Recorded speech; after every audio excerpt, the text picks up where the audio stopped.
Tune in to nostalgia. Tune in to now. Golden Radio Hour.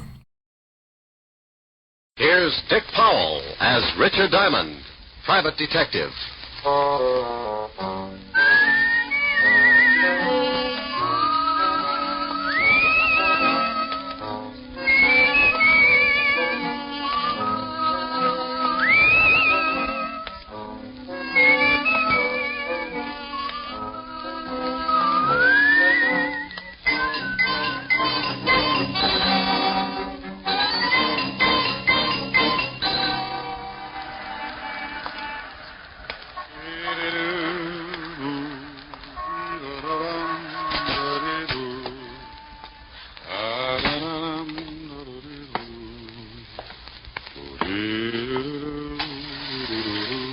Good afternoon, Mr. Diamond. Oh, afternoon, Ed.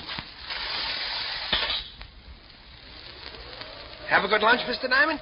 Too early to tell. Hey, you must shave with a dull razor. You got a scratch on your face. I use a rake. Here's your floor, Mr. Diamond. Thanks, Ed.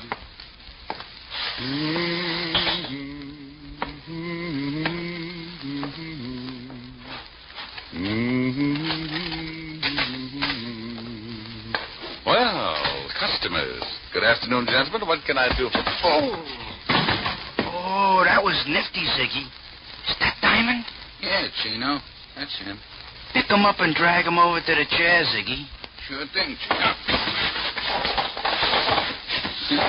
He's really out. Yeah. See if you can bring him around. Be a shame if he missed anything. Chino, would you mind holding my ash can handle? It might break his jaw. A pleasure, Ziggy. Diamond. Diamond. He looks like he ain't gonna make it. Maybe you slapped him too hard. You hurt me, Ziggy. You know how careful I am. Here. Try to spit your water. I felt like I was lying in the middle of a crowded sink and someone had piled all the dishes on my head. They turned on the faucet and I floated up with a dirty coffee cup and took a look around. I treaded water and squinted through my dewy eyelids at two of the ugliest dishwashers I'd ever seen. He's twitching. Oh. See, Ziggy, he's just lazy. Diamond, let us know when things start making sense. Oh, that's a dirty trick. Oh, he's talking screwy. What's a dirty trick, Diamond? I'm stuck in the drain. I think you hit him too hard. He's liable to be talking like that from now on. Give it time. Diamond, you'll pull yourself out. Yeah. How did you monkeys get in here anyway? He's back.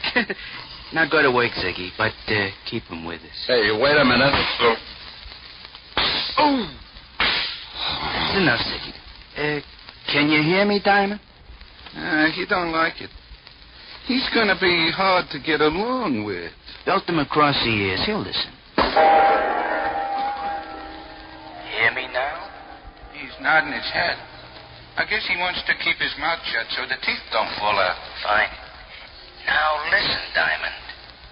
When you get a call from a Mr. Barton, turn down the job. Understand? Ziggy, see if he's tuned in. Oh. Yeah, Chino. He says now he's got his sure on. Remember, Mr. Barton, you don't want to work for him. Think he gets it? Sure, Chino, but he looks tired from the strain. Oh, then put him to sleep, Ziggy. Nighty-night, Diamond. He didn't have to say nighty-night. It was only 2 o'clock in the afternoon. He tapped me once more with a galvanized sleeping pill and tucked me away for a rest. The next thing I knew, a pair of gray suede gloves were patting my sore face. Maybe he didn't want to leave any fingerprints on my bruises.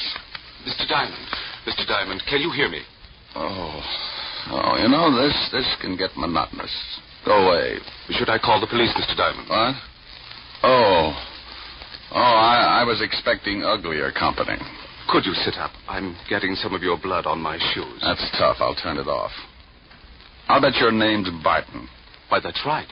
How did you know? I'm lucky. Now get out of here. But I want to talk to you. I just had one long conversation, but it was too one-sided. Go on. My health is doubtful, but it's fun to have it around for company. Maybe $500 would pick you up? Yeah, it might, for a while, but I don't like to waste that kind of money on funerals. $750? So they line the coffin with velvet. $1,000. You're begging to make a short life sound practical. If you do the job successfully, there'll be another $1,000. You just bought yourself a corpse. Let me wash up. Talk some more. I can hear you. It's my son, Roger. He thinks he killed a man. He thinks. What do you want me to do? Find out for sure so I can brag about it? Ever heard of a John Alter? Sure. Walt Levinson sent him up 5 years ago on a manslaughter rap. Well, he doesn't like it up there, and he'd like to get out. I don't blame him. What's this got to do with your son? I'm chairman of the parole board. Oh, you look much better now, Mr. Diamond. I can't stand the sight of blood. It doesn't bother me. It happens every week. So, you're the chairman of the parole board. Yes, some of Alter's friends promised to keep quiet about my son if I let Alter go free when he comes up before the board next week. And you think maybe your son was framed? Yes, about a month ago, he met a girl in Florida. Her name is Lenore Brown, and she's a friend of Alter's. How did they spring the frame? I beg your pardon? You must associate with a higher type thug. Spring the frame. Made it look like your son killed somebody. Oh. Well, when Roger, that's my son, went to pick up the Lenore girl at her apartment, he found her struggling with some man. That happens. It looked like he was trying to kill her. There was a gun on the floor, and she called to Roger for help. He picked up the gun and shot the man. She told Roger he had killed him and that he must get out. When we went back, they were both gone. About a month later, some of Alter's friends got in touch with me. Oh, and they forget about the killing if you let Alter out of Sing Sing. That's right. I don't remember reading anything about it in the papers. Well, you're the first one outside of Alter and his friend who know anything about it. You see, they say they're hiding the corpus delicti, so there was no report of the murder. Keeping a stiff handy isn't that easy. Why didn't you call the law? If my son did kill this man, that's the first thing I intend doing. But I have a feeling this man is not dead. Oh, you think maybe they staged the killing, put blanks in the gun, and after your son beat it, the stiff walked out under his own steam? That's what I want you to find out. If my son is innocent, I want you to bring the parties responsible to justice. Amen. Here's a check for $1,000. If you find the girl and prove my son innocent, there'll be another $1,000 in your pocket. I'll throw up the holes. Well, thanks, Mr. Barton. I'll start right away. Goodbye, Mr. Diamond. You can reach me at the Wentworth Hotel. I'm staying there until this matter gets cleared up. I won't get in touch with you unless I find something. The guys who worked me over are pretty set in their ways, and there's no sense in you tripping over a lot of dead bodies.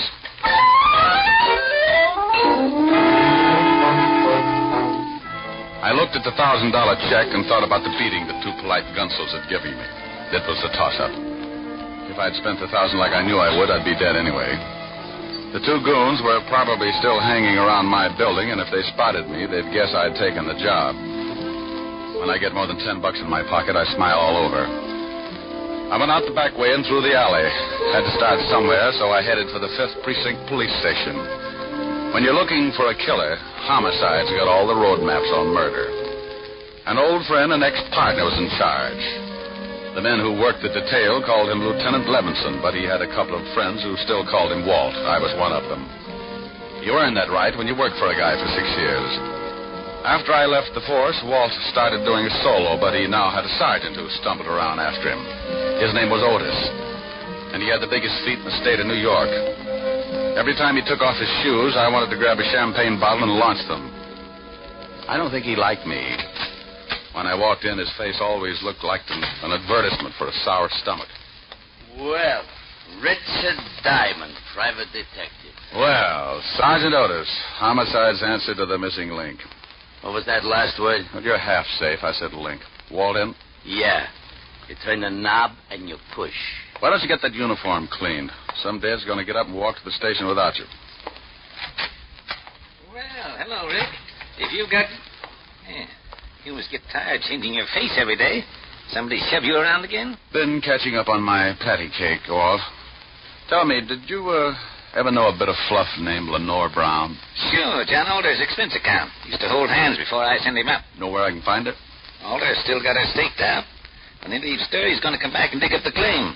You better forget about it. She's got the antidote for lonely nights, but some of Alder's boys are protecting her. I know, yeah. They gave me a pep talk this afternoon. And then listen to him. It's better watching your game from the bench. You never can tell. I might make a score. Well, you're outweighed, outclassed, and liable to be outlived. She used to work at the Black Swan in Florida. I heard Alder was trying to get a parole, and she came to New York to be close to him. Any lying on her here in town? No, but if she's seeing Alder, you might spot her on a visitor's day. And now, look, Rick, why don't you stop chasing two-bit thugs and come back on the force? I never had ulcers when we were working together. You know how I feel about that, Walt. I'm a restless guy. Sometimes I like to sleep late in the morning. Okay, Rick. Want me to call the warden and tell him you're coming? Yeah, thanks, Walt. Take it easy. Bye, Rick. Be a good boy.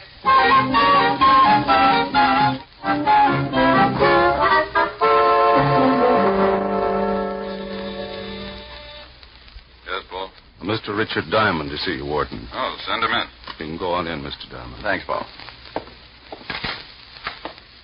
Well, Rick, how are you? It's been a long time. I know a lot of guys who wouldn't like to hear that, Warden. How are you, Jim? First rate. What's on your mind? I hear Johnny Alter's been having company. I'd like to take a look at her. Oh, Miss Brown. Well, I can't blame you. I just want to spot her and see where she goes. You can't miss. If she walked through the yard, there'd be a jailbreak tomorrow. What time are visiting hours? Well, if she's seeing Alter today, she should be downstairs right now. Pardon me a second. Yes, Warden. Paul, has Lenore Brown come in today? Yes, she has, Warden. She's in seeing Alter right now. Thanks, Paul. She's downstairs, Rick. Like to take a look? Yeah. I'll have Paul take you down. On second thought, I'll go myself.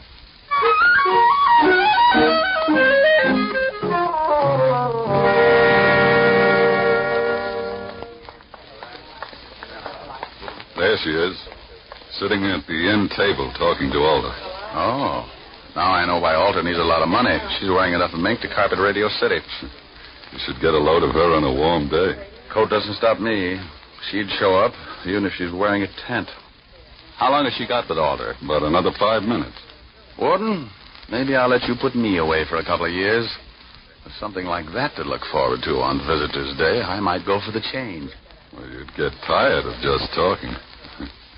Think what you could do on the outside. Yeah, I am, but it would probably send me right back up here. You want to stick around till she's through talking? Thanks, Jim. I'll wait in front till she comes out.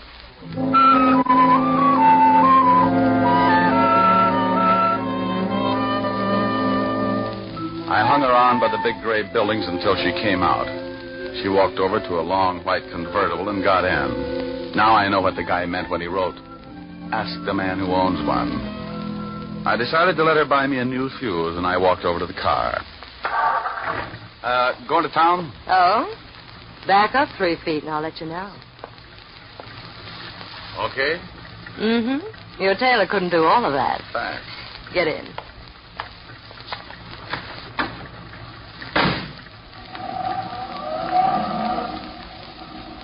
Visiting? Yeah, the warden's an old friend. How many years did you know him? Baby. I've been going home every night all my life. Every night? Well, almost. What do you do with the almost? Depends. Everybody likes something different. You must get tired thinking up new ideas. Oh, I don't think much. It's more fun being surprised. Hey, what are you stopping for? We just got started. Surprise? Oh, yeah. And the nickel-plated one. Look, baby, you don't have to pull a gun. If I'm getting fresh, I'll get out and walk. You'll sit right there, Diamond. Oh, name dropper. Mm-hmm. Expecting company? Mm-hmm, and you've met them before, honey. That's nice. I wouldn't want you to get stuck with the introductions. That's your friends coming along in that car? It should be. Now hold real still. They'll only shoot you this time. Sometimes you're lucky. When a dame's got a gun on you, you don't stand much of a chance unless she's got her mind on something else. This one did. And when she looked up in the rearview mirror to make sure it was her boys, I tagged her.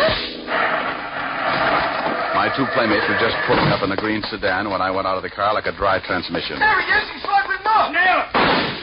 He let go just as I dived off the side of the road and hit the center embankment. I rolled at the bottom and came up looking like an exhibit for smallpox. He's down the hill. Go get him, Ziggy. There was a line of trees just off to the right, and I got to them just as Ziggy tried again. He needed a rifle. I was running through the trees then, and I could hear Ziggy somewhere behind me falling all over himself. I pulled my gun and thought about waiting for him. I could give him so many holes he'd whistle in a high wind, but I had another idea. I stopped and listened. He's around here somewhere. Well, come on. We'll spread out. That tore it right down the middle. They were somewhere behind me, and both of them were looking. got him, Chino. I got... Get off of me, you million head. I got on a new suit. Oh, my deepest apologies, Chino. I thought you was Diamond. Can't you tell the difference, Ziggy? He's got on a blue suit. Oh, I'm a little colorblind. Now let's find Diamond. They started hunting again, and I cut off to my left and headed back to the highway. I reached the hill that sloped down from the highway, and I went up fast. The cars were about 100 yards down the road, and I used my last lung getting there. Lenore was still out, just like I'd left her when I put her to sleep. I went over to the Gunsel's car and lifted the hood. Chino and Ziggy could apologize all night while they looked for a new distributor. I went back to the white convertible with the unconscious nylons and got in.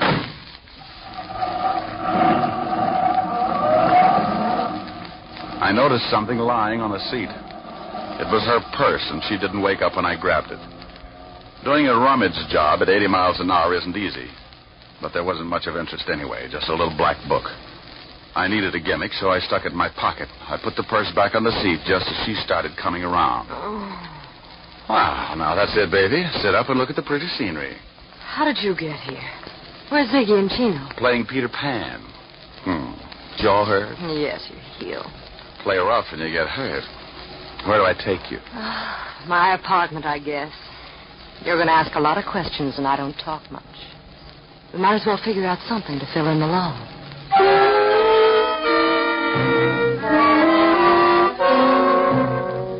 I drove to her place on East 51st and walked her to the door. She looked at me like a fat woman eyeing a French pastry, and her mouth slipped down to her shoelaces when I gave her a peck on the cheek and left her standing with an old front doorknob in her hand. I knew she wasn't going to spill anything, even if I got her drunk. Besides, she could probably drink Tony Galento under the table and still be sober enough to play hopscotch. I went back to the office and took out her little black book. There were a lot of names, and some of them I knew. Chino, and after it, likes his work. And Ziggy, and after his name, has own gun. Yeah, Richard Diamond, too. I never did figure out what the 3 stars were for. I'd forgotten all about my date with Helen when the phone rang. Yeah? Hello, Rick.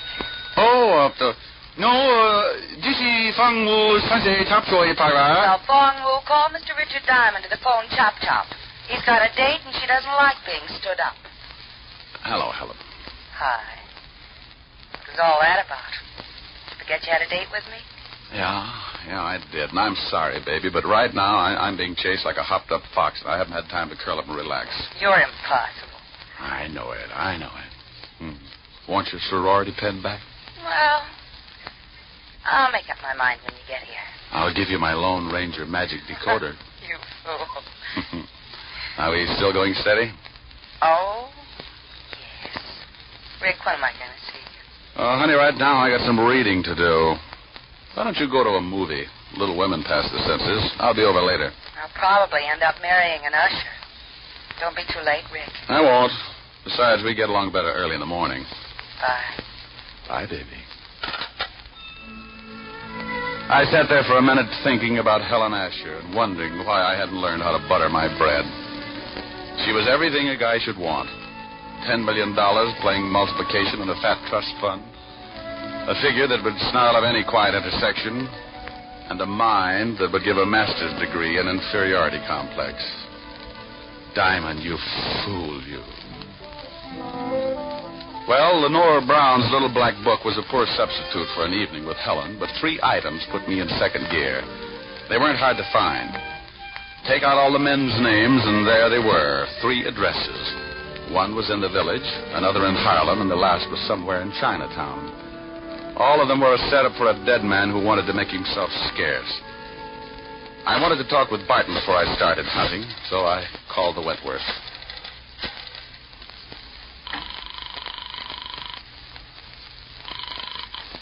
Wentworth Hotel. Mr. Barton, please. Yes, sir. I'll ring him. Hello? Mr. Barton, this is Diamond. Oh, yes, Diamond.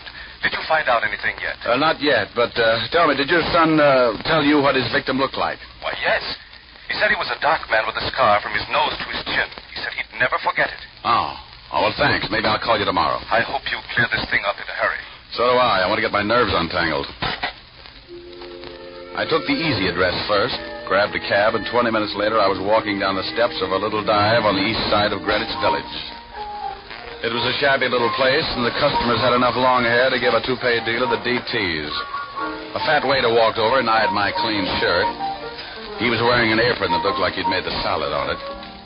He was swell. You wanted something, Mac? Yeah, a pound of egg noodles. Just sweep them up off the floor. Do you know anyone named Lenore? Lenore. Oh, sure, Lenore Brown. Hey, she comes in here about once a week, listens to the kid at the piano. Now, why would a classy dame like that go out with him? He don't play the piano so good. You ever see a guy with her? Dark man with a scar from his nose to his chin? No. She always does a single. Yeah, well, thanks. Hey, you still want those noodles?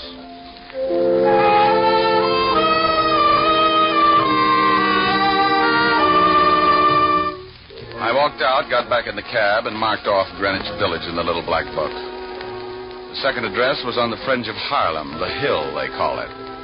The night was black, and the fog had rolled in off the East River and staked out a claim all the way to Lenox Avenue. As I walked up to the old brownstone, my nerves started screaming SOS. I stopped cold and looked down at two gleaming eyes, like two pieces of polished glass shining in the glare of the dim street lamp.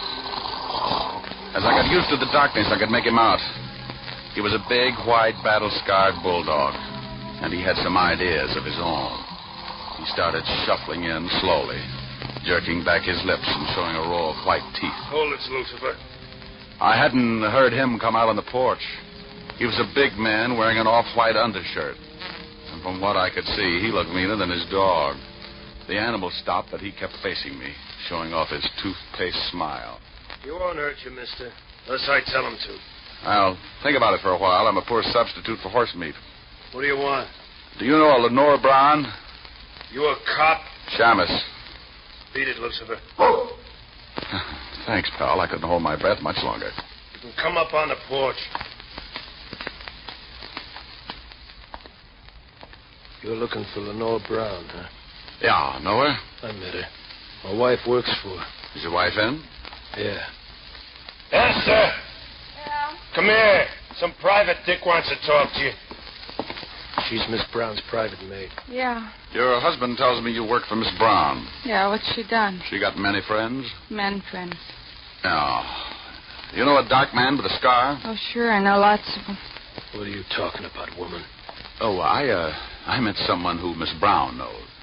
What did you mean by that, mister? Look, I really don't know anybody with a scar. Now you better beat it. Yeah. Get moving. And I want to talk to you, woman. Get in there. Yes, honey. I knew she was going to get bruised, but he looked rough enough to cut my windpipe, and I wanted someplace to pour my coffee down in the morning. So I got out of there fast and headed for the last address in the little black book. The place was on one of those narrow, dark streets. It was so quiet you could hear yourself change your mind. A sign above the door read Tangy, so I pushed it open and went in. If I didn't find a man with a scar here, I was out on strikes. It was a little restaurant on the bottom floor of a two-story building. A quiet waiter slipped up and showed me to a booth. He shoved a menu in my hand and disappeared before I could ask him anything. The place was empty except for an old couple sitting near the door. The waiter said something to them, and they looked quickly over at me, and then they left in a hurry. The room was completely empty now. Even the waiter had disappeared. I looked up at a flight of stairs at the far end of the room. A pair of very healthy ankles came into view, and they were holding up a pair of legs that ran my blood pressure up to 190 again. I eased my gun out and held it under the table. Lenore turned the corner and started down toward my booth like a loose snake in a rabbit pen. Mind if I sit down? It's your party. Shame on you. Don't you know it's not nice to pilfer a lady's handbag? Now, Mama will have to thank. Looks like the last address paid off. If you're buying shrouds, it did. Where's the guy that young Barton was supposed to have killed? Upstairs. But he's very unsociable. Hates long conversations. I only need a couple of lines. He can't even do that. He likes to keep on breathing. Old man Barton figures Alter framed his son. He's not going to let your boyfriend out of Sing Sing until he finds a man with a scar. Think he can do better than you did? Well, I found him. Was it worth dying for? I don't know. I can tell you better after I talk to him. Mama's going to have to spank sooner than she expected. Come in, boys. Well, look who's here. Are Mama's two big idiots out collecting blood again? Where are your buckets? Oh, he's bitter. Present! You've met Chino and Ziggy before, haven't you? Yeah, on the end of a fist. They want to show you the town. I know the beat. I'll bet you've never seen it from the bottom of the East River. No, but if you'll put on a bathing suit, I might buy the idea. Too bad we'll never make the beach together. I'd like to show you the sights. Boys, you better help Mr. Diamond out of the booth. I think he's stuck. You know how it is. The boys like to keep moving. So do I. I shot once and caught Ziggy in the stomach, and I dumped the table over on Chino. He grabbed like he was going to waltz with it. I didn't even have to get up. I just shot him through the cover shot. Lenora was out of the booth fast and running for the stairs. Look out, Tony, look out! I caught up with her at the foot of the stairs, and as she started up, I saw him, standing on the upper landing, scar and all meaning gun in his hand. He missed me, but nailed her halfway up. She spun around and fell all over me. But I point a gun pretty good from a prone position.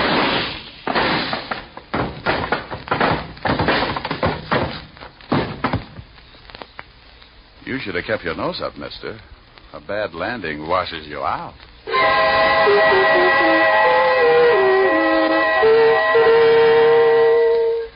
I called Lieutenant Levinson, squared myself. Then homicide came down and cleaned things up.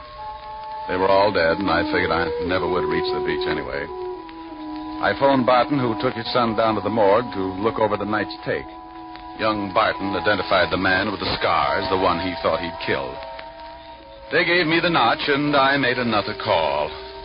This time to a pair of silk pajamas with an understanding heart. It was late, but I was hungry. Oh, good morning, Mr. Diamond. Isn't it rather late to be calling? You know something? You're right, Francis. It's 2 a.m. Time for all good butlers to be Betty by. Miss Helen is in the library, but I'm not sure whether she wants to see you. Well, you just run along and get some sleep. I'll find out and let you know. Very good, sir. Confidentially, she's a little peeved. Look. Chin up, Mr. Diamond. Francis, if she gets tough with me, I'll knock her teeth out. Oh, my goodness. Oh, my goodness. Francis, is that who I think it was? Oh. Hi. The food was cold a long time ago. So's my date. I'm sorry, honey. Oh, that's all right. The fire's almost burned down. It's 2:00 in the morning, Mr. Diamond. I've sat through 2 features of Tom and Jerry and the 4th chapter of Batman, Hops of Freight. Come on, don't scold, baby. I haven't in weeks, but I've been rehearsing this for the past 2 hours, and you're going to listen. And that's another thing. You never play when I want you to. Only when I've got you on the carpet. That sounds like fun. Now, stop being glib. If you think for 1 minute you can charm me into... Out of your face with the sunshine, put on a great big smile. Now, stop that and listen to me. Okay, I'll shut up. Well, go on. Oh, now you've made me forget what I was going to say. Well, if you can't remember, honey, hold a good thought.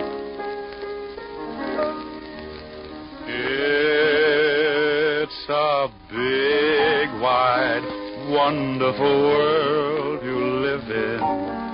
When you're in love, you're a master. Of all you survey, you're a gay Santa Claus. I just remembered. Too late now, honey. I'm rolling. There's a brave new star-spangled sky above you. When you're in love, you're a hero, a Nero, Apollo, the Wizard of Oz. Oh, Rick, how do you do it? You've a kingdom, power and glory. Richard Diamond, starring Dick Powell, was previously released over the National Broadcasting Company for listeners in the United States and has been re-released to you men and women overseas by the United States Armed Forces Radio Service, the voice of information and education.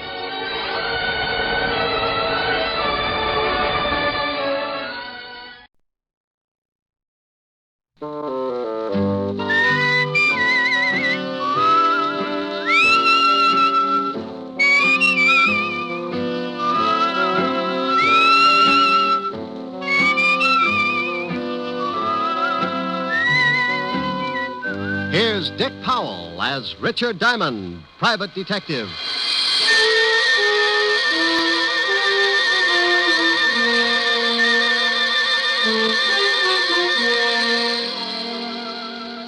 Hello there.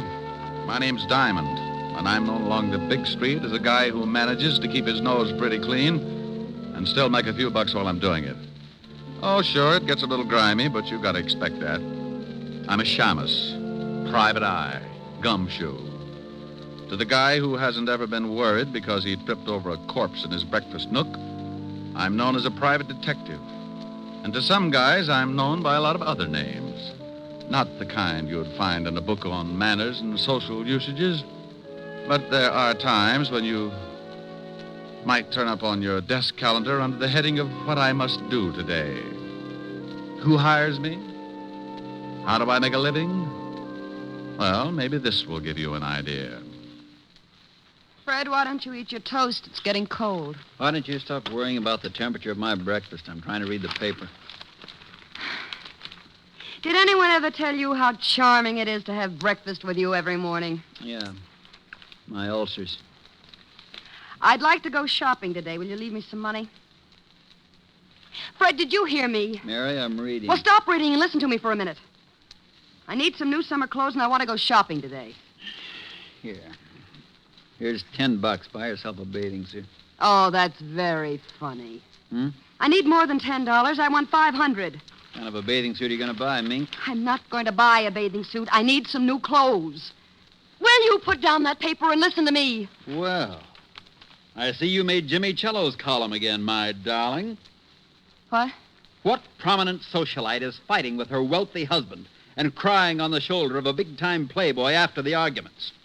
Is that's supposed to be me? Can you remember 5 minutes in the past 5 years when we haven't been fighting? Are you accusing me of running around with some playboy? Running around is right. I expect one of you to be the first to do a 4-minute mile. How dare you? How dare me? Why, you lushed-up little tramp. Tramp? Yeah, tramp. Everybody in town knows you're seeing Lauren Oliver. All right, so I've been seeing him. We're just friends. Well, that kind of friendship is grounds for divorce in this state. Why, you dirty... Shut up. I'm sick of this whole rotten mess, and I'm going to do something about it. You're going to do something about it? Why, you conceited, pompous... You're going to do something, are you? Well, you better hurry up, because I've got some ideas of my own.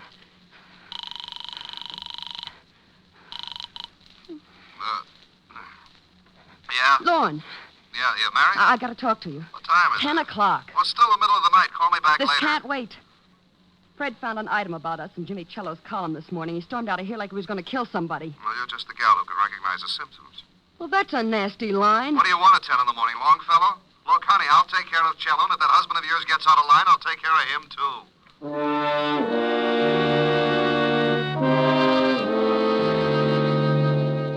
You see what I mean? If things like that didn't happen, I'd be out of business. I'll lay you 8 to 5 that before 3 o'clock this afternoon, one of those charming people will be walking into my office begging for help. Yeah? Rick? Oh, hello, Helen, baby. Hi. You gonna take me out tonight? Sure. I'll be over later. We'll have a quiet evening. No. I want to go dancing tonight. If you don't take me, I'll throw a tantrum. But, baby, I don't have the cash. I'm tapped this week. Well, if you won't let me take you, borrow it from Francis. You told me yourself he was good in a pinch. Yeah, but he's already black and blue from those 3 lunches at Lindy's. Besides, he's not only your butler, but he's a darn good businessman. He wants security. Well, give it to him. He's already got my badge, my book on the 10 best ways to sneak through transoms, complete with illustrations, and my gun. Haven't you got something else? Yeah, but I'm saving the right eye in case of an emergency. Keyholes, you know. Look, honey, let's go take in a quiet movie and... I want to get dressed up and go to a nightclub. It's summer. The flowers are blooming, and the fox has left his lair. His what? I've been hibernating all winter, and I want to get out into some nice, smoke-filled dance floor. Why, Helen. Why, Helen, nothing. Please, Rick. Hold it. Someone's knocking at my chamber door. Come in. Mr. Diamond? Yeah, pull up a chair. I'll be right with you. Who is it? I'm afraid to look. I haven't paid the light bill. This is a detective agency, isn't it? You, sir, have just won yourself a new economy home-size murder sampler, complete with a matching set of bodies. Me? No. I haven't got time to listen to your bright remarks, Diamond. I want to hire you. What did he say? He doesn't like my bright remarks. You won't even admit they're bright. What else? Oh, something about wanting to About what? What was that last statement, sir? It sounded rather cozy. I said I wanted to hire you. What? I'll call you later, baby. Bye. Wait a minute. Now, Mr. Sears. Mr. Sears, what can I do for you? I want you to follow my wife. Will I like the view? She's running around with another man. Well, if they're just running around, don't worry about it. It's when they get tired and slow down that things start to pop. There was a veiled article in Jimmy Cello's column this morning about my wife and this man. Yeah, I know Cello. So do I, but I'm not interested in Cello at the moment. Well, what do you want? Enough on your wife so you can get a divorce? Yes. Oh, well, that comes kind of high. I don't like cases like this, and I usually turn them down. If you want me to swallow my pride, it'll take a $200 retainer and $100 a day in expenses. I'll write you a check. Oh, just like that, huh? I am quite wealthy. That's why I want the divorce, Mr. Diamond. There you are. Yes, sir. There I am. Now, what's the man's name that your wife is seeing? His name is Lorne Oliver. Well, this is turning into a family gathering. You know him? Sure, runs the Monarch Club. That's right. What's your wife's name, and we're going to get a look at her? Mary Sears. You can see her tonight at the Stork. We'll be there for dinner, 9 o'clock. I'll be there. Oh, incidentally, that comes under the heading of expenses, in case you have a short memory. I have a good memory, Mr. Diamond. You can send me the bill. Oh. Address and phone number? 45 East 65th Street. 45 East 65. Evergreen 41793. 41793. Now I've got to be going. Goodbye, Mr. Diamond. Goodbye, Mr. Sears. Yeah? What'd you hang up on me for? Honey, this is because you always give me an argument. You never want to go anywhere. I'm getting tired of shows and hot dogs. I want to go dancing. What? And I don't mean Roseland. I want to go to the Stork. I'm a growing boy, and I like to see the bright lights and throw my money around. But, Rick, you I'll pick you up at 8:30, and this time, don't wear slacks. You're an idiot. Bye, idiot. Yes, that's the way it goes, just as I told you. The word private in front of detective means you're married to all the troubles in the world, and that includes everything. So if a guy turns up who's unhappy with his wife, you listen to him howl, and if he's got enough money, you take the job. It's for better or for worse. And until Mr. Sears came in, it was decidedly one-sided. I'd teach cooking to a bunch of headhunters for a fee like the one he'd given me. When I looked at his $200 check, I started getting that big man complex again. So I closed the office and went back to my flat. We'd probably be up late, and Helen always had some extracurricular activities after we'd get back to her place. You know, roasting marshmallows, fast game of canasta, or an exciting round of immies on the living room rug. Anyway, I always got home pretty late in the a.m., so I spent the rest of the afternoon taking a nap. At 6 o'clock, I got up and dressed, and at 8:30, I picked up Helen. Wow. And at 9 o'clock, we were sitting at the Stork Club bar, right on schedule. Rick, when are you going to ask for a table? Well, honey, the drinks come faster here. But I want to dance. Oh, no. Mustn't overdo it, lover. How do you know? Maybe some mountain climber will ask you on a 20-mile hike tomorrow. Think of your feet. I am. And I want to move them around that dance floor. Oh, Rick, I know you. If you do something, you do it all the way. Yeah, let's nick. Oh, now you stop that.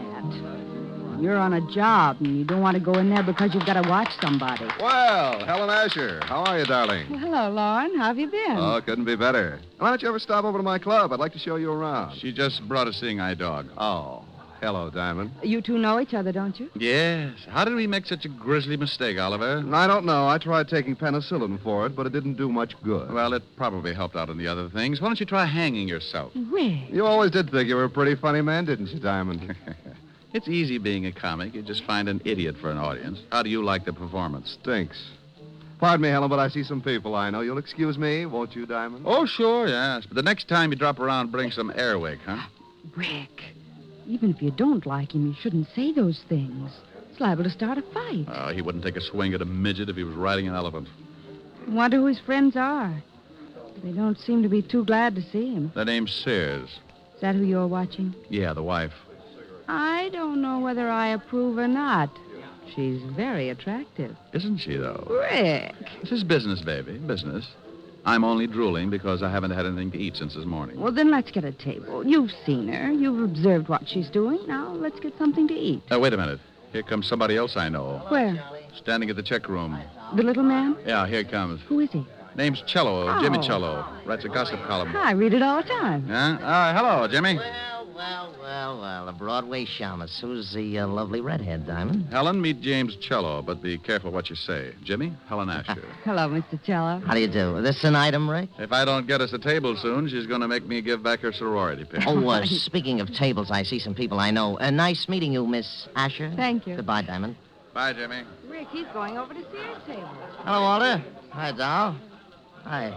Well, good evening. What do you want, Cello? Oh, I just dropped by to see how the happy little family was getting along. Well, just drop away. Nobody asked you to stop by. Yeah, why don't you do that? And take Oliver here with you. Nobody asked him to stop by either. Fred, keep your voice down. This is my table, and I don't like a lot of crumbs lying all over it. Who's a crumb? Come on, Lorne. I guess Mr. Sears has forgotten a few things. I haven't forgotten a thing, Cello. When you print one thing in that lying sheet of yours, and I'll have you sued for libel. Listen, Sears, if I did print anything, they'd put you away so far they'd have to pipe air into you. Oh, do go on, Mr. Cello. This is getting interesting. You'd better get out of here, Cello. No. Go on, Cello. What have you got on old Moneybag? He's a lying, dirty gossip monger. He doesn't have a thing. Wait a minute. I don't like that. Why don't you ask your husband about North Africa sometime, Mrs. Sears? Just a minute. Fred, stop it. Fred. All right, now pick yourself up and get out of here, Cello. Maybe you're right. I've got a column to get out. It'll be all about you, Sears, in big type. Go on, get out. How about me? You gonna throw me out, too? You can bet your life I am. I'm getting out of here. You stay right where you are. Don't talk that way to Mary. I'll talk any way I like to my wife. Lorne, maybe you'd better leave. Here come the waiters. Nuts, I'm gonna push his fat slob's face in. Yeah? Yeah. Lorne, don't. Push him, boys. All right. Come on, break it up. Come on. Hey, waiter, give me a hand. Come on, Take your hands off me, Diamond. Now, calm down, Mr. Sears. I'll kill that slob. Oliver, you shut up or I'll pull your pants up over your head and shove you in a glass like a breadstick. I don't like people meddling in my affairs, Diamond. You're fired. I'm what? You heard me. Now take your filthy hands off me. Well, they were lily white before I palmed that check of yours this morning. You can have it back. Here, eat it. What?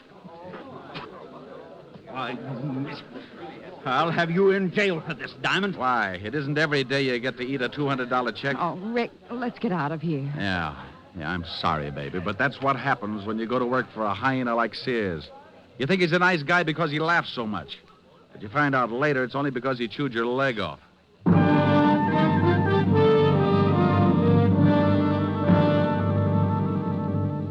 We left Sears still spitting out pieces of the check I'd shoved down his throat and headed for Helen's apartment. I was sore. When I get hot under the collar, I don't make for good company. So I dropped her off with a kiss and went back to my flat and climbed in the sack. I smoked a dozen cigarettes before I got to sleep. And when I finally did, it must have been with a big smile on my face. All night I kept dreaming that Lorne Oliver and Fred Sears were beating themselves to death with hot paper sacks.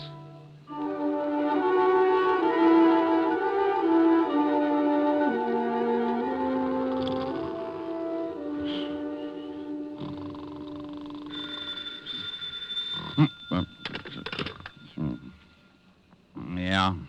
Diamond? No, this is Sunshine Market. Locks Popovers, our specialty. Now you stop clowning and get over here right away. Walt? Lieutenant Levinson. Oh. Where are you? I'm in your office. Yeah? What if any clients come in, give them a good sales talk. Tell them how many people you've killed or something. There's a guy in your office now. Prospect? Depends on what you're talking about. I think his name is Fred Sears. Tell him to go home. He canned me last night. I don't think he'll listen. All right. So he's sore. He's got a right to be. He's dead.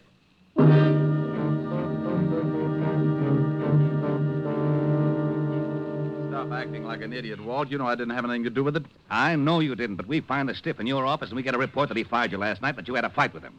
I gotta tell the commissioner something, Rick. Tell him Sergeant Otis is teething. Now, you stop that. No, what do you know about the killing?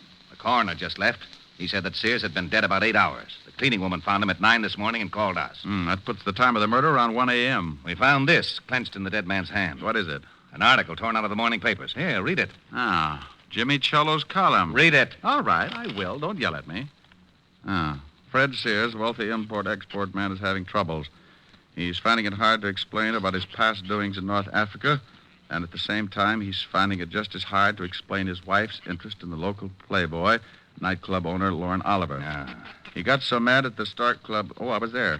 He got so mad at the Stork Club last night that he took a poke at your columnist and then tried to beat up Lorne Oliver.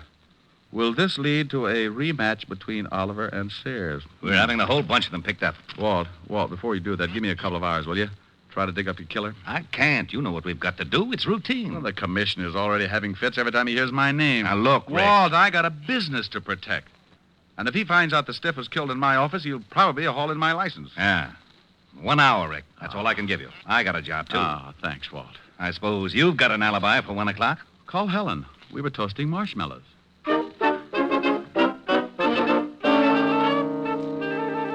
Well, I had 3 good suspects. Lorne Oliver, Cello, the columnist, and Mrs. Sears. One of the 3 was built just right for the electric chair.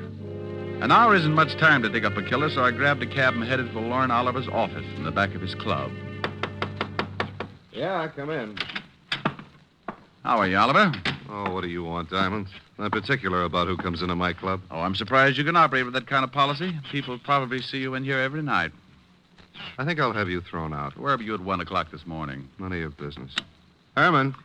Yeah, boss. Come in here and show a guy out of my office. Oh, we get rough, huh? Yeah. Okay. I'll let you tell the cops who knocked off Fred Sears. Hey, this the guy, boss? Yeah. Wait a minute. Did you say someone knocked off Fred Sears? That's right, but don't start crying about it. It makes me feel so helpless. I'll tell my story to the cops. They'll get a lot tougher than I will. You won't get tough at all, Mac. Oh, stop flexing, Herman. You'll snap your girdle. Well, I guess it doesn't make much difference as long as Sears is dead. I was with his wife from about 12 o'clock to well, it was a long time after 1. Well, where were you all that time? At my place. Now, take a walk, Shamus. You got my alibi. One more question. Did you go out at all? Yeah, I went out and got the late papers. So what? I like to read. Okay. You don't mind if I stop by and see Mrs. Sears, do you? No, go ahead. I'll see you later. Oh, Herman. Yeah? You can let the air out now. Your muscles are lovely.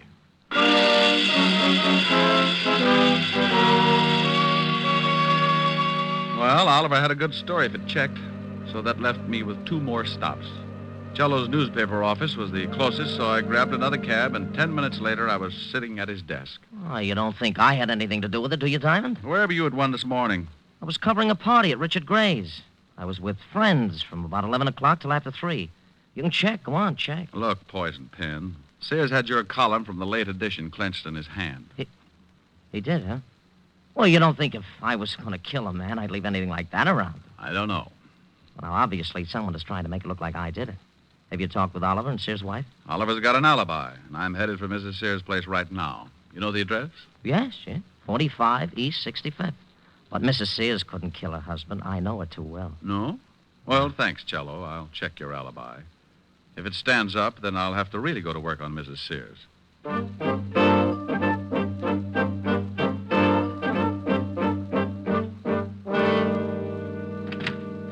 Yes? Mrs. Sears? Yes. Oh, you look even better up close. What's on your mind? You mean right this minute? Well, aren't you nice? Don't crowd me, though. I can keep up a pretty good average in this league. I'd say about 1,000. Mhm. May I come in? I think so, if you keep talking. I like to hear nice things. Well, you deserve them. But I can think of some nice things to say about a panther. We'll talk about my family some other time. Can I buy you a drink? It's a little early, unless you got some milk. Milk? Where's your husband? Oh, you know about him, huh? Oh, I'm sorry. This looked as though it might work into quite a friendship. Where is he? I haven't seen him since last night. Why? Is he a friend of yours? He's been using my office. Oh? Yeah, he died there last night. What? Everybody is so surprised. But, how? Who did it? That's what I'm trying to find out, lover. Where were you at 1 a.m.? That's none of your business. Okay, let the law drag it out of you. Goodbye, dear. Wait a minute. All right, I'll tell you. I was with a man named Oliver, Lorne Oliver. Oh, for how long? From about 12 o'clock to, well, much later. That's what Oliver says. Did you go out at all? Just to get the papers. That checks with Oliver's story, too. Did you go out alone? Why, no, I went with Lorne. He says he went out alone. Oh, well, yes, he did. I thought you said you went out with him. Well, that was later. Lorne was the one that went out to get the papers. Okay, what time was it? About 2. When you both went out or when Lorne went out to get the papers by himself? When Lorne went out. Oh, yes. Now I see. Well, I'll see you later. Come back again. Oh, I'll do that after you get over crying for your late husband. I'll keep my emotions down to a minimum. I'll bet you will. I left her standing in the middle of the room, looking after me like a vegetarian with an eye on a green salad. I closed the door and started down the hall for the elevators. For some reason, I never seem to get where I'm going. Hello. Oh.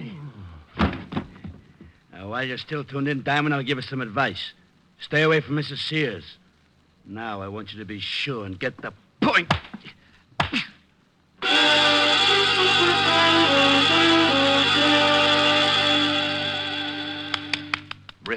Rick, come on, snap out of it. I'll go away. Come on, you don't look so good. It matches the way I feel. Oh, here's a new line. Where am I, Walt? In Mrs. Sears' apartment. Hello, handsome. She heard the scuffle in the hall, came out, found you, and called me. Swell. Who did it? I didn't see him, but his voice sounded like a thug that Lauren Oliver keeps around, a patty cake with. Oh, that was probably Herman. Lauren is so jealous. Well, your hour is up, and now I'm going to haul them all in, including this Herman. Oh, do you know Herman, Walt? Sure, Herman Sharp. Got a record a mile long. Walt, if a guy wanted to hire a killer, where would he go? You know all the stoolies as well as I do. Yeah. Mrs. Sears, what was the fight about last night at the Stork? Oh, a columnist named Cello threatened my husband that he was going to print something in his paper. He said something about North Africa, and Fred hit him. North Africa? This is really getting mixed up. Was your husband ever in North Africa? Yes, during the war. He was a captain in the Army. Walt, can you get me this Herman Sharp's address? He's the boy I want. Sure, but I'm coming along. Have your boys pick up Cello, Oliver, and take them both down to the station along with Mrs. Sears here. Well, you don't think I had anything to do with it, do you? I've known Jimmy Cello a long time. About 5 years ago, he used to run around with a little dancer named Mary Carroll. Sure he did. I married Carol, but I broke up with him when I met Fred. Yeah. Well, you'll see him at the station. You can pick up where you left off. Come on, Walt. We went down fast and climbed into the prowl car. Walt put in a call and got Herman's address over the two-way radio. 20 minutes later, we were standing in front of Herman's door. It was an old apartment house on the Lower East Side. I started for the door, but Walt had other ideas. Rick, we can't go in there. Why not? Because I haven't got a search warrant. Well, you got to go in if you want to crack this case. Not without a search warrant. Search warrant for what? To go in. Well, what do you want to go in for? I don't want to go in. You do. Do what? Go in. Well, go ahead. I haven't got a warrant. Well, what are you looking for? Herman Sharp. He's probably in there. He is? Sure. Well, what are we waiting for? Oh, what did I do that for? For that. What? Herman Sharp. Oh. Is he dead? Yeah, been shot. What are you looking at? Newspaper on the floor. This morning's. Oh. Cello's column's missing. Been torn out. Then Herman's your killer. Swell. Who killed Herman? Don't you know? I'm not going to start that again. Walt, go on back to the station. I'm going to check something and make a phone call. I'll be down in half an hour and point out your killer.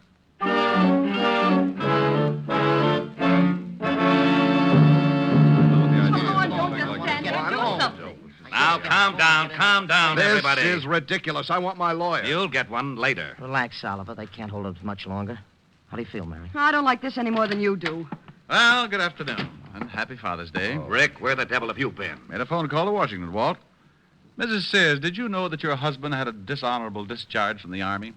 Why, no. You knew it, didn't you, Cello? That's right, but I kept it quiet. He got it for running a black market. What's this got to do with the death of Sears? Oliver, you told me you went out to get the papers last night. That's right. What time was it? A little after 2. You know what time the late edition comes out. How about you, Mrs. Sears? What Lorne says is correct. How about it, Lorne? Were you the one to go out and get the papers? Yes. Then, Mrs. Sears, why did you tell me this afternoon that you also went out to get the papers? Well, Mary, don't say anymore. You don't have to. The stories don't check, so you couldn't have been together last night. Look, Diamond, what is this Oh, now you look, Oliver. You're both liars. But that doesn't make either one of you the killer. Oh, but Rick, Cello's alibi checks right down the line. Sure it does, because he was at that party. But the killer wasn't. Oh, we know that. He couldn't have been. Yeah, but the man who hired the killer to knock off Sears was. What are you talking about, Diamond? Oliver, where was your hired gun if last night? You mean Herman? Yeah. Well, I don't know. He was with me until 6 o'clock, then he left. Walt, when you find Herman's gun, ballistics will probably say that it was the one that did the job on Sears. Herman? Yeah. Cello, you hired Herman to kill Sears, and then you killed Herman.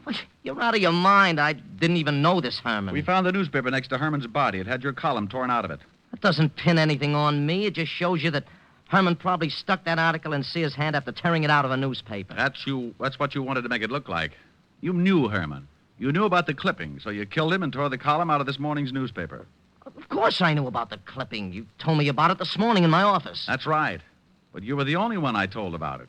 You couldn't convict Jack the Ripper on that kind of evidence. I'm afraid he's right, Rick. Jello, what time does the late edition come out? About 2 o'clock. Walt, what time was Sears killed? Around 1. Say. Yeah. The killer couldn't have gotten hold of that column at 1 o'clock. The papers weren't even out on the street. Well, then how did he do it? Only one man could have gotten that column before 1 a.m., the man who wrote it. Jimmy. He tore it out of the galley sheets. The proofs that are made up before the paper goes to press. Cello hired Herman, gave him the clippings, and then went to the party. Oh, you're doing great, Diamond. Keep it up. You're still in love with Mary Sears. You were jealous of Oliver, so you hired Oliver's boy Herman, figuring the cops would pin Sears' murder on Oliver. How am I doing? You're a good liar and a rotten detective. You knew I'd go to see Mary Sears, so you sent Herman to beat me up and make it look like Oliver was behind it. What? You tried to frame Oliver all along the line. Why, you cheap little scandal snooper. I'll fix it so you Now, don't blame anybody. Wait a again. minute. All right, break it up. Come on, break it down. Break it up. Hey, Walt. What is it, Rick? Bye.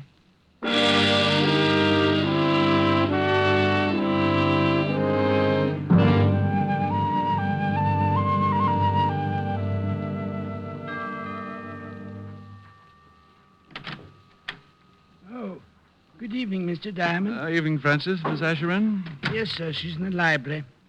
She's a little tired from last night. I think she's taking a nap. Well, I'll walk on my tippy toes. How about a glass of warm milk, Francis? I'm a little tired, too. Yes, sir. Right away, sir. Well, look at the little baby. Mm-hmm. Oh, hasn't dreamland.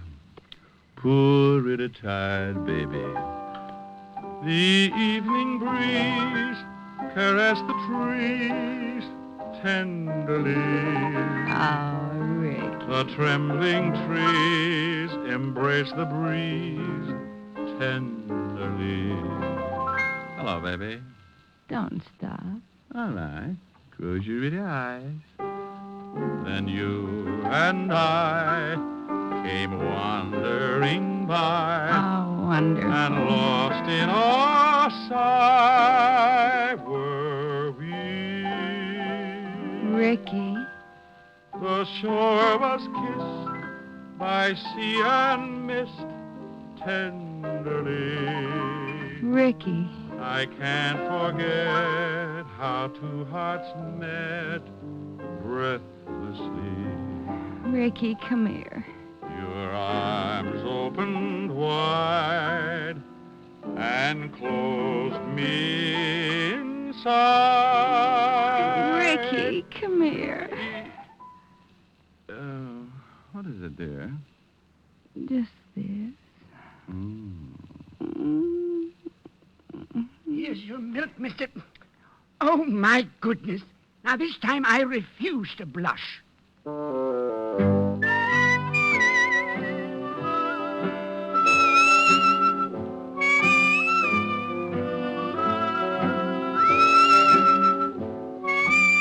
You have just heard Richard Diamond, Private Detective, starring Dick Powell. Helen was played by Virginia Gregg, Lieutenant Levinson by Ed Begley. Also in our cast were Wilms Herbert, Hy Averback, Joan Banks, Parley Bear, and Sidney Miller. Music was under the direction of David Baskerville. Richard Diamond is written by Blake Edwards and directed by William P. Rousseau. Now, this is Eddie King inviting you to be with us again at the same time next week when we will again bring you Dick Powell as Richard Diamond, Private Detective. This program has come to you from Hollywood. This is NBC, the National Broadcasting Company.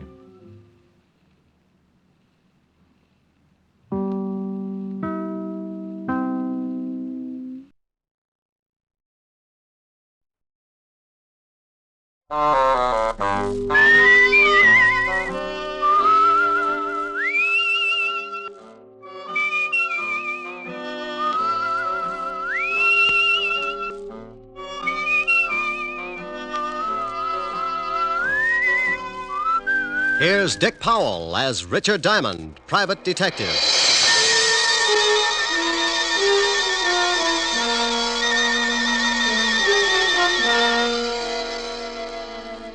It's 5 o'clock in New York City, and the big neon signs light up the dark office that overlooks Broadway on the corner of 53rd Street. Behind a second-hand mahogany desk, relaxing in a swivel chair, is the leading figure of the Diamond Detective Agency, combination stockholder, office boy, and clue chaser. He is Richard Diamond, and his mind is on a lovely redhead named Helen Asher, as she sits on a couch talking about things he likes to hear. At this moment, however, another scene is taking place in the wealthy district of Long Island. A long black convertible is just pulling up to an old English mansion, and a curvaceous blonde steps from the car.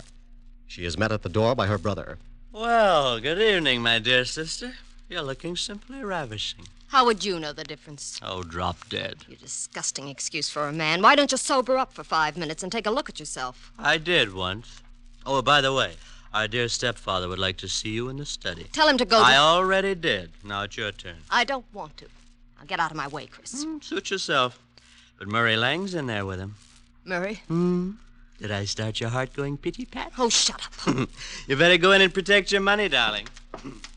Bye, jailbird. I don't care what your plans are. They concern my daughter, and that's enough for me to put a stop to them. You're not going to put a stop to anything. You can't intimidate me, Lang. You're just a cheap, no-good gangster, and your methods are too well known to frighten me. Come in! Oh, hello, Liz. Hello, Murray. I'm glad you're here, Elizabeth. Mr. Lang and I were just discussing your future. I'm surprised you put up with it this long, Murray. Come on, let's leave my dear stepfather until he simmers down. Elizabeth, I want to talk to you. Well, I don't want to talk to you. Let's go, Murray. Listen to what he has to say. Maybe you'll get a laugh out of it. Well, what is it? I've just been talking with Lang about your intention to marry him. I have advised him that if such a thing were to take place, it would result in the most serious of consequences. Is that all? No, that is not all. When you got into your trouble with the police, my dear stepdaughter, you were paroled in my custody. If I should report to the board that you had violated the terms of your probation, you would most certainly go to prison. Why, you... What's the matter? Aren't you satisfied with the salary you collect for taking care of Mother's estate? How dare you, you little Sit sniffer! down. You look bigger behind a desk. Well, just yell and scream all you want to. After Monday, you better start looking for another source of income. You know very well it's not the money. But your greasy boyfriend here would certainly like to get his hands on it. Look, you, I don't give a hang if you are a midget. I'm not going to stand here and listen to you. Murray. No, baby, I won't take it. I'll wring his scrawny little neck. Go on, lad, go on. It would give me the greatest of pleasure to call the police and have you locked up. I'll fix it so you won't have a head to call anyone with. Murray, leave him alone. Can't you see that's what he wants? Yes, well, Mr. Lang. Come on, Liz, let's get some fresh air. I want to say one more thing. Just remember, Father, my probation expires Monday. After that, you won't control any part of my income, so you better start getting packed. And if I report you to the probation board in the morning? I wouldn't. If you do that, you'll not only stop being my guardian, but you'll stop breathing. Get out. Get out, both of you. Come on, Murray.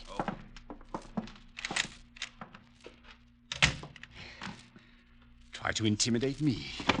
I'll make them both sorry. Detectives. Private detectives, yes. Foreign. Here's one. Full-page ad must be doing very well. Richard Diamond, private detective. If you've got a case, share it with me. Richard Diamond. 7.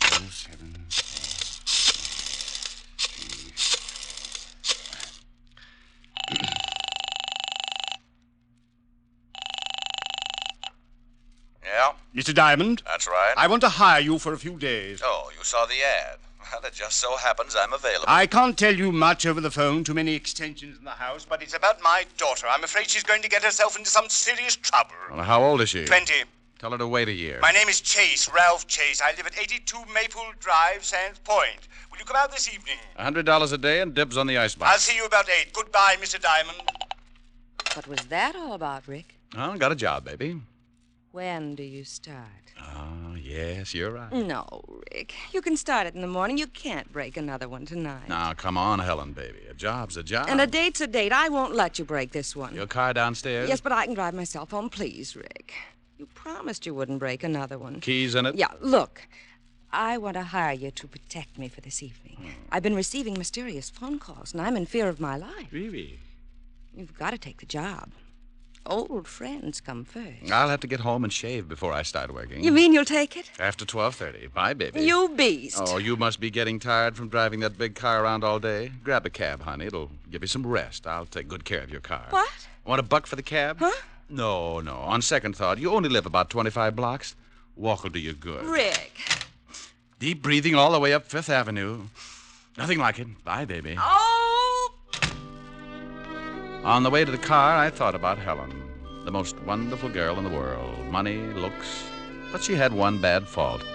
She wanted to get married.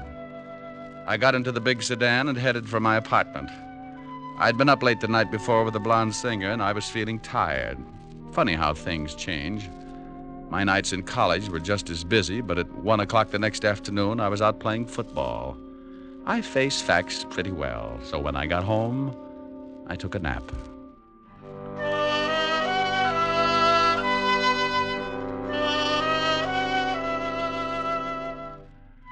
I slept until 7 and got up and dressed. I drove Helen's car out to Long Island, and at 8 o'clock sharp, I was ringing the doorbell of the Chase Mansion. It was a big house, all right. If they built another one like it, Long Island would sink.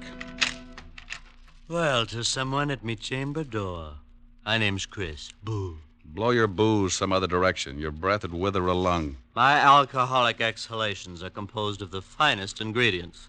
You must have a weak stomach. Look, if you'll just stagger out of the way, I'd like to see Mr. Chase. Dead or alive? What? Nothing. I was just thinking out loud.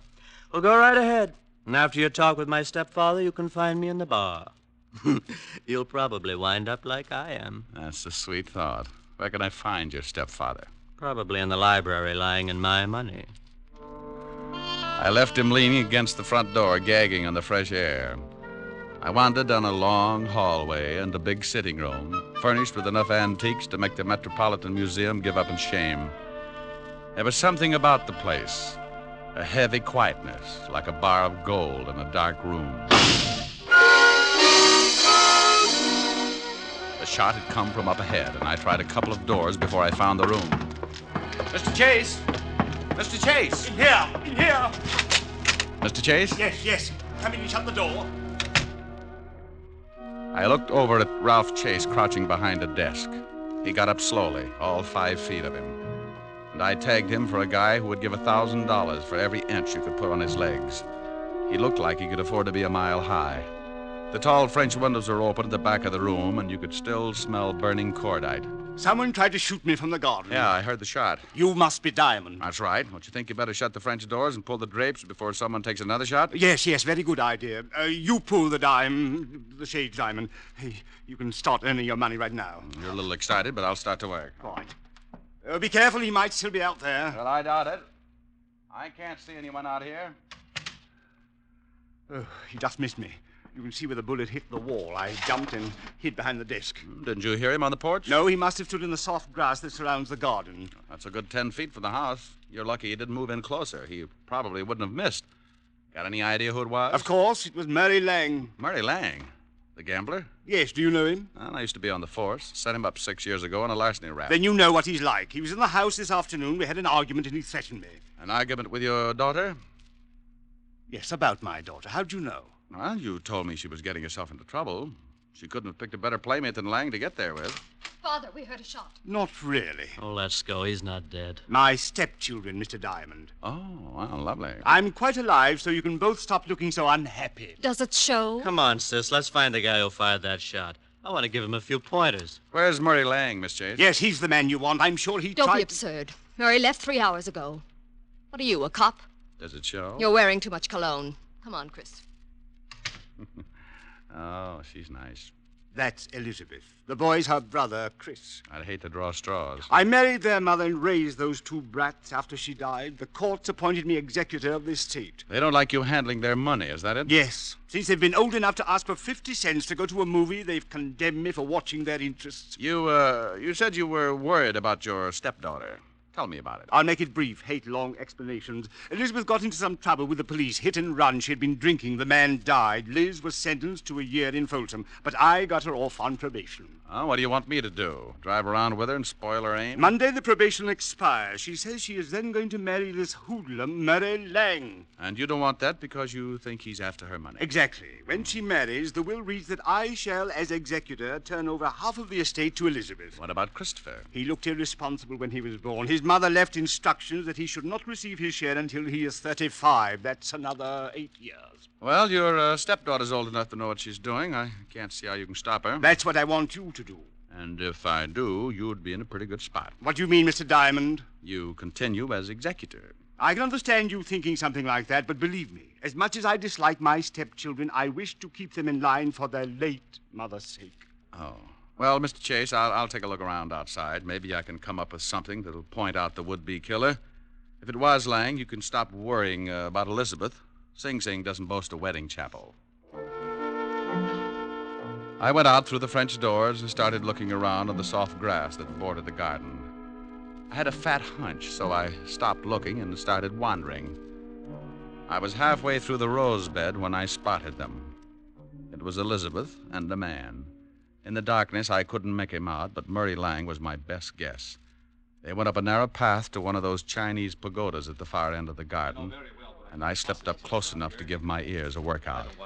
It was Lang, all right. I don't care what you think. I didn't take a shot at the old man. Then who did? He's got a policeman in there now, and he's going to start trouble. Let him. I'm clean. Maybe it was that lushed-up brother of yours. Chris hates him, but he'd never try to kill him. Well, then stop hounding me. Maybe you took a shot at the old boy. Murray. Well, you got a good reason. I'm tired trying to buck the whole Chase household. If you love me, let's take off tonight and get married. Tell the old man to go to the devil. You can certainly wait till Monday. Yeah, but he won't. He's going to cause some kind of trouble and get you tossed into Folsom. He's not going to give up all that money just because you're through with your probation. He probably cooked up that shooting just to get the cops here. Murray, what's going to happen to us? Oh, ask your stepfather. He's been doing your thinking for you. I don't have to. We'll get married Monday. Okay. I'm staying clear of this place till then. But what if there's more trouble? I haven't got anyone to turn to. You worry about it, baby. I got a police record that makes yours look like a merit badge. I was too good a target in the moonlight, so I started back up the walk to the house. As I passed a hedge, I noticed a funny-looking plant that was shoving its way out of the foliage. I'm sorry I did that. It was the Johnny Jump-Up variety, blackjack type. The guy on the other end of the sap gave it to me right over the eyes, and I went down like a crapshooter making a pass. I rolled over and watched the moon melt and run down in my eyes. Something warm and sticky spread over my face and turned the night red. Yeah, I was bleeding again. I guess I showed signs of recovering, so he started all over. This time he used his foot in my side. Oh. Oh, a couple more kicks in the ribs and in the right place, and he could have whipped up a fast course of Nola. I felt tired, so I rolled up in an old rose bush and went to sleep.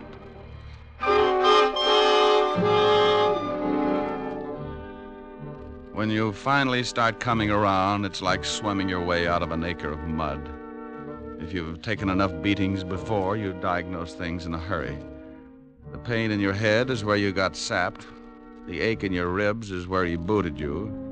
And the thought in your mind is, oh, it's something about an eye for an eye, if you've got one left. I sat up slowly and looked around. No one in sight, and my watch said 10 o'clock.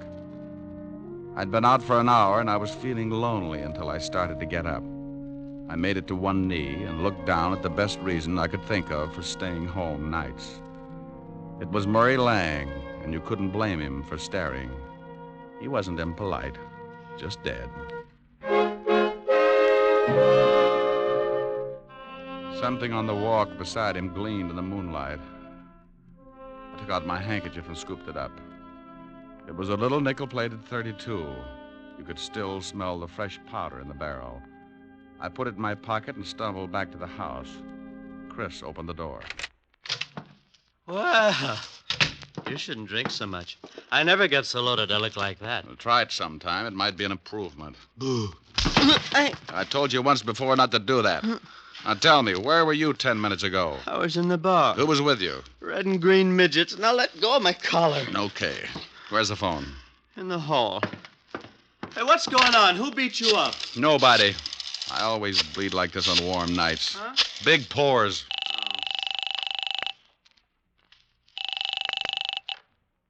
Homicide, Sergeant Otis talking. Who taught you how? Did you sit up nights with a parrot? Oh, very funny. Only one guy could think up a lousy joke like that. What do you want, Diamond? A picture of you. I'm going to show some doctors that mercy killing has its points. Now, let me speak to the lieutenant. Comic. Homicide, Lieutenant Levinson. Hello, Walt. This is Diamond. Oh, wait a minute. Let me get the bicarbonate. What's the matter? I get stomach trouble every time you call. Go ahead. All right. I got a killing for you. I knew it. I knew it. Why can't you be a good boy and stop finding corpses? I'm out at Sands Point, 82 Maple Drive. I think I've got the murder weapon in my pocket. Who's dead? An old friend, Murray Lang, and you better step on it. There's a drunk staggering around the place, and he's liable to spot the body and put it in the cold shower to sober it up. Oh, all right. We'll be right out. Hold the fort. So Mr. Lang's dead. Hmm? You better stop sneaking up on people, Buster. And you'd better stop telling me what to do in my own house, Mr. Diamond. You sobered up pretty quick. I heard what you said about finding the murder weapon. May I see it? No. It stays in my pocket until homicide gets here. Whose gun is it? It's a 40-pound broadsword. Now stop trying to look like a Chicago muscle man, or I'll start slapping there you. you are, Diamond. I've been looking for you. Great Scott, what happened to your face? Someone was giving away hints. Chris, did you have something to do with this? Hardly. Mr. Diamond has a decided advantage over me. He has muscles. I'll be in the bar. What's happened? Where's Elizabeth? I don't know, but her boyfriend's got troubles. He can't explain the hole in his chest. Lang? What do you mean? He's out in the garden. Someone shot him. Is he dead? And if he's not, he's trying awful hard. Then we'd better call the police. That's been taken care of. What kind of a gun do you own, Mr. Chase?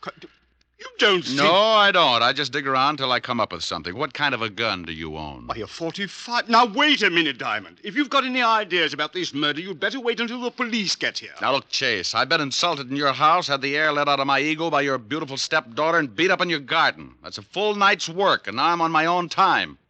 Where can I find Elizabeth? I don't know. She may be up in her room. Oh, where is it? End of the hall, head of the stairs, first door. Thanks. It's beginning to rain. What about Lang's body? Well, if he catches cold, call me. I went down the long hallway to the foot of a massive staircase. The only light was the one burning in the room I just left. I looked over at over my shoulder and saw Mr. Chase framed in its dim glow, watching me. In that moment, I thought who Chase reminded me of. A triangle hat, his hand in his vest, and Napoleon had a twin. I went up the stairs 2 at a time. Yes? Pardon me for barging in, but some guy in the garden just beat all the bashfulness out of me. How dare you? You get out of my room. You better put on something a little warmer, honey. That thing would start a Harry Carey epidemic in Boston. What do you want? Yeah. What did you do after Lang left you in the garden? What? Big ears. I overheard everything you said. I see someone pushed your face around. It's an improvement. Did Murray catch you eavesdropping? Well, if he did, he won't have much time to gloat. What do you mean? If you've done anything Aren't you to Murray... getting ready for bed a little early? I don't know what you want. I don't have to answer any of your ridiculous questions. Now, if you don't turn around and get out of here... What's the matter, baby? The drawer empty? Lose something? No. Maybe this is it. Where did you get that gun? It was lying in the garden beside your boyfriend's body. Beside it? That's it, lover. Now sit down and relax. Is Murray dead? Like Jimmy Fiddler's gossip column. Didn't you hear anything after Murray left you? Oh, no. I was crying. I ran back to the house, came up here. Is there another way back to the house besides the path that Murray took? It's one that leads to those outside doors. I came right to my room. Please leave me alone. This is your gun, isn't it? Yes, but I didn't do it. I didn't. Murray and I were going to be married Monday. Ballistics will probably show it's the one that did the job. You better tell me everything you know. I don't know anything. I didn't shoot Murray. Someone stole my gun from the drawer. Oh, please find out who did it. If they hold me, I'll go to prison anyway. Please, Mr. Diamond, please. It's going to be tough if this is the gun. I'm pretty sure it is. You could still smell the powder when I... The powder. What's the matter, Mr. Diamond? Huh? Oh, nothing. Look, you stay in your room. Maybe I can do you some good. I promise you'll stay here. Sure. I'm not going anyplace. And try and snap out of it. Sometimes you keep losing until there's nothing left to play with. It breaks the jinx. I went downstairs and started looking for Chase. As I passed the doors leading to the garden, I stopped cold. A flash of lightning turned the garden flat white. Someone was standing over what was left of Murray Lang.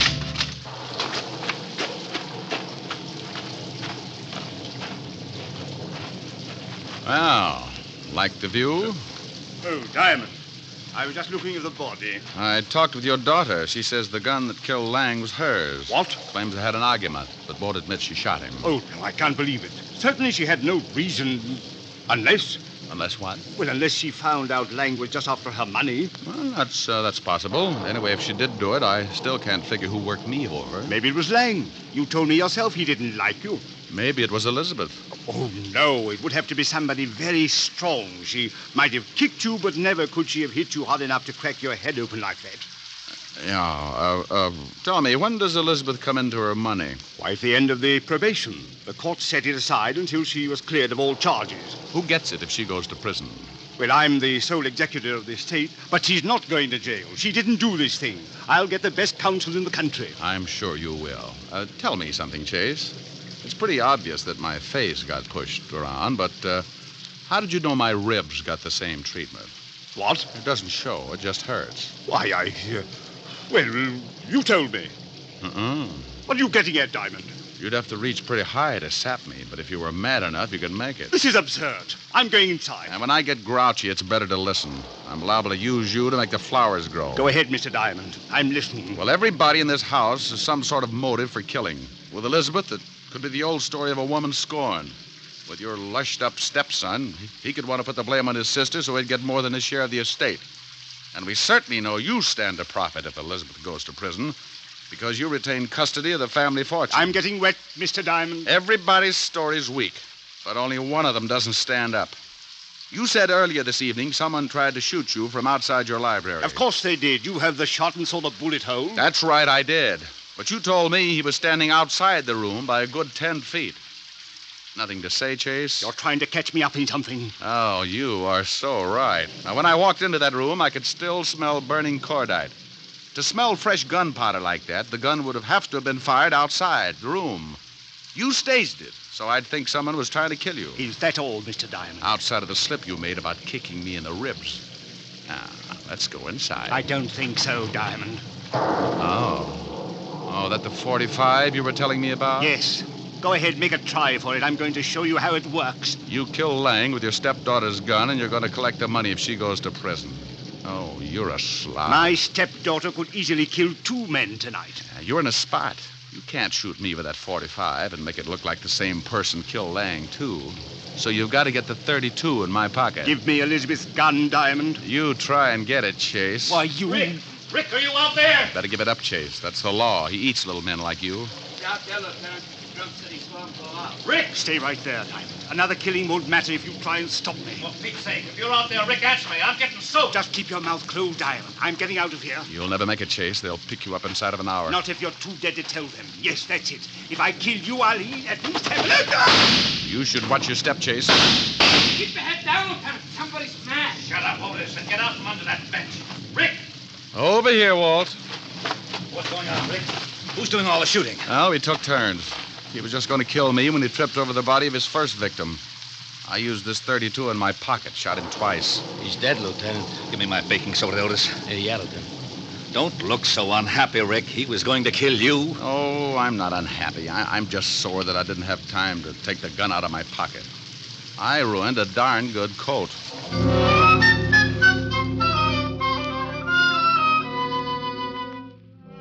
The 3 of us went back in the house, and Otis took Christopher up to bed so he could sleep it off.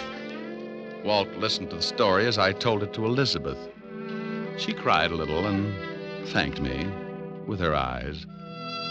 Walt went downstairs to clean things up, and I sat by her bed until she went to sleep. She didn't even wake up when I kissed her goodbye. Oh, I guess it was better that way. I said goodbye to Walt and Otis and headed for 975 Park Avenue. I was late. My face could use a mile of bandage. I hoped Helen wouldn't mind. Yes? Oh, my goodness. Hello, Francis. Tell Miss Asher I brought a car back. Oh, how bad a wreck was it, sir? Give me a glass with a backbone, will you, Francis? Yes, sir, right away, sir. Miss Asher's in the study. Thank you. Goodness. Thank you. Hi. Well, it's about... Oh, Rick, not again. Mm-hmm. Your poor little face. Yeah, my poor little face. Well, you just stretch out on the couch, and I'll get you a nice tall drink. Francis is already on his way. Feel better? Yeah, oh, yes. Got a pillow? I'll hold your head up. How's this? Mm-hmm. Like some music to go with it? Sure. Turn on the radio. You comfortable? Mm-hmm. How about you? Uh-huh. That music sounds like San Francisco. Remember the top of the mark? Yeah, fun, too. Mind if I turn off the light? The glow from the fire is enough. You're cute. Better? Much. The snow is snowing, the wind is blowing, but I can weather the storm. A little high. What do I care how much it may storm? I've got my love to keep me warm. Mm-hmm. Me. I can't remember a worse December. Just watch those icicles fall. What do I care if icicles fall? I've got my love to keep me warm. I like your singing, too. Thanks. Off with my overcoat, off with my glove. I need no overcoat. I'm burning with love. My heart's on fire. The flame grows higher. So I will weather the storm. Why do I care how much it may storm? I've got my love to keep me warm. That was nice. Hey, why did you turn the radio off? This is nicer. Come here, Rick. Oh, honey. Honey, you're reading my mind. Here's your drink, Mr. Diamond. Oh, my goodness.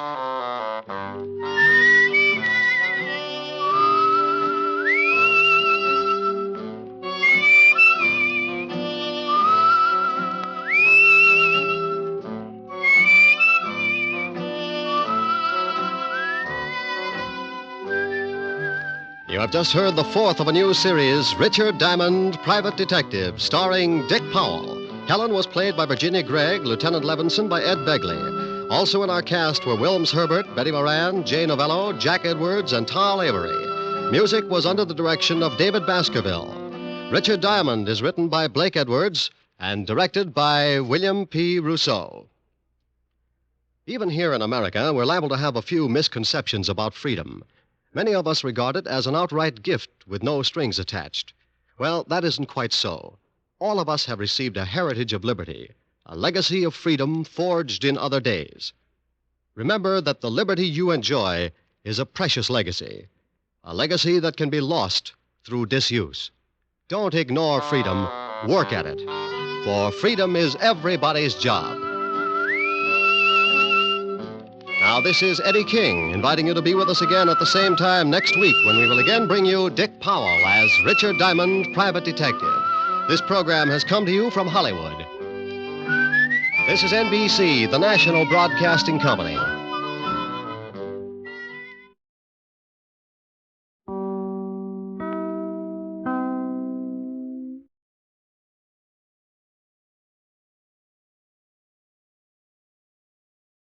The hair-raising adventures of Sam Spade, Detective. Brought to you by the makers of Wild Root Cream Oil for the hair.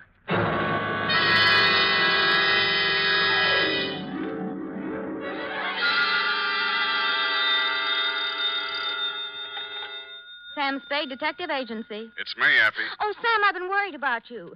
Sid Weiss was just on the phone, and he says digging up a corpse without a permit is against the law. It's all right, Effie. I just dug him up to say hello and put him back again. Oh, Sam. I'll be down in a couple of minutes to dictate my report, sweetheart. If I get lost on the way, you'll find me in City Hospital, the psycho ward, third straitjacket from the left.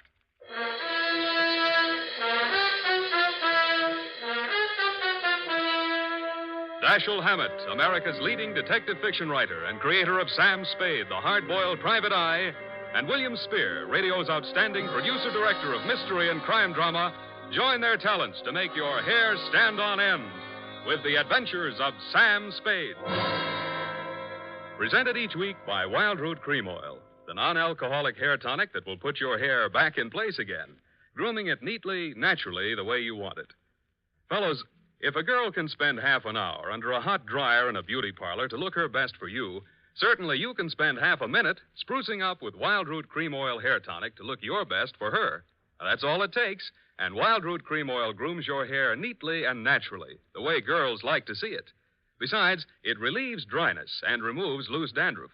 There's not a drop of alcohol in Wild Root Cream Oil. It contains lanolin. So get the big economy-size bottle at your drug or toilet goods counter. And now, Wild Root brings to the air the greatest private detective of them all in The Adventures of Sam Spade.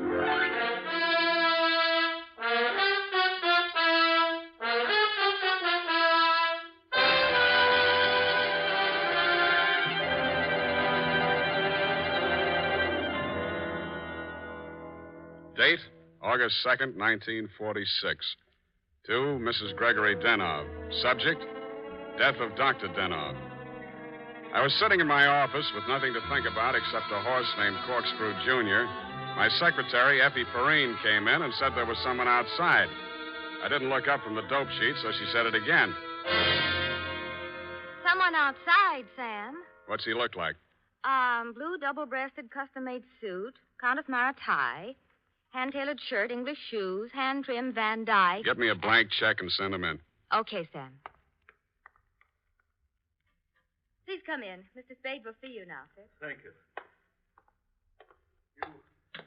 You are Mr. Spade, Sam Spade. What can I do for you? I'm Dr. Gregory Denov, a psychoanalyst. I need your help. Lie down, doctor, and tell me all about it. I see you might also be noted for your sense of humor as well as your discretion. Who told you I was discreet? A man named Nicolaitis. Well, you tell Nicolaitis I think he's cute, too. What else does he say about me?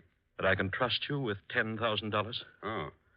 Is this Mr. Nicolaitis one of your patients? No, he isn't. As a matter of fact, he's gotten possession of some private records of mine. Well, it's rather involved. Nicolaitis is shaking you down, and he picked me as the middleman. Is that it? This is not an ordinary case of blackmail. Blackmail is blackmail, even if you do it in Technicolor. Well, as you may know, a psychoanalyst keeps a faithful transcript, a detailed record of everything a patient says during consultation, no matter how intimate or shocking. Yeah? This man, Nicolaitis, has managed to gain possession of a copy of one of these case histories. The patient is a very celebrated person, and should this material be divulged, it may have very serious consequences for both my patient and for me. Doctor, your best bet's the San Francisco Police Department. No, that's out of the question. Then I'm afraid I can't help you. Why not? Nicolaitis said I'm a private detective. When I take on a client, I take on his troubles. My job is to protect him, not to stand by and see him milked. If you want to hire me on that basis, I'll listen. I'm so tired. I must trust somebody. What can you do for me, Mr. Spade? Write me out a check for $1,000. Got a pen? Yeah. All right. You see, Nicolaitis figures that if I'm getting a cut, I'll have to keep my mouth shut. I'll spend it all the same. Here you are. Thanks. Now, what was the last thing Nicolaitis told you? That he would pick up the $10,000 here and deliver to you this file in question. Can you reach him? Yes. Call him. Tell him you've seen me. Tell him I won't do that kind of business in my office. Tell him to come to your house. I'll be there. What if he refuses? He won't. Tell him I have the whole $10,000. What time? How about in an hour? No, I'm sorry. We'll have to make it around 3 or... Oh, goodness, I'm late now. I really... That's a beautiful watch, Mr. Denov. Yes. Foreign? Yes. May I see it? My watch? Why, really, Mr. Spade, I'm very late. I have so many things to do, and I have to be at the Majestic Theater well before the matinee starts at 2:30. How are you going to see me at 3 o'clock if you're going to the theater? Oh, I'm not going to stay for the performance. Well, Mr. Spade, till 3 o'clock then. Oh, my office is in my apartment. The address is here on my card. It's the penthouse. Penthouse, huh? Okay, Doctor, I'll come formal. I'll wear the top to my bathing suit.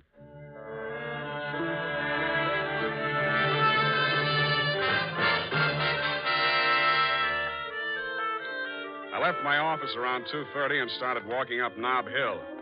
The Versailles Apartments, where Denov's place was, took up the whole 300 block, so I didn't have any trouble finding it. I stopped across the street for a minute to get my breath after the uphill climb, mopped my face, and started across. Just as I got to the middle of the street...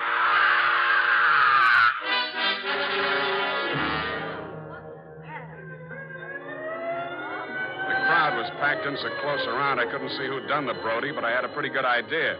The cops had the sidewalk roped off and guards posted at the building entrance. It took me maybe 20 minutes to elbow my way through and show my credentials. Sergeant Levine had the front door, so they let me in. Lieutenant Dundee of Homicide met me at the door of the penthouse. Hiya, Sam. What do you want?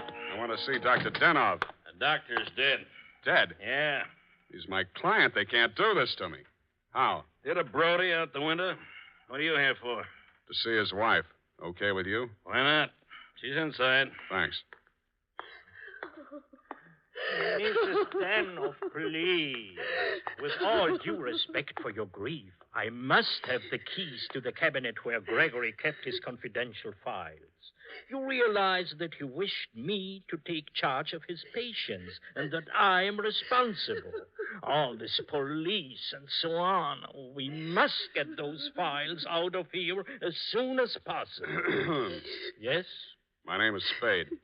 I am Dr. Zoya. I was poor Dr. Danoff's oldest friend. If there's anything I'd like to see you, Mrs. Denov, alone. But you police have already asked her so many questions. You see, she's not in the... I'm not with the police. I'm a private detective. I was working for Dr. Denov. A private detective? He was in trouble, you see. You see, Dr. Sawyer, the police won't believe me. Mr. Spade, you'll tell them. You'll tell them he didn't commit suicide. Well, Mrs. Denov, I guess that takes care of everything here. It's clearly suicide. Oh, idiot. Blind, stupid idiot. Suicide. My husband, he treated suicides. He would never... No, please. It will be all right, my dear. I'm sorry. She's hysterical. Yeah. If I had the time, Spade, I would... Tell them. Please, Mrs. Dano. The undertaker has been arranged for burial at 7 o'clock, Beth Israel Cemetery. Now, please, the key to Gregory's files. Here, take it and go. Go ahead, all of you. Okay, we'll call you later. Oh, I'm so sorry, gentlemen. This hysteria is simply traumatic condition. If I only had the time. Who can I turn to? Who'll help me? You think it's pleasant?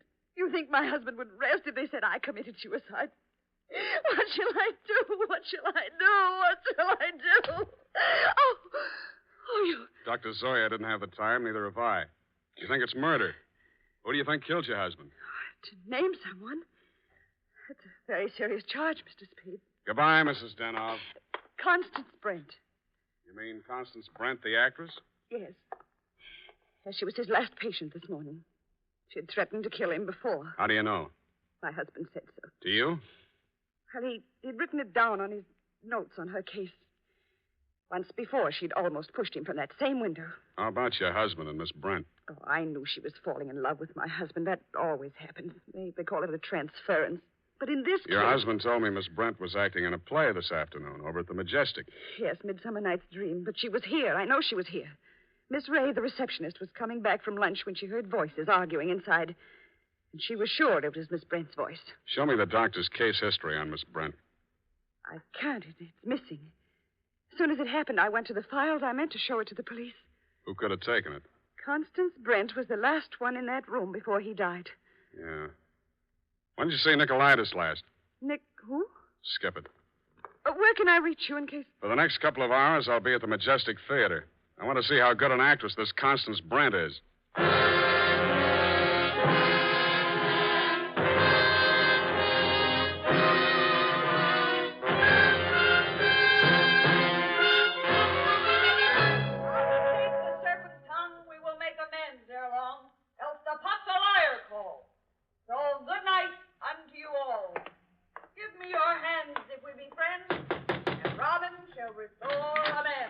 Yes? This Constance Brent's dressing room? What do you want? I want to talk to Miss Brent. Well, you can talk to me. I'm her husband. So you're Mr. Brent. I'm Jonathan Wallace. She's Mrs. Wallace. Now, what do you want with my wife? I've come to tell her that Dr. Denov is dead. Are you sure? You try falling from a 12th floor window sometime. Well, that's the best news I've heard this year. But I'm afraid it will be a shock for Constance. Maybe, maybe not. She was the last person to see him alive, as far as anybody can make out. Are you from the police? No, I'm from the insurance company. Claims investigator. What do you want to see Constance for? The policy wasn't made out to her, was it? No, made out to his widow. But she can't collect. Police say it was suicide. That settles it. This is the last time I play Titania. Stand around while Puck talks his head off. Who is this person? Darling, I'm afraid this is going to be a shock. This man is from an insurance company. Dr. Denov is dead. Oh, what a pity. What happened? The police say he jumped. His wife says he was pushed. She also says that you, Miss Brent, might have been the pusher. Oh, now, really, it's too absurd. How like a wife. What time did your play start this afternoon, Miss Brent? Matinee at 2:30, always. Always. And the late lamented Dr. Denov jumped at 3 o'clock. I didn't say he did. Doesn't this news, shock you? But of course. Do you think good psychoanalysts are easy to find? Looks like your next doctor will have to start from scratch. Your case history seems to be missing from Dr. Denov's files. Missing? No. What is it? Has a man named Nicolaitis been in touch with you? I've never heard of him. Chances are you will. Does he have Dr. Denov's notes on my case? Could be. This is frightful. Hot reading, huh? You seem to know this person, Nicolaitis. Get that file for me, and I'll pay you well for it. Just a minute, my lovely Titania. We don't know who this man really is. He might even be Nicolaitis himself. Let me see your company credentials. Now, what do you know? Somebody picked my pocket. My wallet's gone. I thought so. All right, you tell me who you are. I'll call the police. Oh, no, Jonathan. No police. Let's get off the merry-go-round. My name is Spade. You'll find me in the phone book under S.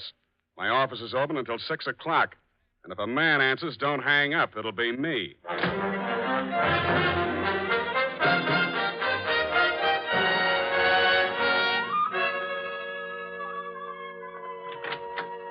Hello, Effie. You found a Nicolaitis yet? Not one. I even tried spelling it backwards. Nobody ever heard of a man named Nicolaitis. I'm beginning to think there ain't no such person. Pardon me. Do I hear my name mentioned? I'm Nicolaitis. Sam, I still think you're right. Come all the way in, Mr. Nicolaitis. Sit down. Thank you. If you need me, Sam, just scream. What can I do for you? Oh, I've come for my money. What money? Oh, the $10,000. You remember the $10,000? Refresh my memory. Oh, Dr. Denov, the gentleman who visited you this morning? Oh, that $10,000. Oh, you see, you remember now. Yeah, it all comes back to me now. You were supposed to deliver something for the money. Since Dr. Denov is dead, that is no longer important. You will give me the money, please, and I will not disturb your afternoon any further. Suppose I refuse? Oh, that would grieve me. In my grief, there is no telling what I might do. Dr. Denov's dead. There's nothing more you can do to hurt him. Oh, never would I attempt to hurt poor Dr. Denov, but in my sorrow, it would be so great if I should be forced to hurt the woman he lost.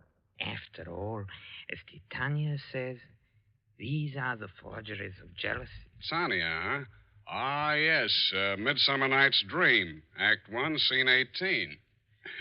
I'm a little rusty on my Shakespeare. Oh, you are indeed, Mr. Spade. Titania doesn't appear until well into Act 2. She doesn't, huh? Yeah, that's right. Yeah. I guess she isn't on for 40 minutes or so. Yes, indeed, Mr. Spade, but I didn't come here to discuss drama. What else have you got to discuss? When Dr. Denov died, your market died with him. That is a very unprogressive view, Mr. Spade. There's always a gentleman named Jonathan Wallace. Why, you fiend. You don't mean you'd sell to both of us? Mr. Spade, how can you have such a low opinion of me? I will prove my integrity. I will give you the material. You give me the money. Hand it over. In the Levant, Mr. Spade, we have a saying. He who goes too close to the bear soon loses his beard. I have left my beard at home. Okay, I'll meet you anywhere you say, anytime you say. Excellent. At 7 in your apartment? Won't that be walking into the bear's cave? In the Levant, Mr. Spade, we have a saying. Private dicks do not kill people in their own apartment.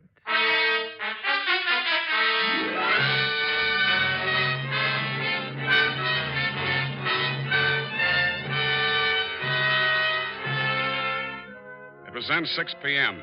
I called Effie for messages. She told me that you'd been phoning frantically, Mrs. Denov. I still had maybe 30 minutes before Nicolaitis was due at my apartment, so I breezed on up to your place on the hill. We had a very interesting chat. Remember, Mrs. Denov?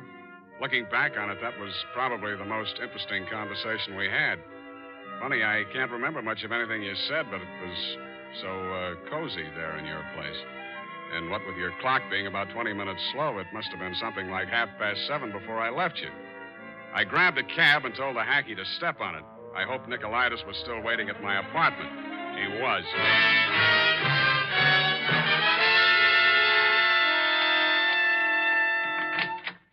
Mr. Nicolaitis, I'm sorry to be late.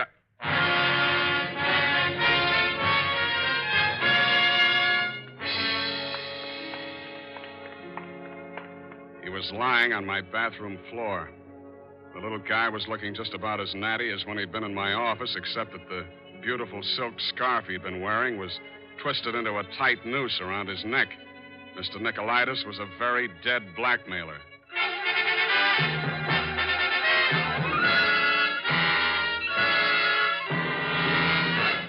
The makers of Wild Root Cream Oil are presenting the fourth in a new series of programs bringing to the air for the first time the adventures of Dashiell Hammett's famous private detective, Sam Spade.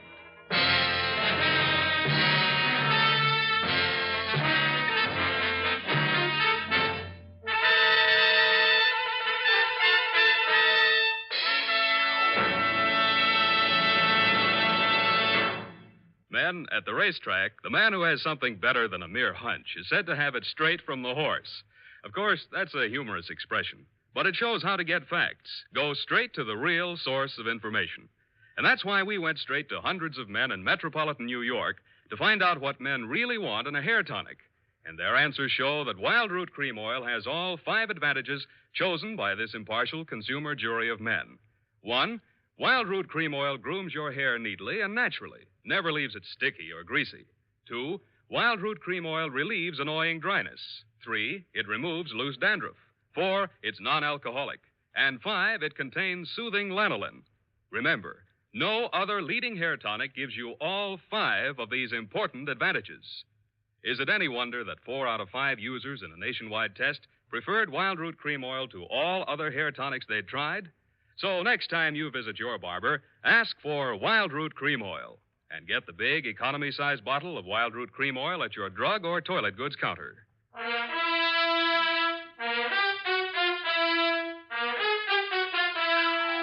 And now, back to Sam and Psyche.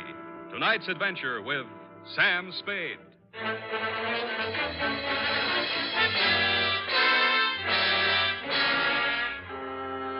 His eyes were open, and he seemed to be looking right at me as I bent over him. The finger marks in his throat were too blotchy to be of any use. Pretty soon, Lieutenant Dundee and Sergeant Polehouse came in and walked over behind me. We all stood there for a second, and then Polehouse bent down and closed those eyes. You know him, Sam? His name is Nicolaitis. That's all I know about him. What did he come here to your place for? I don't know. You invited him? I wouldn't have been surprised to find him here, but not like this. You boys got a smear on him yet? Sure. He's an old customer of mine. Runs a photo lab. Photostats, microfilm. Microfilm. Nobody makes any sense. They're all screwballs, psychos, neurotics. What am I doing in the middle of this anyway? Sam, don't scream at us. We're just doing a job. Oh, I'm sorry, boys. This Dr. Denov is my client. Mental expert. That Denov probably had a screw loose somewhere and needed a psychoanalyst himself. Say, maybe he was... Yeah. Hey, look, Dundee. I'm going out of here now. Do I call Sid Weiss and we go through all that again, or are you going to let me walk? Why, Sam, you can go. I know where you sleep. I'll wake you when I'm ready for you.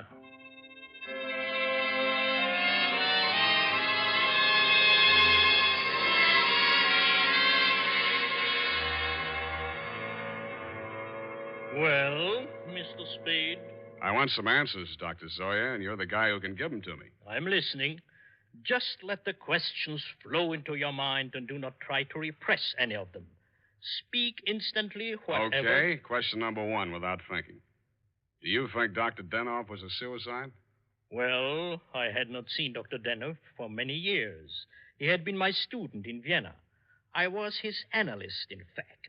That's all very interesting, Doctor, but my question... Yes. Did poor Dr. Denov commit suicide? I have reviewed all the material, manifest and hypothetical, And I came to the conclusion, no, it was quite impossible. You see, these paranoid and Okay, traumatic... question number 2. Was Dr. Denoff in love with Constance Brent? I suppose I can now answer that question. When I arrived in San Francisco, I found him in great distress. He told me he feared he was losing his objectivity towards this patient. In other words, he was in love with her. Yes. You think she might have murdered him? All psychoanalytical subjects develop aggressive feelings toward the doctor. Nearly all of my patients have threatened me at one time or another. You don't say. Tell me, Dr. Zoya, you know anything about Jonathan Wallace, Miss Brent's husband? A violent type, almost psychotic. Yeah? How about you, Dr. Zoya? Could you have done it? That is a most interesting question, Mr. Spade.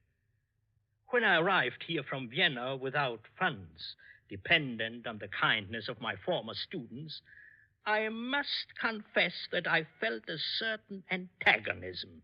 It disturbed me to realize that a man of my standing in the profession should be dependent on the goodwill of a younger and, I sincerely believe, less gifted man. However, I overcame this, and I didn't kill him. Yeah. Well, Doctor, thanks a lot. Oh, Peep. Truly a life study. There is no accounting. For instance, Dr. Denoff. He came to me only this afternoon with the strangest request. Yeah? He gave me the gold watch which I had presented to him many years ago upon his graduation in Vienna. He had a patient waiting, and so had not much time to explain. Where is this watch? Please, I'm coming to that. He asked me to promise that I would have the watch buried with him if something should happen. That has been done. But Dr. Denoff just died at 3 o'clock. It is a Mosaic law that the deceased be buried before sundown. Uh-huh. Thanks, Doctor. Thanks a lot. I hope I've been of some help. Doctor, you'll never know how much you've helped me.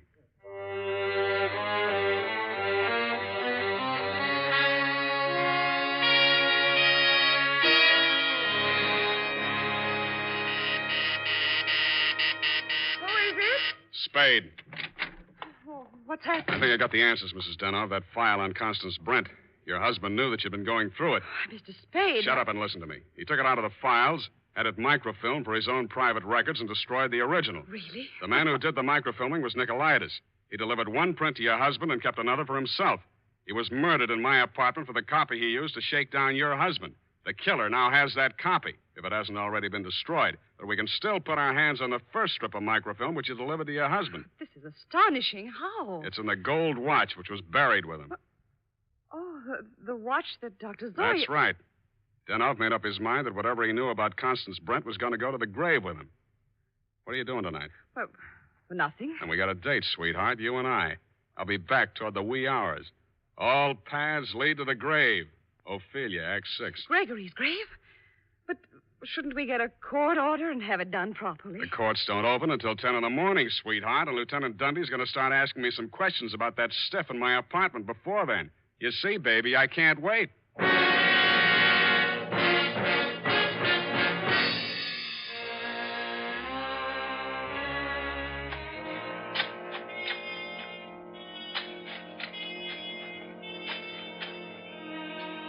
Mr. Spade, we shouldn't be doing this. If I'm wrong this time, it won't be wasted effort. I'll crawl into the grave myself and pull it in after. Here. I struck it. Give me that crowbar, Mrs. Denoff, quick. Oh, dear, oh, dear.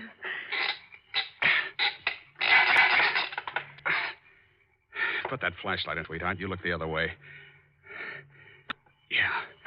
Yeah, here it is. Look. What, Mr. Spade? What have you got? The watch. Here, put the flash on it while I open it. Here's my nail file. Pry off the back. Thanks. That does it. Here's the film. All right, Mr. Spade. Give me that film. Wasn't the second gravedigger from Hamlet, Mr. Constance Brent? Stop clowning and hand it up to me. You better do as he says, Mr. Spade. We both got guns. I was expecting that. Took you a long time to get here, Mr. Wallace. How did dear Constance make out as Lady Macbeth? Just give me that film. Stop being an idiot, Wallace. The cemetery is crawling with cops. Put that gun away before you drop it and break your foot. Come up out of that grave, Spade, or you'll stay there forever. Okay, Dundee. All right. Get those hands up, everybody. Go ahead, Dundee. Make the pinch. Okay. Sam Spade, I arrest you for body snatching, violation of graves under the Civil Code number... No, you fool. You're supposed to arrest Mrs. Gregory Denov and Jonathan Wallace for the murder of Gregory Denov and Pericles Nicolaitis. But I... Oh, yeah. No, you don't.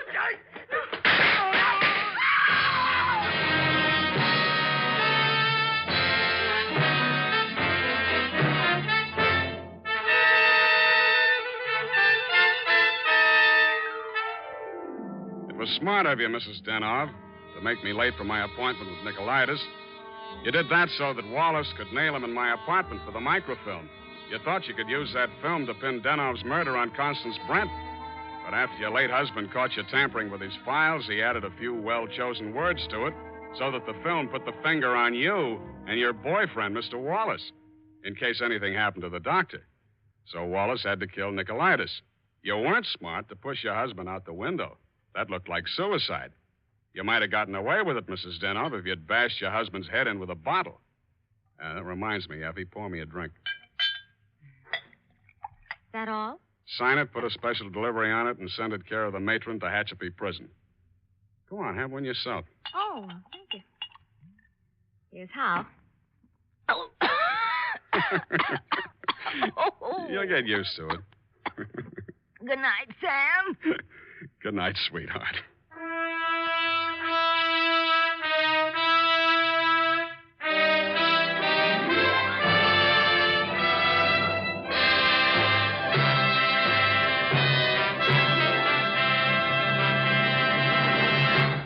Wild Root Cream Oil presents The Adventures of Sam Spade, Dashiell Hammett's famous private detective, produced and directed by William Spear. Men, on these warm August days, the sun beats down on your hair, may leave it looking dry and brittle. That's why, now especially, you need Wild Root Cream Oil. This grand non-alcoholic hair tonic has just what it takes for summer grooming. It contains lanolin, the soothing oil that's so much like the oil of your skin. Wild Root Cream Oil keeps your hair neatly in place, gives it the handsome, successful look that helps you get ahead on the job.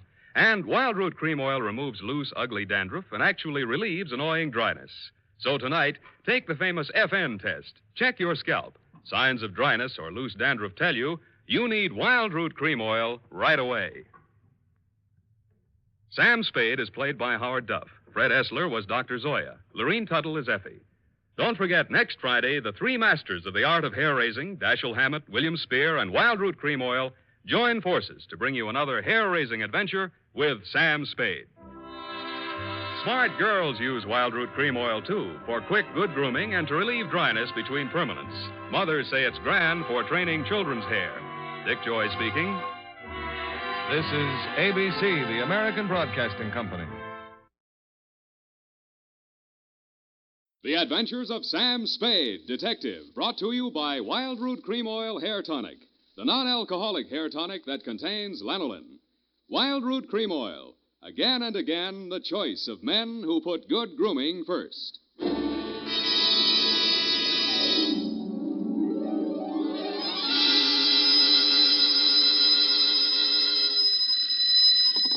Sam Spade Detective Agency. Me, sweetheart. Oh, Sam, I got it. Got what, my pet? A bank book, Sam. Well, you must advertise in the Lost and Found right away, Effie, and find the owner. There might be sickness in the family. Oh, but it's your bank book, Sam. What? Uh-huh, it has your name on it. Samuel Spade, account number 4. It's a forgery. Somebody's trying to pin something on me. Lock it up and don't touch it until I get there. Oh, all right.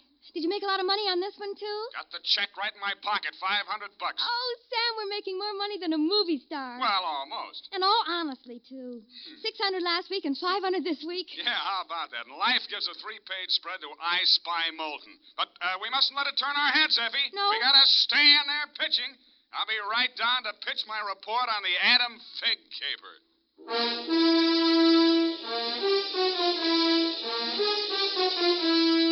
Dashiell Hammett, America's leading detective fiction writer and creator of Sam Spade, the hard-boiled private eye, and William Spear, radio's outstanding producer-director of mystery and crime drama, join their talents to make your hair stand on end with the adventures of Sam Spade. Presented by the makers of Wild Root Cream Oil for the hair. You've heard the saying, you never know until you try. Well, you'll never know how handsome your hair can look until you try Wild Root Cream Oil. See for yourself how neatly and naturally Wild Root Cream Oil grooms your hair. Note how effectively it relieves annoying dryness and removes loose, ugly dandruff. You can get Wild Root Cream Oil Hair Tonic in either the big economy-sized bottle or the handy tube. Or you can ask your barber to use it on your hair. But by all means, try it. Don't delay. Get it today. Wild Root Cream Oil. Again and again, the choice of men who put good grooming first. And now, with Howard Duff starring as Spade, Wild Root brings to the air the greatest private detective of them all in The Adventures of Sam Spade. Sam,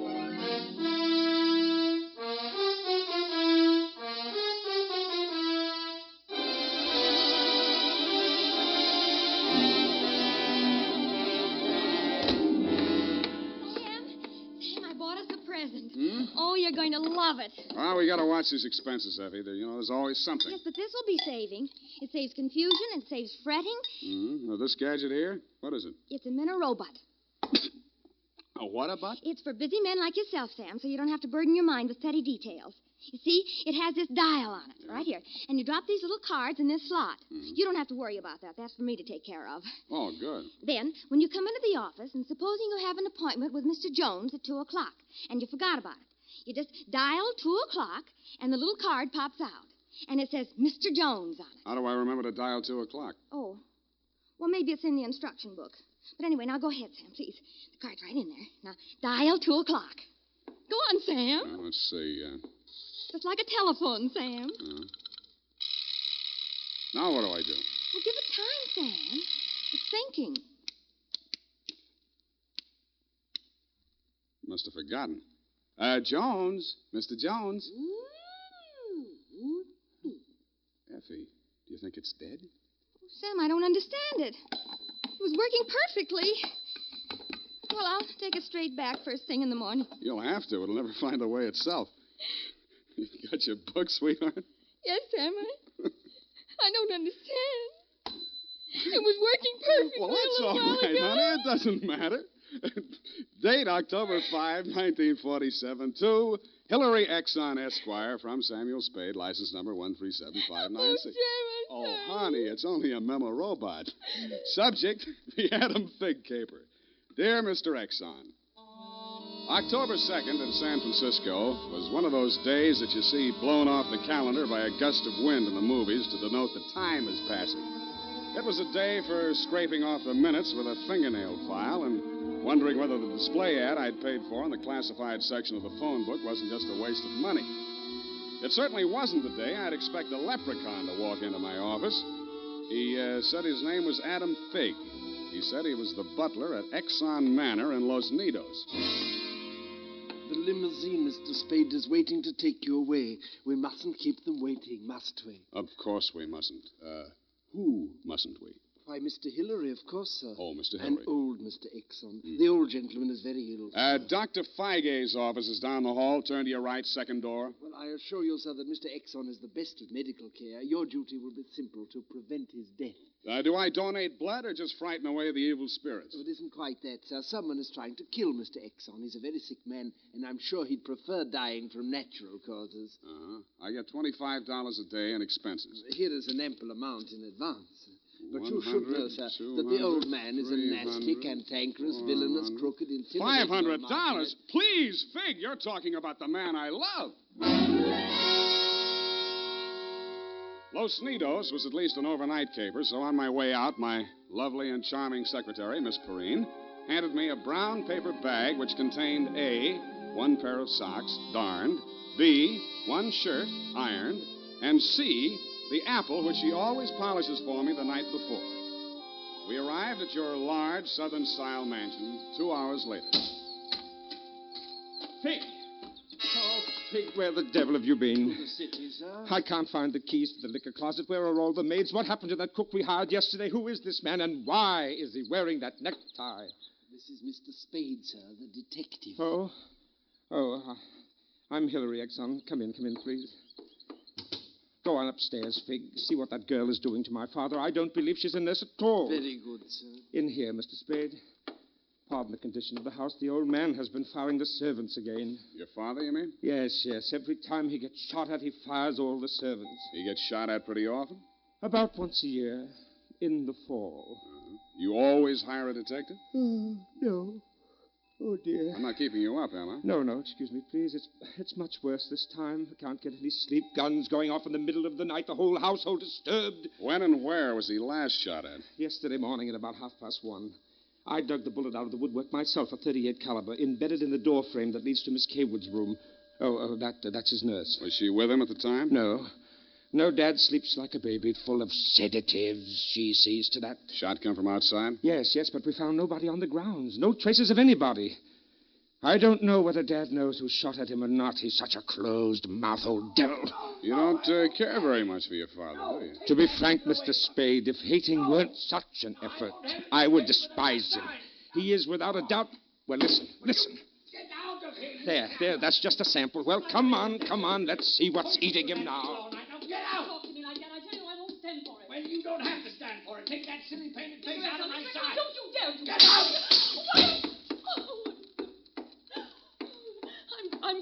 I'm quitting, Mr. Exxon. I can't stand it another minute. Yelling, screaming, throwing things at You must have done something to set him off. But I didn't, I tell you. I didn't. This is Mr. Spade, Miss Kaywood.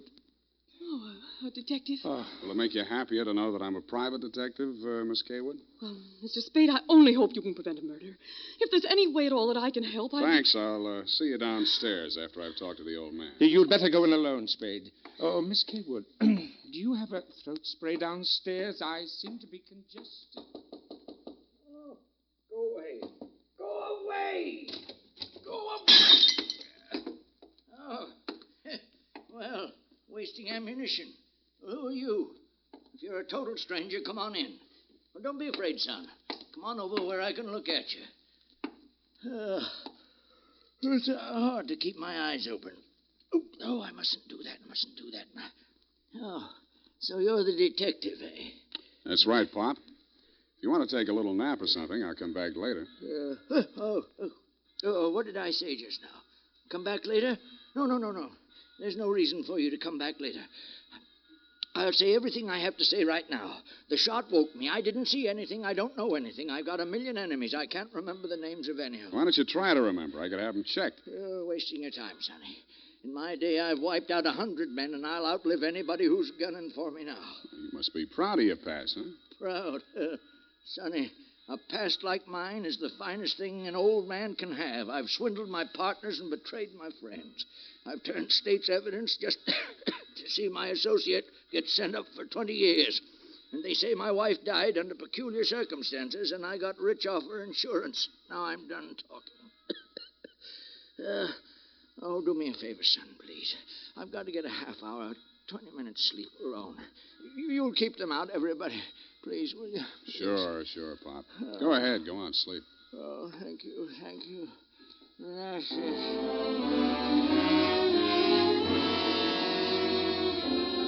He closed his eyes, rolled over, and fell into a heavy sleep. I stood there a moment, looking down at the frail, wasted old body. Then I cased the room. In digging the bullet out of the door, Hillary had done a good job of ruining any chance there might have been of proving the direction it had come from. I strolled out on the balcony. It was a pretty night. I lit a cigarette and took it in. Then I heard a door open and close softly behind me. Nurse Kaywood was at your father's bedside. She was filling a hypodermic from a small vial of bluish liquid. He didn't awaken when she jabbed it into his arm. Then she saw me standing in the doorway. She hastily dropped the medicine vial into her uniform pocket and came around the bed to meet me. Oh, Mr. Spade, thank heaven. Why, when I saw you standing there in the half night, I thought you might be... Thought I was who? Why, the man who fired the shot. There was a man? Well, I don't know. I didn't see it happened. I just assumed that... You shouldn't have done it. I warned you, Eleanor. Oh, we're disturbing him. Let's talk outside. Okay. Oh, it's good to breathe something besides sick room air. I thought you got used to things like that in your profession. Why are you so unfriendly, Mr. Spade? Nurses are human, aren't detectives? Try me, sweetheart. Oh, I know what you're thinking of me. But after a week in this horrible house, that poor old man, he's frightened. He's really frightened. What of? By the shots. 38 caliber or hypodermic? Surely you don't think that He's supposed to be under sedatives. The doctor's orders. Sorry, sweetheart. It's my job to suspect everybody. Can't you forget your job, even for a moment? Sure. If you don't mind the fact that I know you're a liar, that I'd make book you didn't come here primarily as a nurse, and what's worse, your act's not even convincing. Oh. Is it that bad, Sam? Yeah. Almost bad enough to be good. Come here. Oh, I hate you.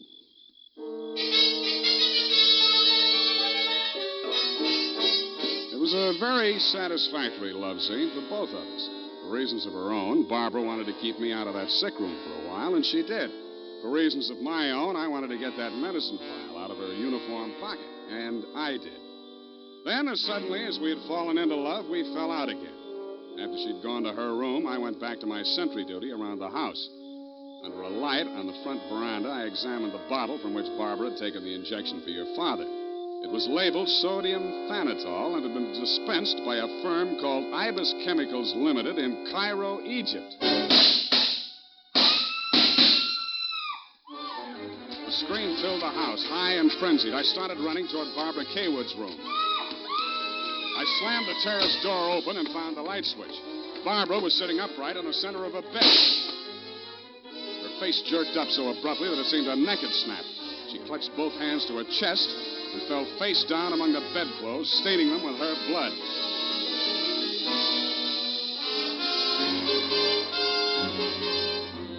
I don't know whether I went through, over, or around the screen that stood between her room and the old man's. I circled Exxon's bed. He lay on the floor on his side facing the window. I went outside. A .38 automatic lay on the ground a few yards away from the building.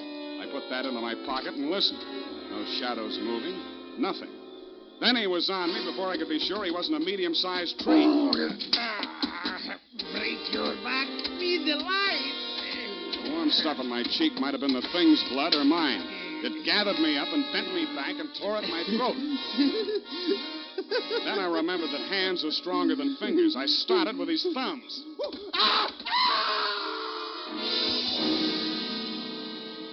He lay there for a moment, then his huge body began to twitch. He was holding his fingers and sobbing like a baby. I pulled him up to his feet, poked him in the back with the flat of my hand. I followed him through an opening in the hedges and down a long, pitch-dark lane toward the lights of a squat brick house set on the top of a slight rise. As we approached it, a door opened and light streamed out onto the porch. The tall man framed in the doorway was the last person in the world I expected to see. Ah, Marcus, you brought him. Oh, master, very delightful service, but have much pain in fingers. Always complaining, Marcus. Welcome, Mr. Spade. Come in, my dear fellow. Come in. I've been expecting you. Family fortune by blackmailing me. And if you don't remit, Exxon could have you booked for forgery, blackmail, definition of character. Oh, my dear fellow, please. This is most painful. But if I had but the original letter, I could destroy it and go back to the felt. Ah, the felt. What happened to it? That fig, that stinker stole it. He burgled my home. Are you taking pot shots at old Exxon? Well, don't be a fool, man. I want Exxon to stay alive. I must find out some part of his life which will have an exchange value that will cancel out what he has on me.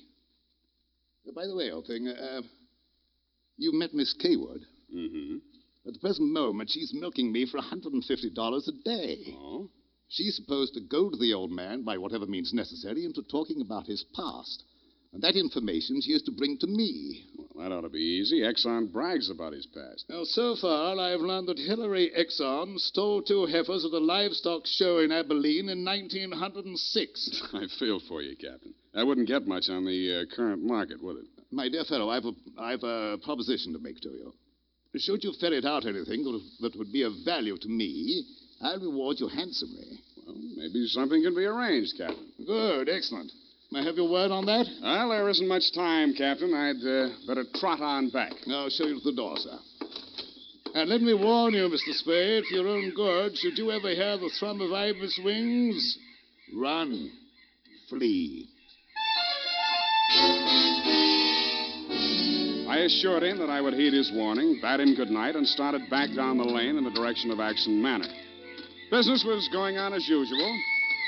There were no shots this time, only the scream. When I got to Barbara's room, you and Adam were standing at her bedside trying to quiet her down. Well, Mr. Spade, is this the way you guard the house against intruders? Where have you been? Ask Adam. What does he mean by that, Fig? I'm sure I don't know, sir. I've not left the house, sir. What happened here? Oh, she woke up screaming. She said someone had come into the room and torn off her bandages. A nightmare, of course. Please, I want to talk to Mr. Spade alone. Oh, please go. Adam, you go too. Please, Hillary, you go too. Good. Some questions I want to ask you, sweetheart, alone. Oh, but look here, Spade, look here. She just had a terrific shock. She shouldn't be questioned. The code of detective transcends that of the medical, Mr. Hillary. Perhaps he should have a few minutes alone with Miss Kaywood. Oh, very well, Fig. I suppose you know best. Remember what the doctor said, Miss Barbara. Not too much exertion. What happened, Barbara? Well, it could have been a dream. Somebody was standing over me in the darkness and peering down at me. And then he started to rip off my bandages, and I screamed. And when Fig came into the room and he turned on the lights, he was gone. It could have been a dream, Sam, and I could have been clawing at the bandages myself in my sleep. But you weren't. It wasn't a dream. I've been talking to Captain Sherry. And then I thought... well, how much do you know? That you've been feeding the old man truth serum to get him to talk in his sleep. Oh, How much talking has he done? well, plenty. How much you told Sherry? Well, just as little as possible. Why? Because, Sam, if we can keep that old man alive and out of jail long enough to sell what we know to Sherry for what it's really worth, we'd be fools not to do it. What makes you so sure you'll stay alive long enough to collect, sweetheart? Well, because you're going to help me, aren't you, Sam?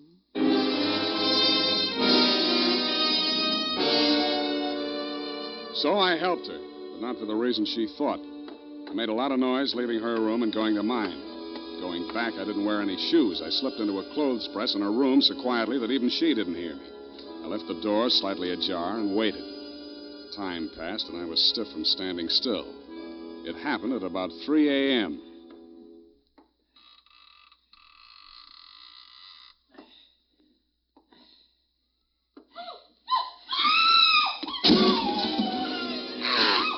The crazy, feverish glare of his eyes told me that the threat of the gun in my hands meant nothing to him. I jumped to his side, twisted the knife away from him, picked him up in my arms, and carried him, kicking, clawing, and swearing, back to his bed. He lay there, breathing hard. Then he smiled. You're a smart one, Sonny. You had me figured out the first time you came in here, didn't you? Not quite, Mr. Exxon. The gun under your window was the clincher. That gun? Sure. I had it under my pillow all the time. I got tired of shooting into door frames. Look, you're dying, Mr. Exxon. There's no use trying to make up stories now. You're right, Sonny. I knew that nurse would sit up in bed after I fired tonight. And then I let her have it right through the screen. Why? You know why well enough. She was doping me up and sneaking in here at night, listening to what I was babbling about. Maybe you weren't saying anything important, Mr. Exxon. I might have, Sonny. I might have. 14 years ago, I killed my wife. I wanted to carry the secret to my grave.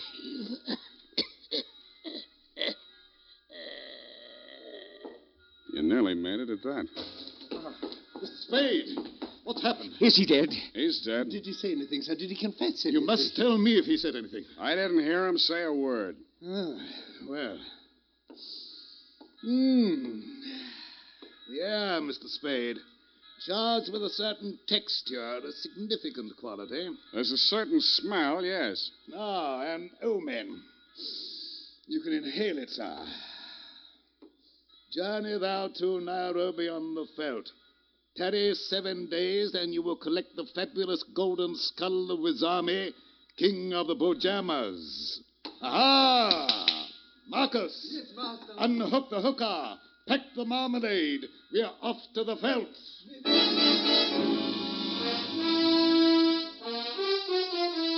Just then, a flock of birds broke across the horizon, screaming. There must have been thousands of them, but not ibis, Mr. Exxon. Vultures. I suppose if you're going to pay any attention to omens, it's a good thing to know your birds. Period. End of report.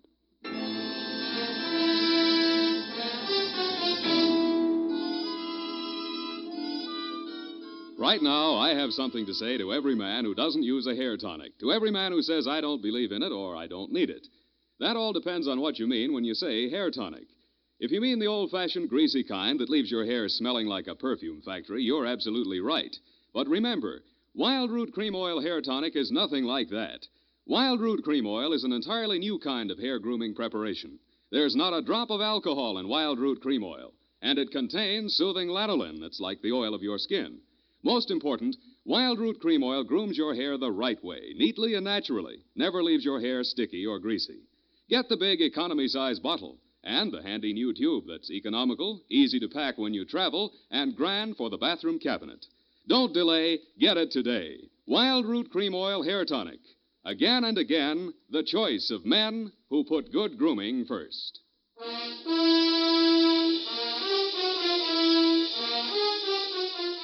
Well, Effie, Sam, the memo robot works after all. I told you it would. Yeah, it just takes a little time, sweetheart. Oh, read the card, Sam. Now, you see? You'd know you were supposed to see Mr. Jones at 2 o'clock. Isn't it wonderful? Well, this card doesn't even mention Jones. Huh? What does it say, Sam? Well, it says, journey thou to Friskin's drugstore, wager $5 on Ira W. in the 3rd at Belmont Park. Oh, Sam, it's psychic. Tarry but a moment. Yes? Thou wilt lose $5. Oh. Good night, Sam. Good night, sweetheart.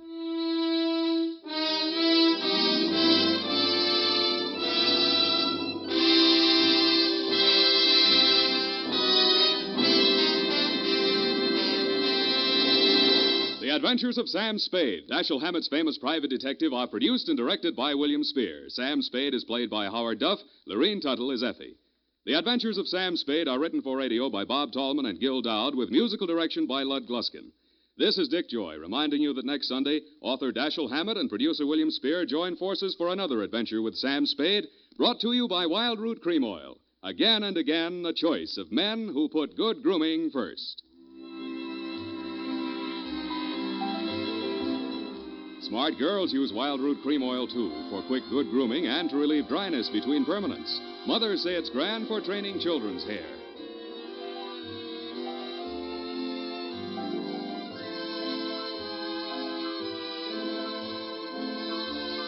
This is CBS, the Columbia Broadcasting System.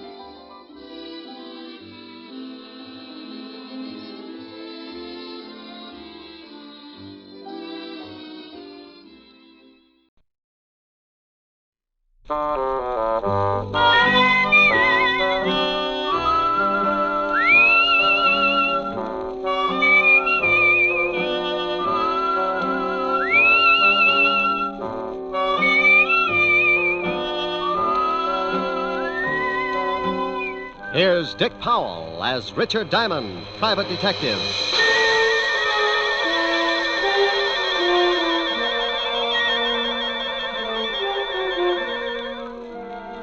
My name's Diamond, and I'm in business for a very simple reason. I like money. Oh, sure, I could do better, but I don't believe in straining myself. I might make a few bucks more, but so what? You work harder, your back gets weaker, and you take that extra couple of bucks and spend it for a brace to keep you from folding in the middle. No, I got a little one-room office that leans out over Broadway, and I'm very happy. Sometimes I get a case that lasts a week, $100 a day in expenses, and I make enough to pay the rent. Take my girl Helen Asher to dinner a couple of times and rest my feet on the desk like a prosperous businessman. I'm in partnership with a shill called Human Nature. And with him on my side, it just figures that people are going to get in trouble. Like the character who's ringing the doorbell of an apartment on the east side. He's built just right for more trouble than he can handle.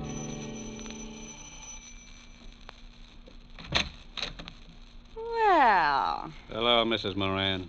you say that like you're really glad to see me. I'll let you know as soon as we can talk business. To Did you bring a rubber hose along? Why? Are you going to be hard to get along with? This time, yes. Where's your husband? He went out. I tried to convince him the window was the quickest way to the street, but he's old-fashioned. He took the elevator. You're drunk. He can't get a bet out of me. Want a drink? Just get the 500.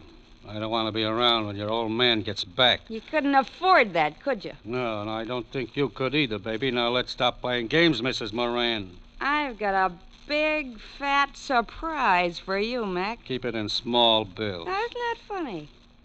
That's your surprise. Yeah? Yeah. You don't get the money. You get something else. Stop yelling. You'll have the whole building up here in a minute. They'll be up anyway, Mac. A gunshot makes people curious. Now, wait a minute. You don't have to pull a gun. I don't have to do anything. And I'm breaking myself of one habit right now. I'm through paying your dirty blackmail. Now, you know I got my orders. If I don't collect, someone else will be around. Come on, give me the gun. Sure. A piece at a time. I need a drink.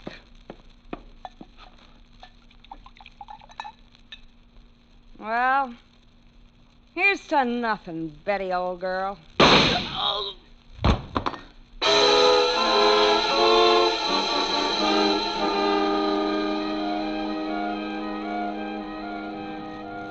Extra, extra, read all about it. Mac Grayson shot to death in blackmail plot. Socialite Betty Moran kills gangster, then takes own life. Read all about it. Paper. Hey, kid. Oh, paper, mister? Yeah. Here you are. Keep the check. Oh, thanks. Wealthy wife of William Moran kills... Well, I have to call Mr. Moran. No sense to lose a good source of income.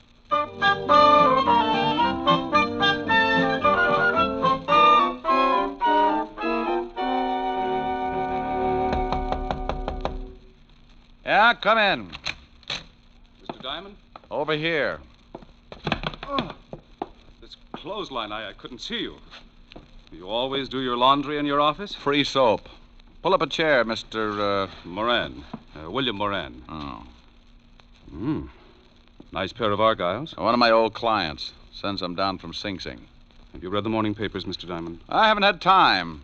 Took some throw rugs down to the laundromat before I started on the socks. My wife died last night. What did you eat for breakfast? Why, pancakes and eggs? Why? You must eat a whole pig when you're not in mourning. How did she die? She was shot to death. Couldn't she get 2 people for a pyramid club? She was being blackmailed. It's usually the other way around. The victim shoots the blackmailer. She did that. His name was Mac Grayson. I want you to find the other man behind this blackmail ring. Oh, what makes you think there was more than one? I received an anonymous phone call this morning. It was from a man who said he was a friend of Mac Grayson. He made it perfectly clear that he was going to continue with the blackmail. You, know what they had on your wife? She was a very wealthy woman, Mr. Diamond. Before she married me, she was rather wild. Well, they get that way sometimes. There were some letters. Why don't you go to the police? As far as they're concerned, the case is closed. They say it's a murder and a suicide, and that's that.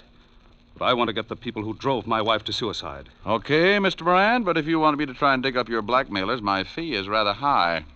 I want to start sending my laundry out. Money is no object. That's the nicest thing you could have said. $100 a day and a fifth of plasma. Plasma, Mr. Diamond? 100 proof. I never know what I'm going to run into in a case like this. I may bleed a little. You can reach me at Evergreen 45021. I'll write you a check. Here, use my pen. It's getting an inferiority complex. Do you know anything more about this man who called you this morning? No, only that he said he was a friend of Mac Grayson's.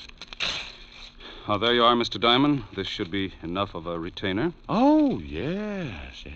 And that's all you know? I'm sorry I can't be of more help. Oh, you've been a brick. I'll get the rest from homicide. Thank you and goodbye, Mr. Moran. Goodbye, Mr. Diamond, and good luck. Oh, I'm sorry. I knocked down some of your washing. There. Well, I'll be hearing from you. Well, that's the way it goes. 1 minute you're washing socks, and the next you got enough money to stake out a claim on every night spot from Mott Street to Harlem. Unless a particular blackmail ring likes to kill private detectives. I had a hunch the assignment might run into overtime, so I put in a call to a lovely redhead named Helen Asher. Francis, the butler, answered, and I told him to pass the word along that I might be late for my date. I hung up before Helen could get on the pipe and start screaming at me like a wounded eagle. I locked the office, went down to 5th Precinct, and an old friend, Lieutenant Levinson. He was in charge of the homicide detail and could tell me about the late Mrs. Moran and her victim. When I walked in, Sergeant Otis was polishing his billy. Hello, Otis. The lieutenant in? Well, Richard Diamond, the all-American gumshoe. Oh, you're just jealous because that club you've got is a better shape than your head. Lieutenant, Diamond's out here. Okay, send them in. Tell me, Shamus, how does one get to be a great big private detective? Saving box tops? Well, you have to observe things, Otis, my boy. For instance, one look at your shirt and I can tell you've been eating well for a week. Why don't you either get it cleaned or stick it in a pressure cooker? Hello, Walt. Now, wait a minute, Rick. If you've got a body somewhere, take it to another precinct. No, I'm a little short right now, but maybe I can dig one up. What I said. Yeah, that was a swell one. Is this just a social visit, or am I a dreamer? It's about the Moran suicide. You handle it? Uh-huh. One of the neighbors called us. They're both deader than Otis on a double date. What about the Grayson guy she knocked off? Cheap thug. Couple of convictions. Oh, don't tell me Moran's been to you with that blackmail story. Yeah. He seems to think Grayson was working with someone. Rick, that guy pestered us all morning, but there's no proof of blackmail or anything else, except 2 people got killed. Give me a quick rundown. I don't know why you're interested. I think Moran drummed up the blackmail theory just to cover that his wife was running around with another man. Well, I'm interested because Moran gave me a fat $200 in advance to get me in the spirit of the thing. Well, if you want to be bored, here are the photographs of the deal. Here's Mac Grayson. Bullet entered his chest just below the 10th rib. Gun was a .32. Same one that the Moran dame used on herself. Enough powder burns on his shirt to show that she was standing pretty close when she gave it to him. She'd have to be, not to miss him. Now, you can see she was lying about 10 feet from Grayson near the bar. Probably needed a stiff shot before she knocked herself off. That's the highball glass on the floor near her head. And that's the .32 she used, about 6 inches from her right hand, and only her prints on it. Powder burns on the girl? Sure, all over her temple. We did the paraffin test on her hand, too. She fired the gun all right. Did Grayson have any friends? We never tied him up with anyone except an old wino that hangs out on Skid Row, a dump called the Parrot Club. Name's Wilbur Truitt. Yeah. Well, thanks, Walt. Now, look, the dame killed the guy and then shot herself. What more do you want? I'll let you know. Now, wait a minute. I know that gleam in your eye. I always get a sour stomach from it. If you've got something, you'd better tell me. Oh, you're a cynic, Walt. Have you talked to this Wilbur Truitt? We questioned him this morning. Got a tail on him? Sure, but he won't take us anywhere. Now, what are you cooking up? Well, maybe you think there's something to Moran's blackmail story. Oh, don't be an idiot. Then what are you tailing Truitt for? Because I can't take a chance. Blackmail's a federal rap, and if Moran keeps stirring up trouble, I want to be able to prove he's nuts. Now, you look here. I want to know what's on your mind. I'll send you a letter. Oh, Otis. Yeah, Lieutenant. Get me my bicarbonate. And shut up. Bye. Goodbye. I went through the squad room and out into the hall. I used the payphone by the door and put in a fast call to my client, William Moran. I had a hunch, and Moran's $200 retainer in my pocket gave him an A priority on it. Yes? Mr. Moran. That's right. This is Diamond, Mr. Moran. I've got a lead on someone who knew Mac Grayson. Well, that's fine, Mr. Diamond. Who is it? A guy who hangs out on Skid Row named Wilbur Truitt. Ever heard of him? No. Oh. Well, he might have been the one who phoned you this morning. I think I'll go down and find out. Good. You'll keep in touch, won't you? Oh, as long as I'm on the case. Goodbye, Mr. Moran.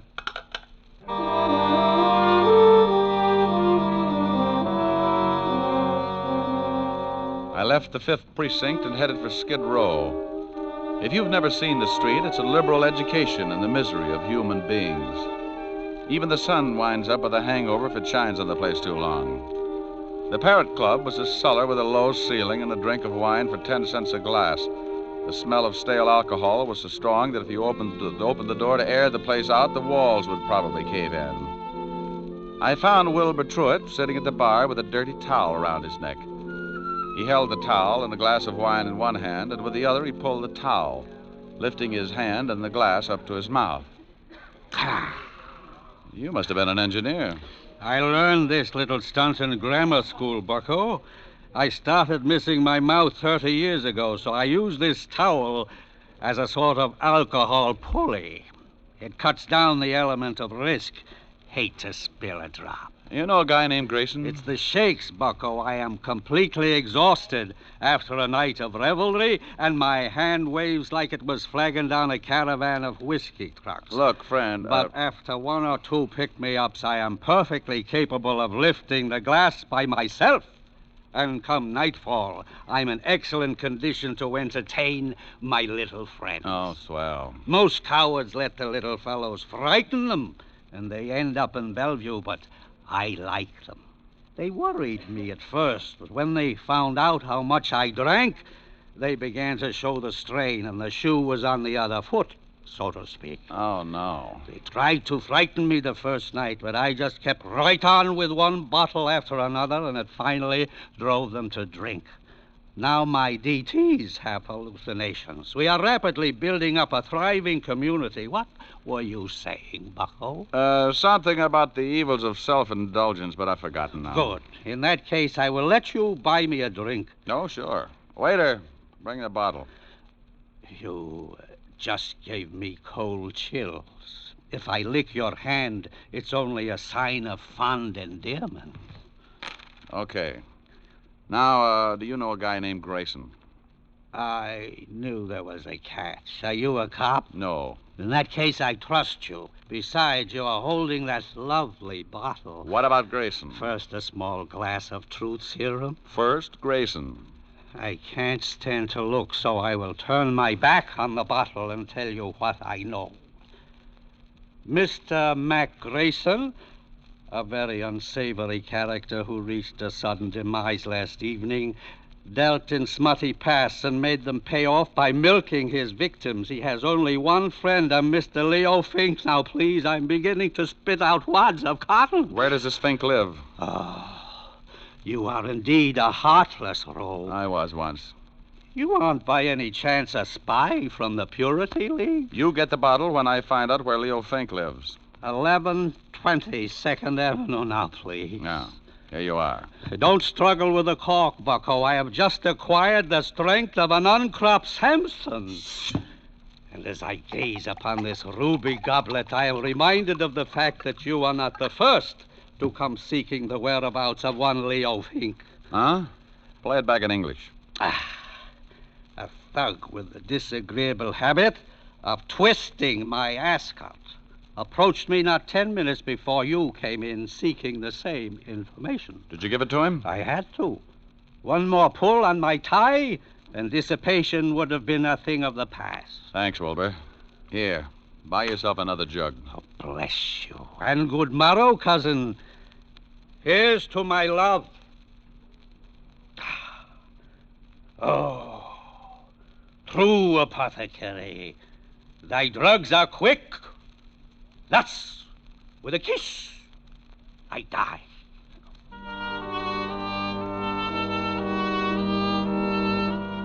I left Wilbur with his first love and walked out on the street. I grabbed a cab and headed for Leo Fink's address. All the way over, I kept thinking how wonderful fresh air really was. When we finally got there, I paid off the cabbie and looked at my watch. It was 4:30, and the city was turning soft and mellow as the sun started giving up behind the tall buildings. I got that lousy feeling again when I looked across the street. A prowl car was parked at the curb, and it looked like Homicide's private limousine. Something was wrong. I went up to Fink's apartment in a hurry. Yeah? What do you want, Shamus? Well, good afternoon, Sergeant. I'm taking the census. How long ago did you die, sir? Very funny, Diamond. Otis, who is that? Diamond, who else? I didn't ask for a quick quiz on well-known personalities. Let him in. Yeah, Lieutenant. Shame on you, Otis. You'll never make an Eagle Scout. Hello, Rick. What do you want? I'll bet he's dead. You'll bet who's dead? You know who's dead. Sure, I know who's dead. Who do you think is dead? The guy I came up here to see. Well, who did you come up to see? Well, I think it's the guy who's dead. Don't you know? No, I ask you. Well, I'm telling you. You told me nothing. Look, why are you up here? Because I'm looking for a guy. What guy? I think it's the guy who's dead. Who's dead? Oh, he's on third. Don't you know? I think I know, Lieutenant. You shut up. Of course I know. Well, all right. If you're going to hold out on your old pal... Now, wait a minute. How did we get into this thing? Otis! Here's your bicarbonate, all mixed. All right, now let's start again. Walt, who's dead? Oh, let's not have two bodies up here. The guy's name is Fink, Leo Fink. Why did you say that in the first place? Because I don't have to do anything I don't want to do. Walt. Lieutenant Levinson. Now, what are you doing up here? Well, I came up to see Leo Fink, that's all. Well, he's in the other room. If he spills anything, don't believe it. He's been dead for 10 minutes. That's too bad. He knew Mac Grayson. Yeah, how did you find out? That sweet old gentleman you sent me over to, Wilbur Truitt. Oh, you got something out of him, huh? What else did he tell you? Nothing, but we struck up quite a friendship.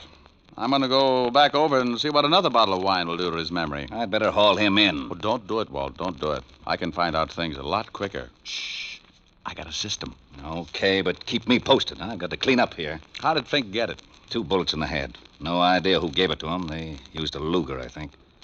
Hey, have you questioned Otis? Oh, go on. Get out of here. Walt, tell me, did you check the prints on that highball glass next to Mrs. Moran to find out whether they were from her right or left hand? Now, what difference does it make? I'll let you know. Now, you wait a minute. No, I can't. I'm behind schedule now. Bye. Oh, Otis!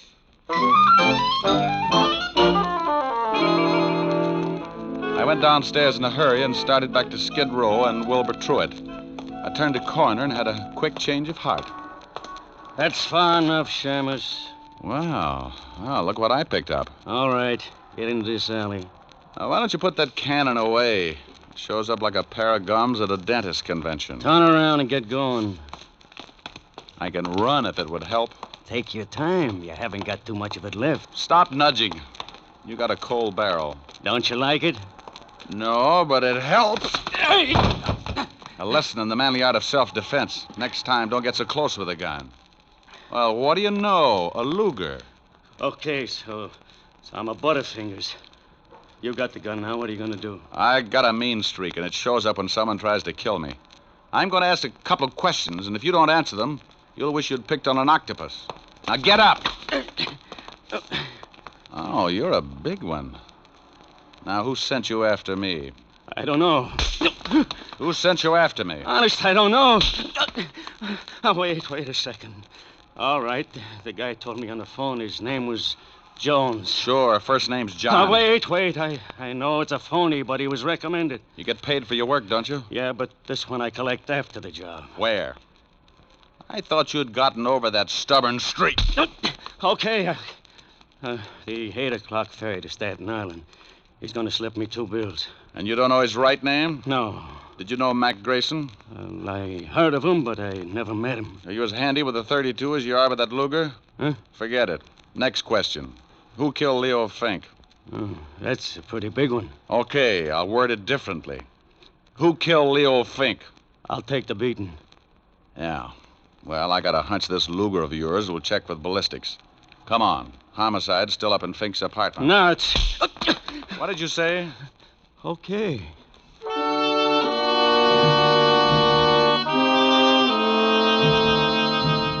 I hustled Louis up to Walt and left him handcuffed to Sergeant Otis.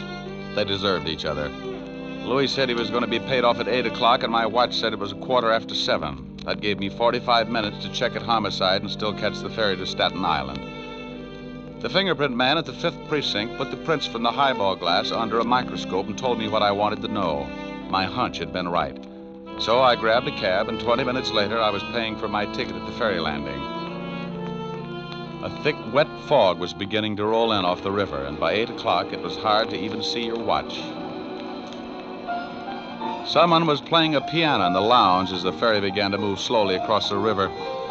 I didn't know who I was looking for, but I figured if there was going to be a payoff, it would be outside. I leaned against the rail and took out a cigarette. Got the match, mister? Huh? Yeah, right here. Thanks. Lousy night. Yeah. He wasn't my man. When he struck the match, I could see his dirty work clothes and his factory badge. I started down the other side of the boat. Finding a killer in that fog was like looking for your car keys in a mine shaft. I reached the bow of the boat, and right then I knew I was about to score. I get a tight feeling in my stomach when I start closing in on danger. I spotted the dark outline at the rail, so I pulled my hat down and walked up beside him. He was hunched over with his arms resting on the rail. Terrible night. Mm-hmm. Be awful if you had to find someone in this fog. Not if he found you first. Yeah. I like the name Louis Osgood. Ever hear of it? I like the name Moran. Huh? William Moran. Who are you? Just an employee. Diamond. Yeah, you get a gold star. Well, what do you want? Have you found the blackmailers? Now stop playing Alice in Wonderland. I just pushed around your hired gun, Louis Osgood. He had enough to say to put you away for a long time. He couldn't have. He didn't know. Didn't know your name? Who murdered your wife, you or Louis Osgood? Why do you say murder? The police said it was suicide. Well, I got news for you, Buster. Homicide just changed its mind. I checked and found out that the highball glass near her head was covered with prints from her right hand. What does that prove? It proves that to take her own life, she'd have to have fingers a foot long. The prints on the gun were also from her right hand. You're going to tell me that your wife shot herself while holding a highball glass in the same hand? That's not my problem, Mr. Diamond. Well, I think it is. If Louis Osgood didn't shoot her, that leaves just one suspect, you. Now, let's take a walk back to the cabin. I want to keep an eye on you for homicide. All right. This is where I leave you, Mr. Diamond. Hey, come here. I hadn't thought he'd make a break, but as long as he had a gun and knew how to use it, I could understand why he did. I got my gun out and took off after him. I expected him to go over the side and in the fog, and he'd have a good chance. But when a guy gets cornered, he does funny things. I never would have spotted him, but he threw open a door and framed himself in the light from the inside. I must have caught him because I saw him start to fold and stagger through the door. I took my time getting there. A wounded man with a gun can get pretty mean sometimes. The door swung back and forth with the motion of the boat, and I could hear the sound of the engines. He'd gone down in the engine room, so I dropped to my knees and went in after him. A long, polished ladder led down to the big diesels below, and I knew I'd hit him with the first shot because there was a bright red trail of blood leading down the ladder and behind the churning machinery. Moran! Oh, Moran, come on out! You can't get out of here. Come and get me, Diamond. I don't like being slapped around, and I'm going to see that you get yours. He was somewhere off to my left and keeping himself hidden. A catwalk circled the engine room, so I pulled an old stunt. I took a wrench off the wall and tossed it down the metal ladder. I watched for his gun flashes, and when I spotted his position, I got down on my stomach and crawled along the catwalk until I was directly over his head. He was sitting in a lot of blood, and he didn't look like he had long to go. Come on, Diamond. I know you're down here. Surprise. Look at the birdie. What? Don't try it.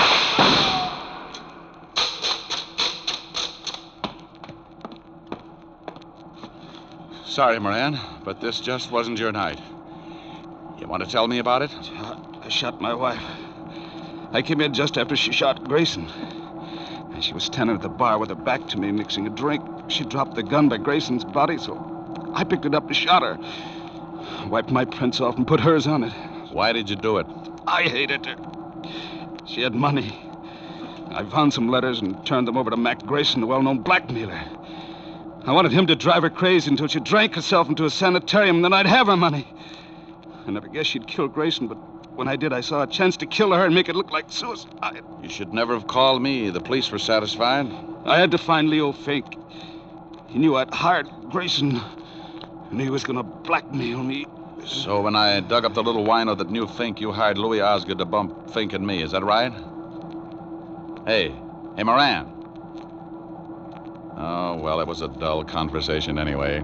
Lousy night.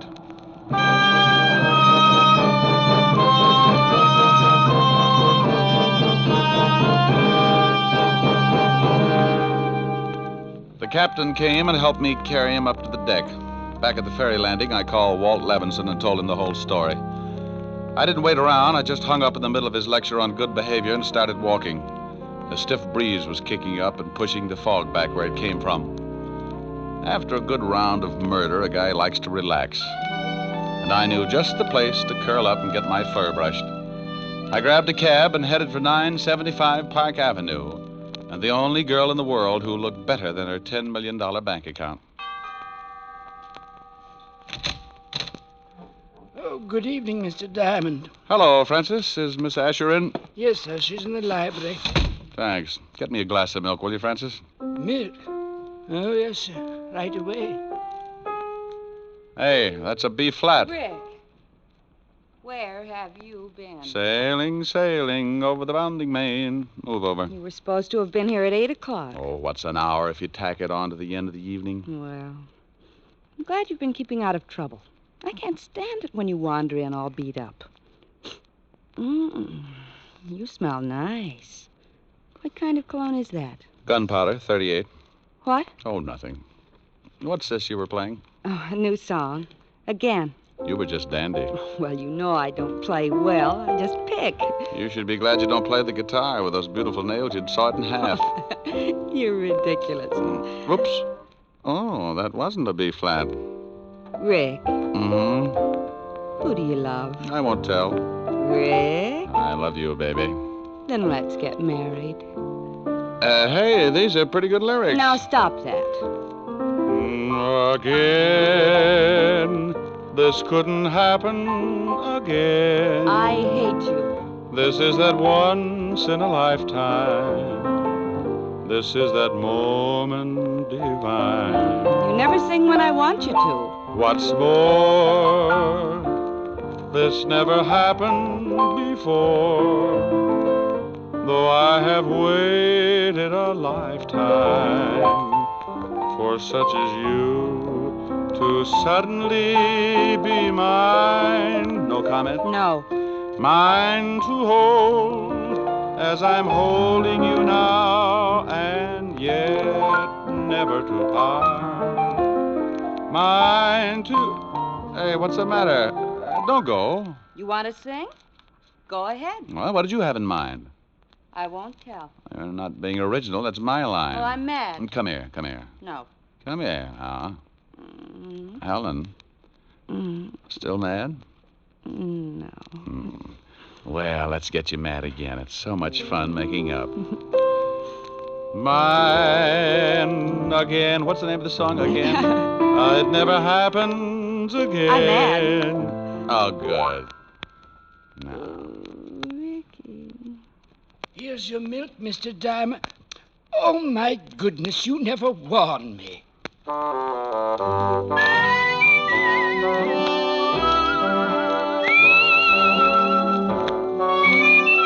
You have just heard Richard Diamond, Private Detective, starring Dick Powell. Helen was played by Virginia Gregg, Lieutenant Levinson by Ed Begley.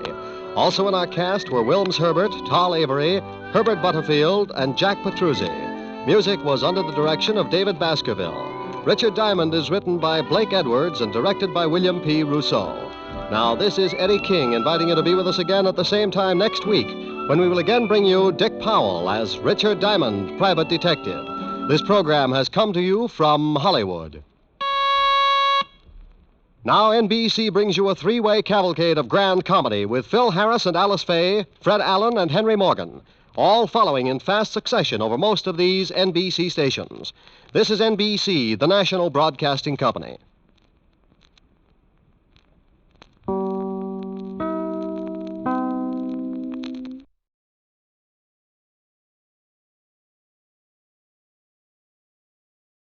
The Adventures of Sam Spade, Detective. Brought to you by Wild Root Cream Oil Hair Tonic, the non-alcoholic hair tonic that contains lanolin. Wild Root Cream Oil. Again and again, the choice of men who put good grooming first.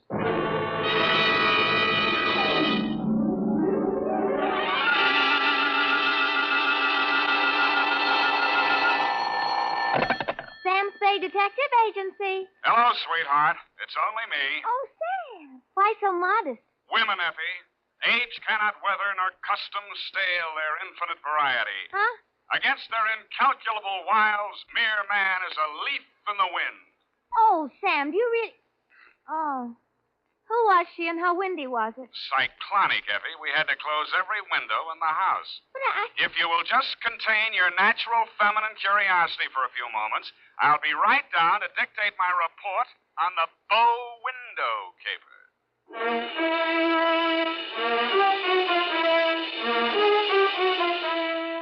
Dashiell Hammett, America's leading detective fiction writer and creator of Sam Spade, the hard-boiled private eye, and William Spear, radio's outstanding producer-director of mystery and crime drama, join their talents to make your hair stand on end with the adventures of Sam Spade.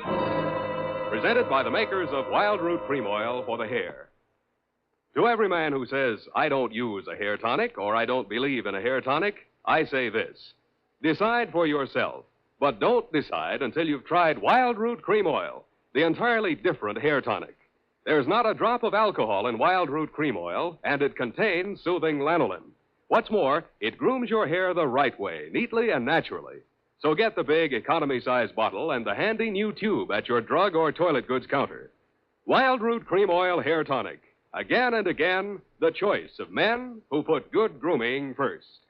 And now, with Howard Duff starring as Spade, Wild Root brings to the air the greatest private detective of them all in The Adventures of Sam Spade.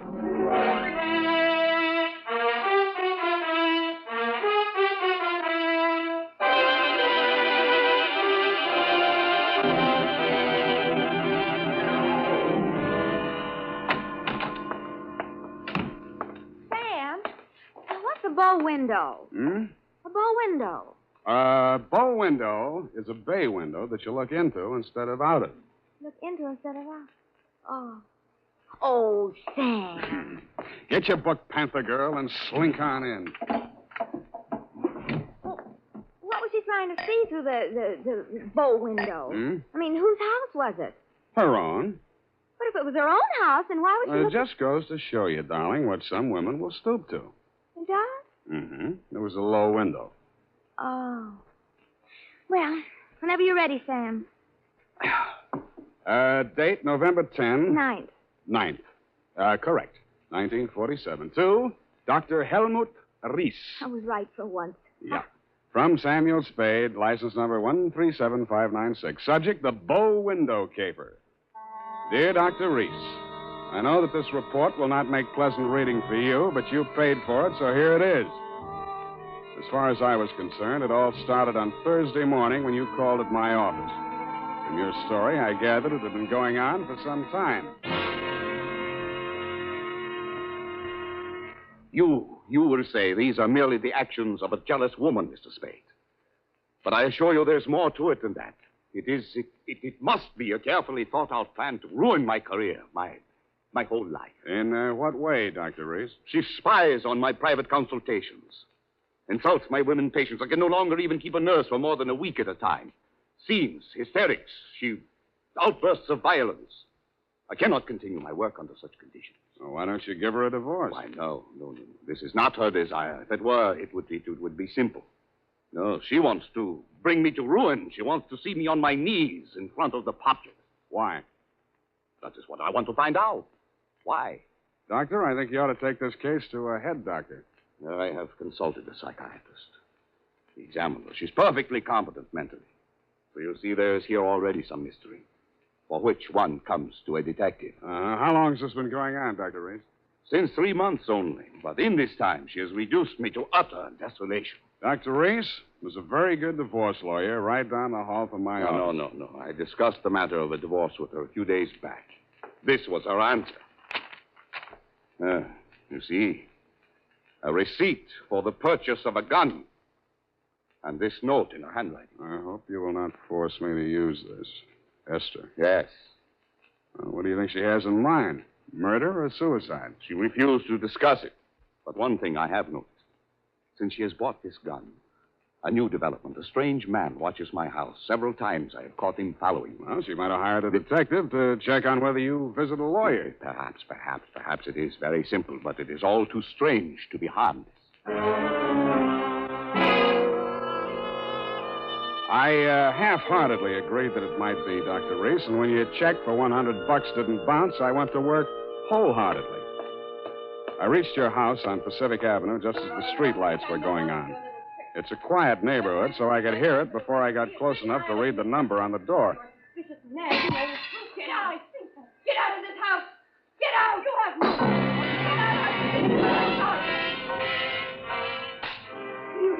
They seemed to be slugging their way toward the back of the house, so I decided to risk an entrance. I found the doorbell, and I was about to punch it when I caught sight of your mystery man. He was crouched in a clump of shrubbery that grew under the bow window at the corner of the house. He was still there with his eyes glued to the window when I walked up behind him.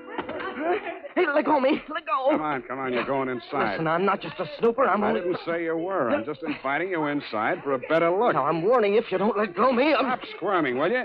Go!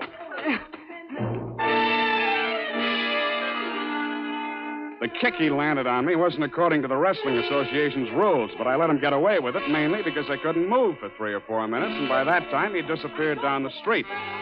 When I recovered my faculties and staggered back to the door, I didn't bother ringing the bell. I just walked in. The hen fight was still going on somewhere in the upper reaches of the house. Then a door burst open on the upper landing, and a girl in a nurse's uniform ran down the stairs toward me, pursued by a pale little woman with a pinched face who was brandishing a pair of brass fire tongs. You brushed past me, Dr. Reese, and headed off the pursuer. Esther, stop this! Stop this at once! Have you gone crazy? Give me those fire tongs. Give them to me. What's the matter, Helmut? Afraid I'll mar your light of love's beauty? What started this? I caught her creeping about the kitchen. She was going to poison my food. Explain to you, Mrs. Reese. The doctor said... Oh, don't bother explaining, Miss Roberts. These morbid fancies of hers. Don't think I don't know what goes on in that office. That office where I'm not allowed anymore. That's only because you make the patient so nervous, Esther. I know what goes on. You and those women. That will do, Esther. Go to your room. Very well. But I won't have that woman in this house another day, Helmut. Is that understood? Go to your room, Esther. I'm going. But remember what I said. I've warned you both. I can't. There, Miss Roberts. Now don't. There. I can't stand anymore, Doctor. I tell you, it's making me a nervous wreck. I just... Dr. Reese. Huh? Oh, Mr. Spade. You saw, you heard? Yeah. Come into my office. We'll talk.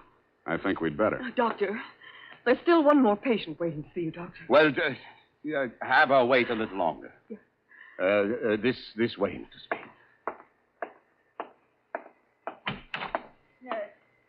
How much longer? Well, the doctor will see you just as soon as he possibly can. Have you been feeling any better, Mrs. Campbell? Sit down, Mr. Spade. Thanks, but I can say what I have to say standing. Your wife's a very tragic woman, Doctor. I wish I could help her. I wish I could help you, too, but I can't. You heard her threat against Miss Robbins. Was that a joke? There's nothing funny about jealousy. But there is this man who watches the house. And the gun she bought. I collared him outside just now. Oh, well, did you get him to talk? No, but I wouldn't worry about him if I were you. And about that gun. The Constitution says every citizen shall have the right to bear arms. Even Parnell Thomas can't do it. Mr. Spade, I've not yet told you all. If I... Oh, Doctor, I'm sorry Yes. to interrupt, but this patient, she's been waiting for more than an hour. Well, who is she? Mrs. Kavanaugh. Kavanaugh. Kavanaugh, who? Well, has she been here before? Of course, last week. Here's her card. Oh, yes. I'd better get it over. Send her in. Yes, Doctor. And Doctor, I'm resigning. I'll finish the day, of course, and then I'm through. I'm sorry. Yes, well. Very well, Miss Robbins. I can't say that I blame you. Good luck. Goodbye, Doctor. Well, I'll be going along myself now, Doctor. No. You must hear me out, Mr. Spade. I've not yet told all. If you'll just wait until I have seen this patient, please, Mr. Spade, please. Okay, I'll wait outside. Oh, I beg your pardon. I beg yours. Come on in, So, you're leaving the doctor's employ, nurse? I am. Well, Mr. Spade, how does it look from the grandstand? Messy? Mm-hmm. You don't mind if I finish cleaning out his desk? Go right ahead. Thank you. What's the matter with Esther, anyway? I could sum the whole thing up in a single 5-letter word, shall I? You have. Are you going to walk out on him? Aren't you? Yes, I am. Oh, but Esther isn't jealous of your type, if you don't mind my mentioning it. I feel heartened to think that you noticed I was different. Oh, I did, Mr. Spade. I really did. You don't seem particularly nursey to me, either. I'm not. My, you have a fast pulse, Mr. Spade. Yes, I've been feeling very weak the last few minutes. I need care. Oh, you know, you don't eat enough apples, Mr. Spade. Well, I guess I finished. Oh, there's that old compact. I wonder... Mr. Spade, will you tell the doctor I've left and thank him for me again? Aren't you going to see him before you go? No, I'm not. He'd only begged me to stay, and it's simply out of the question. Oh, the poor guy. I just don't know what I'd do if I were in his place. For you, Mr. Spade.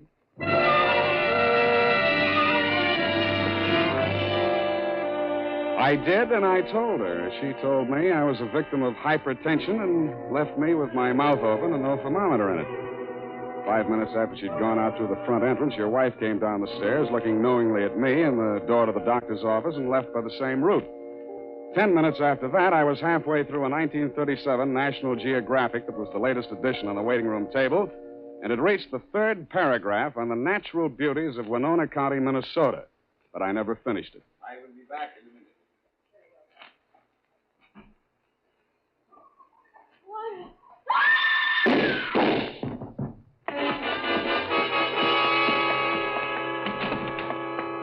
The first thing I saw when I entered the room was Mrs. Cavanaugh, your patient. Why?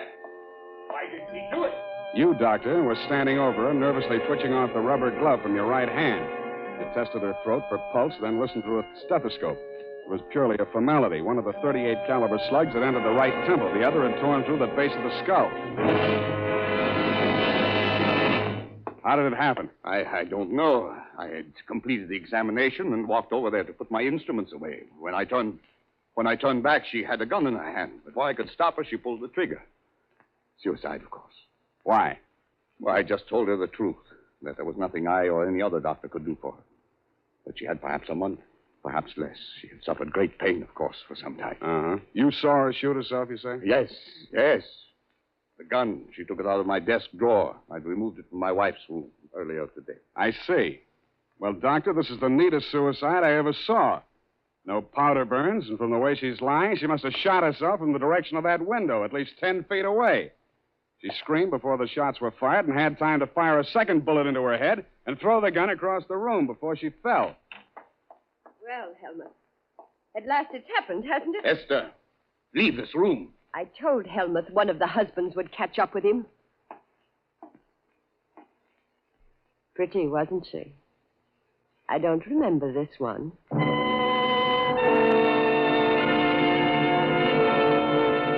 The expression on your face might have been horror or fear or both, Dr. Reese. But your wife was smiling. When my eyes left her face, I noticed a leaf clinging to the hem of her coat. It might have come from the shrub that grew up against the house. And her shoes were splotched with mud that could have and probably did come from the cultivated flower bed just outside the bow window.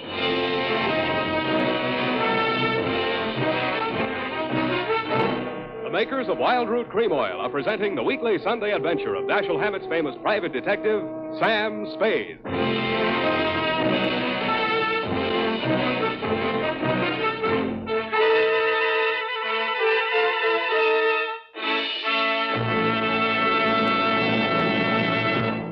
Now, here's important news on good grooming. Better than 4 out of 5 users of Wild Root Cream Oil say they prefer Wild Root Cream Oil to all other hair tonics. Here is new and even more conclusive evidence that Wild Root Cream Oil is again and again the choice of men who put good grooming first. So if you want the well-groomed look that helps you get ahead socially and on the job, listen.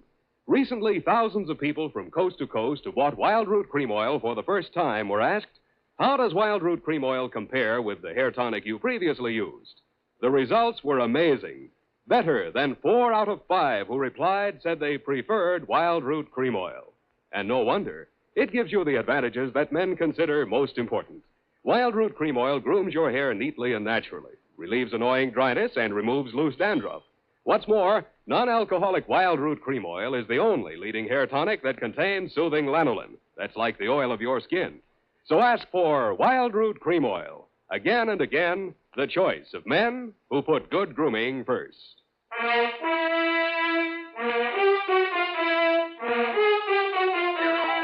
And now, back to the bow window caper. Tonight's adventure with Sam Spade.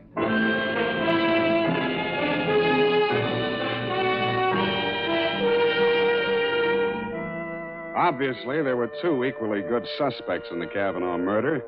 Either your wife had killed her in a jealous rage, or you'd killed her with your wife's gun to frame her for the murder.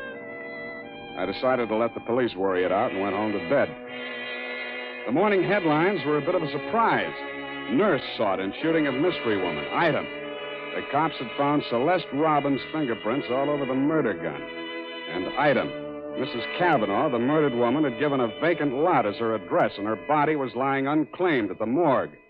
I decided to pay her a visit.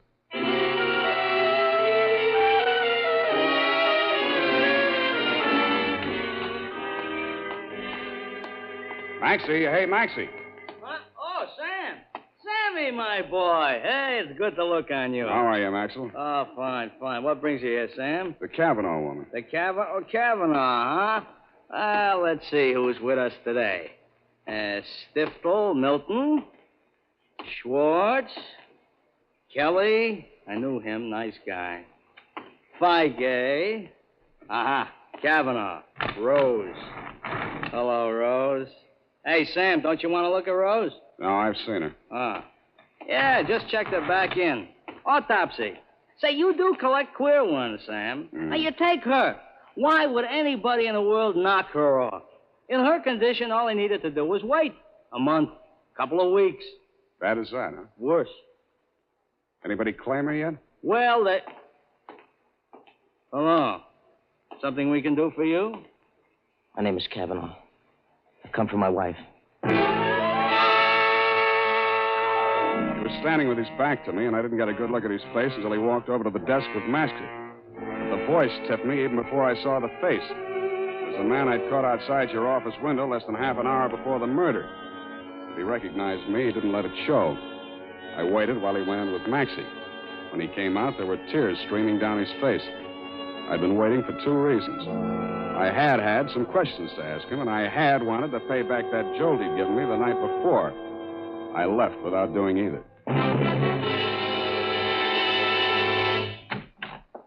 Oh, hello, Sam. Oh, sweetheart, any calls? Lieutenant Dundee of Homicide, Yeah. Dr. Reese, Mm-hmm. and there's a girl waiting inside.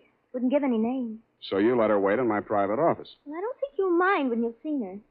She's by way of being a knockout. Well, thank you, Effie. That was very thoughtful of you, John. You're welcome, Sam. Sam, please don't be angry with me for coming here. I had to talk to somebody. What you need is a good criminal lawyer, Nurse Robin. Oh, no. Do you think I killed that woman? How did your prints get on that gun? Now, don't tell me she threatened you with it and you grabbed it out of her hand. No, I didn't. I did nothing at all. Take it easy, Nurse. Take it easy. Would you like a drink or something? No, of course. Thank you anyway. I'll be all right. Well, she came in from shopping 3 days ago. Just as nice as pie. And she came creeping around. You know how she is. And she said, I bought something today. It's lovely. And with that, she hauled this gun out of her handbag. And so, to humor her, I took it and I looked at it. I was foolish. It certainly was foolish. Well, nickel-plated, ideal surface for fingerprints. And I remember she was wearing gloves. Struck me as peculiar at the time, but I'm so stupid. I didn't think of it until just now. Everything's a little peculiar about this caper. A woman who was dying anyway gets shot. Nobody even seems to know who she was. Doesn't make sense. No, it doesn't make much sense. What should I do, Sam? Give myself up? I think you should. Yes, I thought you'd say that.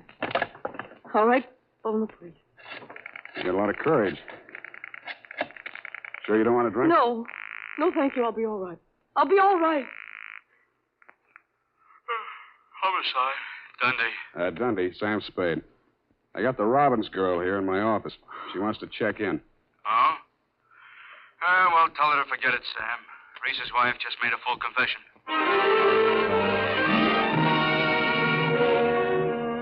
That tore it. In my anxiety to see how you were bearing up under the shock, Doctor, I blew $1.50 of your money on a taxi all the way out to your address on Pacific Avenue. To my astonishment, you were wearing a look of real distress.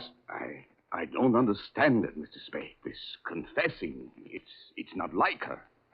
It's all too strange to be harmless. Dr. Reed, I'd like to talk to you alone. Do you mind, Mr. Spade? Go right ahead.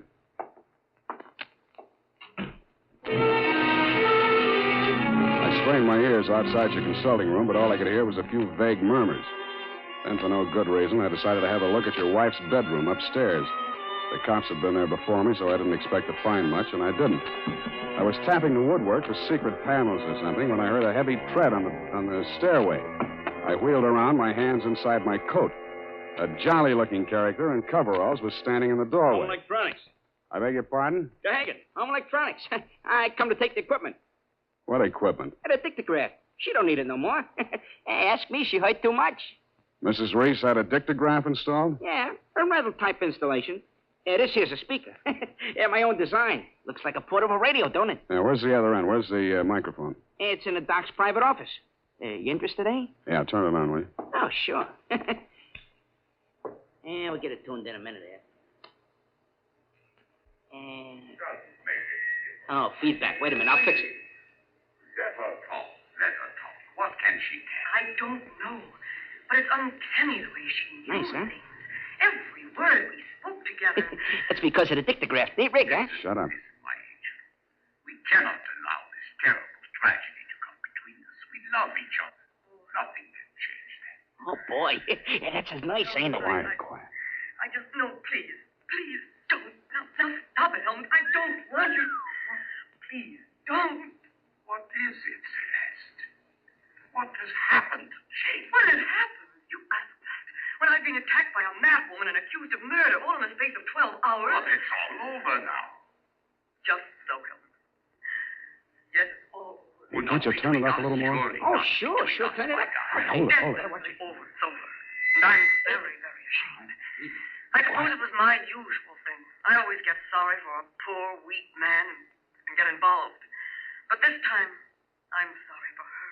Celeste, please. When I was a kid, I liked it. It used to make me feel powerful and, well, to watch them squirm.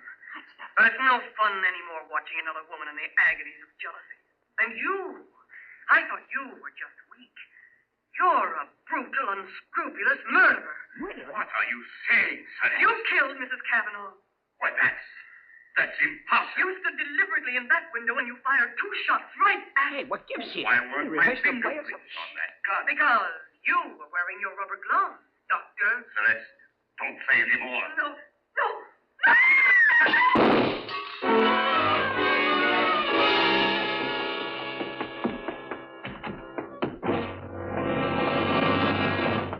Here, help me. Help me get his shirt off, Mr. Spade. He's been shot. Who shot him, you? Through the window, the same man, the one who watched the house. Hold this tourniquet tight, please. It's nothing. A flesh wound. His aim was bad. Yeah, too bad. Kavanaugh, you still out there? You got nothing to worry about. He's still alive. I missed him. Give me a hand. Come on. That's it. I missed him. That was lucky. You're taking the rap for your wife's murder, too, if you're a better shot. He did it. He killed my wife. I was at the window. I saw him. What I don't understand is why his wife confessed. She loves him, Mr. Cavanaugh. You should understand that. I guess that's what happens to love when it gets crossed up. Why didn't you tell the police what you saw? They'd have hung it on me. She was a stranger to everyone else. I'd been quarreling with her, suspicious, acting like a maniac. She never told me. She must have been going to one doctor after another, trying to find one that would give her one ray of hope. In pain all the time, too, and never letting on. Never. Even after that first visit she made to Reese's office, I didn't tumble. I thought she was meeting him on the sly. And I followed her both times. That last time I carried a gun. I might have killed her if what I suspected had been true. I'm very sorry, Mr. Cavanaugh. I didn't realize. You're pretty late with your regrets, Doctor. I don't quite figure you either. Maybe the prison psychiatrist can. Dundee homicide. Dundee, tear up Mrs. Reese's confession. Come on over and get the doctor. Dr. Reese? Yeah. By the way, he accidentally shot himself in the arm. Isn't that right, Doctor? What? Oh, yes. Accident. Why didn't she tell me? Why didn't she tell me? I don't know, Kavanaugh. Women. Sometimes they make too much sense, or we don't make enough, or maybe we're all crazy.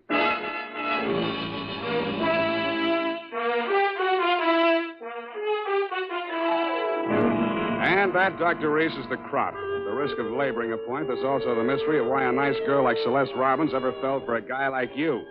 You'll have plenty of free time to think it over between now and the trial. If you find the answer, drop me a line. Period. End of report. You know, Sam, that's Celeste. I like her. I wish we could do something for her. Well, I've already thought of that, Evie. Oh? What are you going to do, Sam? Type that up, sweetheart, and I'll write you a happy ending. Here's how you can find out whether the hair tonic you're using today is giving you what you ought to get in good grooming. Ask yourself, does my present hair tonic groom my hair neatly and naturally, or does it leave my hair sticky or greasy? And does it relieve dryness and remove loose dandruff, too? Or does it do just a halfway job? Unless you can honestly say that your present hair tonic does all that for your hair, you owe it to yourself to try Wild Root Cream Oil right away. Try Wild Root Cream Oil and see for yourself how it improves your appearance. Grooms your hair neatly and naturally, relieves dryness, and removes loose dandruff. It's non-alcoholic and contains soothing lanolin. Get the big economy-size bottle and the handy new tube that's easy to pack when you travel and grand for the bathroom cabinet. Don't delay. Get it today. Wild Root Cream Oil Hair Tonic. Again and again, the choice of men who put good grooming first. Oh, here's the report, Sam. You want to read it over? I do not. File it under F for forget. About that poor Celeste, Sam. Oh, yeah. Well, I made a date with Celeste to take her dancing tomorrow night. She needs cheering up, you know. Oh, what for? Well, you said she needed help. Well, that isn't exactly the kind of help I had in mind. Oh. I don't see why it's necessary Effie, to take... we must each of us give a particular kind of help each of us is particularly equipped to give. Very well. She wished to... She used to make over men just to get the other women jealous. That she did. Aren't other women silly to allow themselves to get jealous when they know just what she's up to? Idiotic. Just idiotic. Sure thing. And go home, Effie. I'm a lousy dancer. Oh, very well. Have fun, Sam. Good night, Sam. Good night, sweetheart.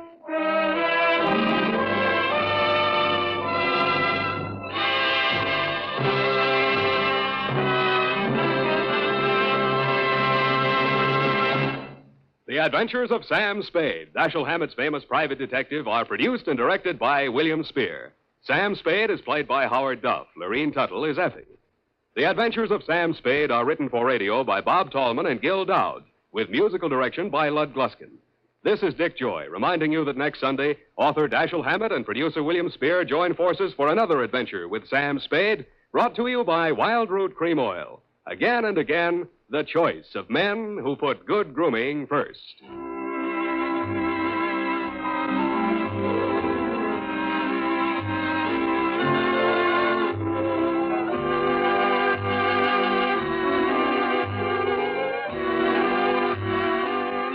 Smart girls use Wild Root Cream Oil, too, for quick, good grooming and to relieve dryness between permanents. Mothers say it's grand for training children's hair. This is CBS, the Columbia Broadcasting System.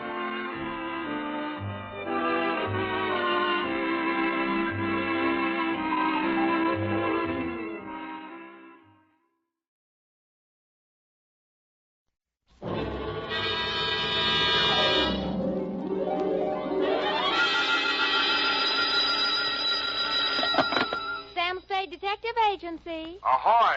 It's me. Just came ashore. From what? A boat? A ship, Effie, a ship. Anything over 400 gross tons is a ship. Anybody knows that. Well, may I inquire what was your port of call? Calcutta. My, that was a quick trip. Well, Effie, I'll tell you, I got so homesick for you I couldn't stand it, so I assembled my gear and jumped ship. Why, Sam, how sweet. A fast there, gal. I'll be right down to dictate my report.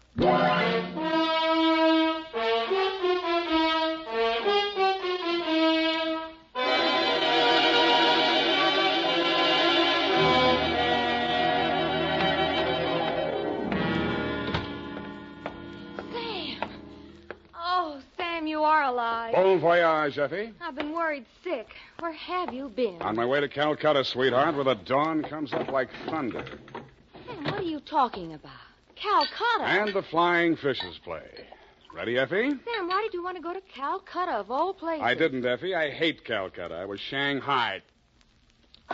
To, Mr. Philip J. Fogg, purser, SS Lurene. How do you spell that, Sam? Lurene. Oh, that's pretty. Sam, how could you be shanghaied in this day and age? I mean, isn't it against the law? Stow it, Effie. You're pumping bilge water. Sam, I am not. From Samuel Spade, license number get 137596, when you have the time, regarding the Calcutta trunk caper. Dear Mr. Fogg, the following report will explain the enclosed voucher, which is a claim against your company for the amount of $500 and no cents. It will also answer any questions you might be asked concerning the recent unpleasantness on board your ship. It all started yesterday morning in San Francisco when my secretary announced briefly and caustically that there was a lady outside who wanted to talk to me. I judged that she was worth talking to. She was. Your secretary let me in. Well, I'm glad she did. What can I do for you? I'm Marcia Hopkins. I see. Mrs. Marcia Hopkins. I see. However, my husband is dead. I see. It's about my sister that I've come to you, Mr. Spade. I'm dreadfully worried about her. Who's your sister? Miss Constance Pendleton.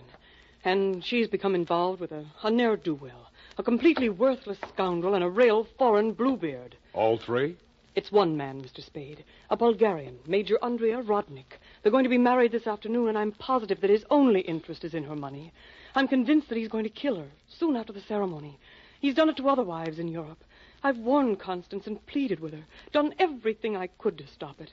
But she's completely infatuated with him and refuses to listen to me. Mm-hmm.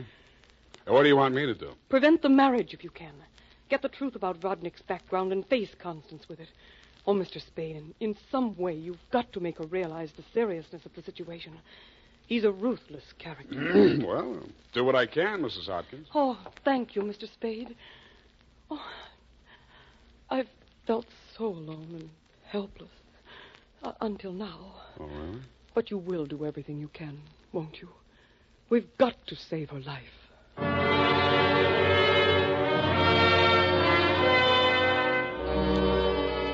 She daubed at her eyes with a stamp-sized handkerchief, patted the red gold hair at her temples nervously, smiled at me bravely, and swayed out.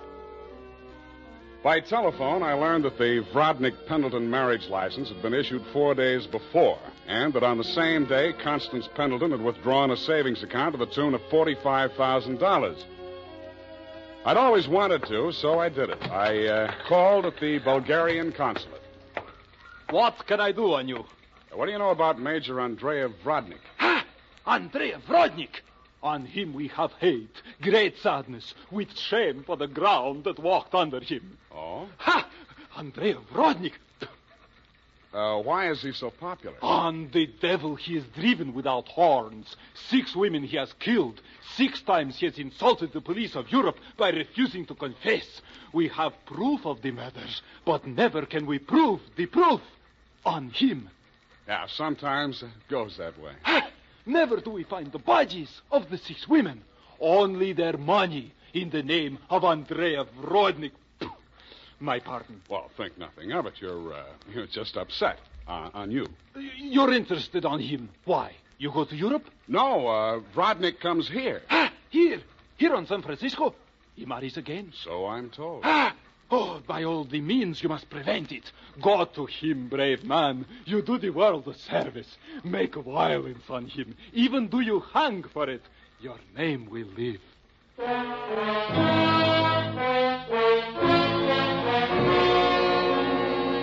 With those valiant words goading me on, I left. The farther I got into the caper, the more it looked as if Marcia's fears for Constance Pendleton were very real and very well-founded. When Constance opened the door of her hotel suite, I could see 3 trunks and a number of smaller pieces of luggage, all locked and ready to be taken out. Yes? Hey, Constance Pendleton? Yes? I'm a detective. My name is Spade. Detective? What do you want? I want to talk to you about that Bluebeard you're going to marry. Get out of here. You listen, I'll talk, and then I'll get out of here. I just left the Bulgarian consulate. Vrodnik has been accused of the murders of 6 women in Europe. Each of them were wealthy. Each of them married him, and each time Vrodnik came into all their money. Are you trying to blackmail me because of the lies about my fiancé's past? If you are, you're wasting your time. Well, no matter what I'm doing, I'm wasting my time. But to put you straight, your sister hired me, and I am now resigning. She's worried about you, not me. Then you should spend more time investigating your clients, Mr. Spade. You could have saved both of us some time. I have no sister. This is my wedding day. Goodbye, Mr. Spade.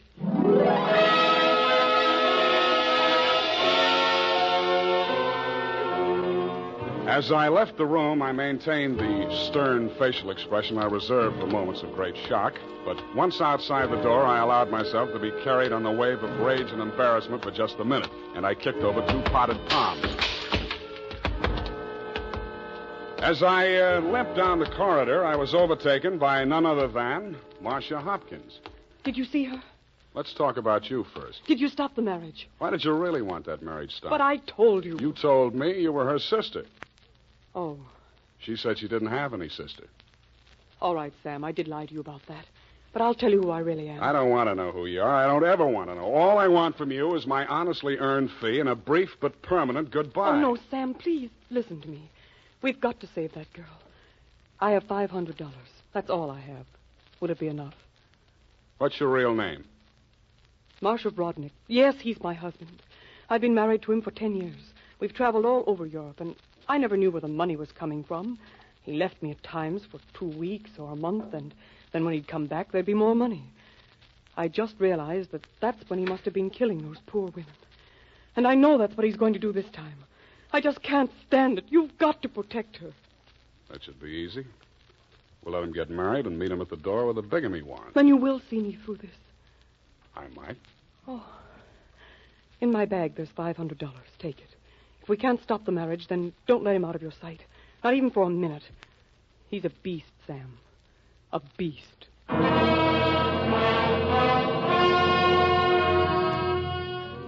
Marcia dropped me in front of the Beast's Hotel, and I climbed some fake marble steps to the second floor and knocked at his door.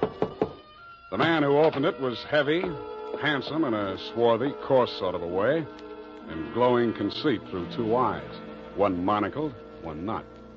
You're facing Major Andrei Vrodnik, 1st Bulgarian Horse. What want you? You were facing Saul Fox of the law firm of Fox, Smedley, Van Dusen, and Grip. You overwhelmed yourself. I came here to warn you. If you go through with the marriage to Constance Pendleton, you're going to find yourself tangled with civil law. Warn Andrei Vrodnik, who has personally led more saber charges than you have teeth in your skull. Yes. Who has personally split, slashed, and impaled on his own blade more men than you have fingers and toes. You warn me? What is this talk? You're going to have a bigamy charge slapped on you 5 minutes after you slip her the ring. The warrant signed by Mrs. Marcia Vrodnik. Bigamy? Ha! I laugh. This is not bigamy. Marcia's your wife, isn't she? That bigamy was committed when I married her. I had another wife then. You call yourself a lawyer, then you know that only the second marriage is bigamy. The ones following that are nothing but interludes. Okay, Major, go ahead and have your interlude. I'm just warning you. Oh, speaks. We are being married on Redwood City from a justice of the peace 1 hour previous. Then we are sailing through the SS Lurine at midnight with our honeymoon. Already a droshky waits for the baggage and luggage. Go now before I'm losing my temper. If you're ever in Calcutta, look me up. Da!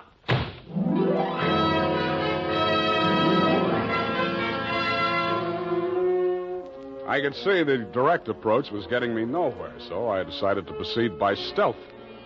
I waited outside the building, and when he left, I tailed him. He made 4 stops at a second-hand store, a hardware store, a surgical supply house, and an undertaker supply house. At these places, he purchased the following items: an oversized steamer trunk, black with brass fittings, a large ball of rope twine, 2 large lead sash weights, a set of surgical instruments, and at the 4th and final stop, the undertaking supply, he bought 2 items: a 20-foot length of rubber tubing and a pump. He returned to the second-hand store with his other purchases, put them inside the trunk, and ordered it sent up to Constance's hotel immediately, and thereupon it took himself to the same place. Marcia was waiting in the empty lobby when he went in. I crouched behind a pillar, turned up my hearing aid, and listened. Did you get the thing? Yeah. Now listen, my darling. We must work fast. As soon as the trunk arrives, before she has a chance to get to the telephone. Yes, Andre, but please, no cutting in the apartment. As you wish, my darling. Now, you know what you have to do. While I'm getting her into the trunk, you'll change her clothes, put on her traveling dress, the hat with the wet... What is it? What's the matter? Nothing. Come, we must make haste.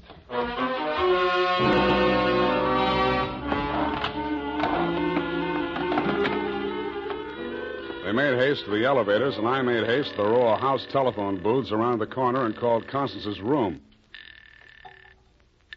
Hello? Mrs. Rodnick? Speaking. Listen, get out of that room right away. Don't take the elevator. Go down the stairs. Who is this? What are you talking about? I haven't got time to explain, and you haven't got time to listen. All those stories about your husband are true. He's going... Hello?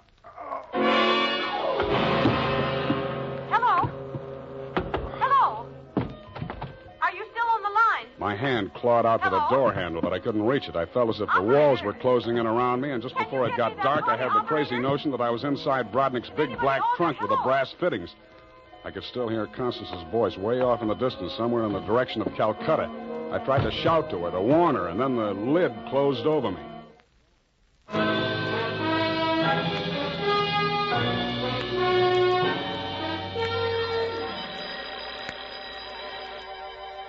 I shook my head trying to get the bells out of it. Then I remembered where I was and what had happened. I was still wedged into the bottom of a phone booth where I'd slumped when Brodnick sapped me. I got out of there somehow and grabbed a taxi for the Embarcadero. The time was 11:55. The SS Lorraine was scheduled to sail at midnight.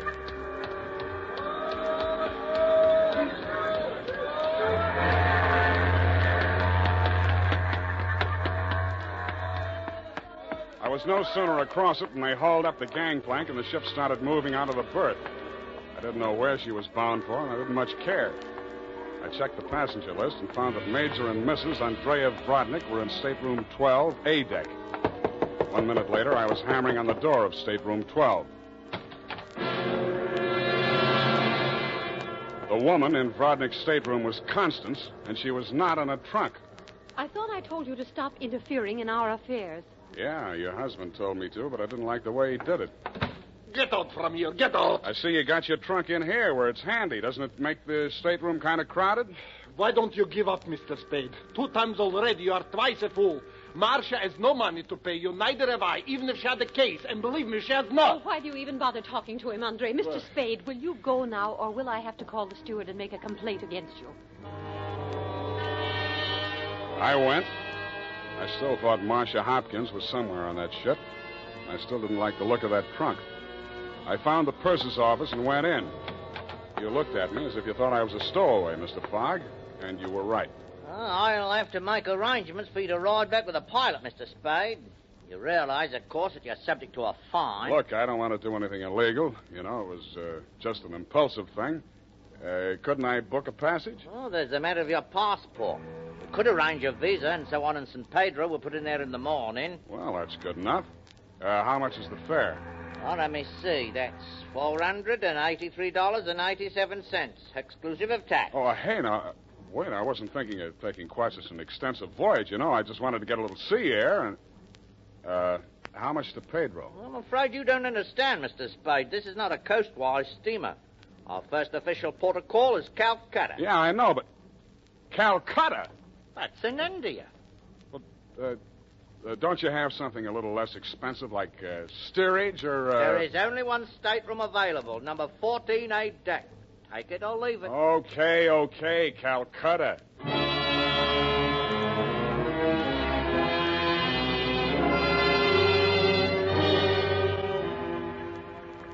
After buying my passage to Calcutta, I had exactly 12 cents left.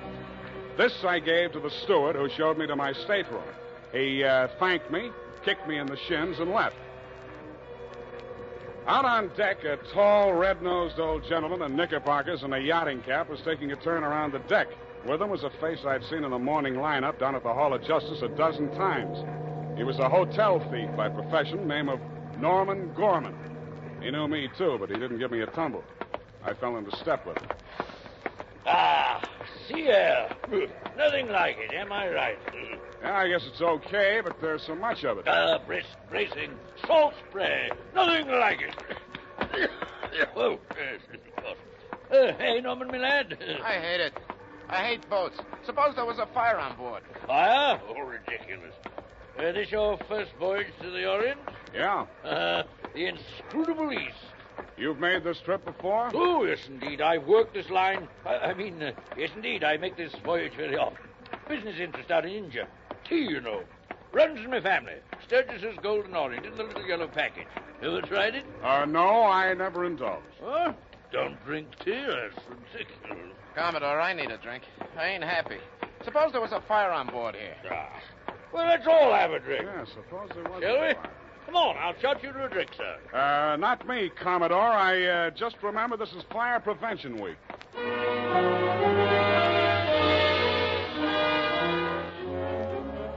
The nearest fire alarm to Brodnick's stateroom was on the companionway leading to the A-deck corridor. It was a glass-enclosed box with a small hammer hanging on a chain. I broke the glass and turned the key.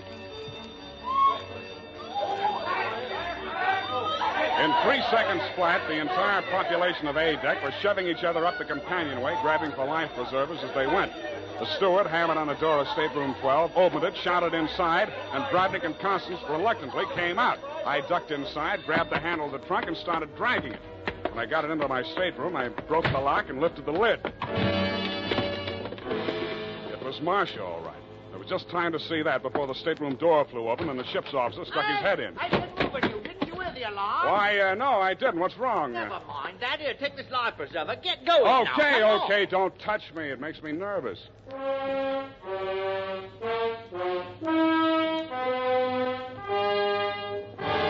20 minutes later, the captain announced to the mob up on the deck that it was a false alarm, and the passengers drifted back to their cabins. I tried to look casual as I unlocked my stateroom door and walked in.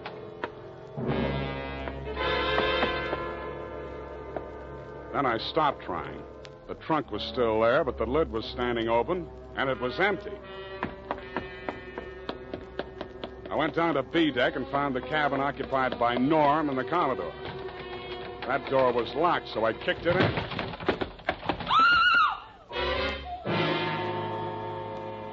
You could still see the marks on her wrists and ankles where the cord had been. It was the girl I had seen in the trunk. It was Marcia Hopkins, and she was very much alive. Oh, I'm sorry. I thought it was... Oh, what am I going to do? What am I going to do? You've got to help me, Sam. Why should I help you? He's crazy. They're both crazy. It all depends on who's in the trunk, doesn't it, Marcia? When it was Constance, you didn't think he was so crazy. Oh, don't you understand? I had to pretend that I'd help him. He was going to kill her right there in the hotel room. I told him it was too dangerous. If anybody looked in the trunk, it would be safer if she was in there alive. So he finally agreed and said he'd wait until we got out to sea to kill her. And then he was going I know about that. Oh, the idea was so awful. I couldn't stand it. I started to scream, and then he stuffed the gag in my mouth and tied me up. He must have used chloroform or something, because the next thing I knew, I was in the trunk. And that little dark man was leaning over me. He and that old man with the knickers. They brought me here. So they pulled a switch on you. You were the fall gal all along. Oh, you've got to believe me. It was the only way I could save her life. You're the only one I can turn to, Sam. That little thief and the old man, they'd deliver me dead if there was an extra $25 in it. Oh, say you'll help me, Sam. Please say it. Well, when you ask me like that, what else can I say? Oh, you do believe me, darling. You do believe me. Come on, let's get out of here. I'm sorry, Mr. Spade. Please step back inside. I promised my associate, Mr. Gorman, that I would not allow this young lady to risk her life by leaving this cabin. You're getting into this caper at the wrong end, Commodore. It's wound up. They've bungled it. It's no good anymore. You may be right. But you understand my position, sir. I can't take any chances. You've talked to Mr. Gorman? Norm? Yeah, I talked to him. He took you into his confidence? Stop making with the pistol, Commodore. You don't know how to use it anyway. Well, heavens, Norm. You're as white as a sheet. What is it? Oh, he's sick. Go get a doctor. Yes, indeed. Right away. Listen, Spade. Take her with you. Get out of here. I don't want no part of this. You got it bad, Norm. I'm sick, I tell you. The way I had it sized, this was a clean caper, a snatch. I figured the dame here's an heiress or something. Maybe they drop her off in L.A., connect some ransom, and go on. I figured there was enough for all of us. Oh, but that creep, that Rodnick, he's crazy. He's a regular Jack the Ripper. Stop babbling, Norm. Tell me what happened, exactly what happened. I get a sinking feeling in my stomach every time I think about it. Well, I go in, see? He's very smooth, very businesslike. He offers me a drink. I accept it. He mixes a couple of highballs for me and the dame, then he starts talking. I guess she don't know all about it before this, because she gets just sick as I do. First, I think he's kidding. Then he drags out this set of cutlery like a doctor uses to operate on people. Only he's got something else in mind. The porthole, you understand? Oh, please. I don't want to hear anymore. Being as it's you he has in mind, I don't blame you. My stomach. Hey, Norm. Norm. Oh. Here he is, the ship's surgeon. Oh, dear me. What? Stand away from him, please. Help me get him into the bunk. Sure, Doctor. Take the shade off that light, please. Yes. He's dead, isn't he? Oh, yes, he's dead, of course. Who poisoned him? I didn't waste any time answering him. I grabbed him by the arm. Before he could object, I was pushing him up the companionway to A deck. It was probably too late to save Constance's life if she'd drunk the same poison, and I was pretty sure she had, but if I was going to nail him for the murder of Constance, I had to get there before the evidence vanished. We got there just in time. I don't need to tell you what we saw, and I'd rather not. Brodnick rose slowly to his feet, clicked his heels military fashion, and bowed very low. Ah, the ship's surgeon. How opportune. Perhaps you could advise me, Doctor. After all, I am, in all honesty, even still, a mere amateur at this sort of thing.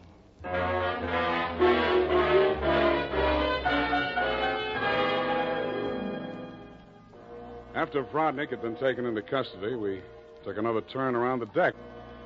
It was daylight, and the ship was lying to off San Pedro. This time, the fresh air really felt good, and so did Marcia. It's all over, Sam. Yes, sweetheart, it's all over. But not between us. Say it, Sam. Say it's not all over between us. How can it be? I knew it. I knew you felt the same way. All my life before, it's been like a terrible nightmare. It never really happened. But it did happen, sweetheart. Oh, but you can forget it, darling, can't you? Please forget it. I'd like to, Marcia. I really would. Hold me close, Sam. Never let me go. You're beautiful. Is that all, Sam? Nothing else? Yeah, lots else. That's why I think we better say goodbye right now. Because when I feel like this, I get foolish.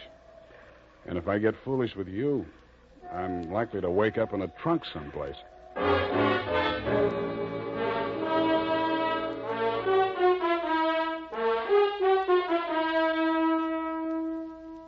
And that, Mr. Fogg, is the true account of the Calcutta trunk caper. As my voyage was interrupted through no fault of my own, I trust you will advise your company to refund my passage minus the one-way trip to San Pedro. Period, and a report.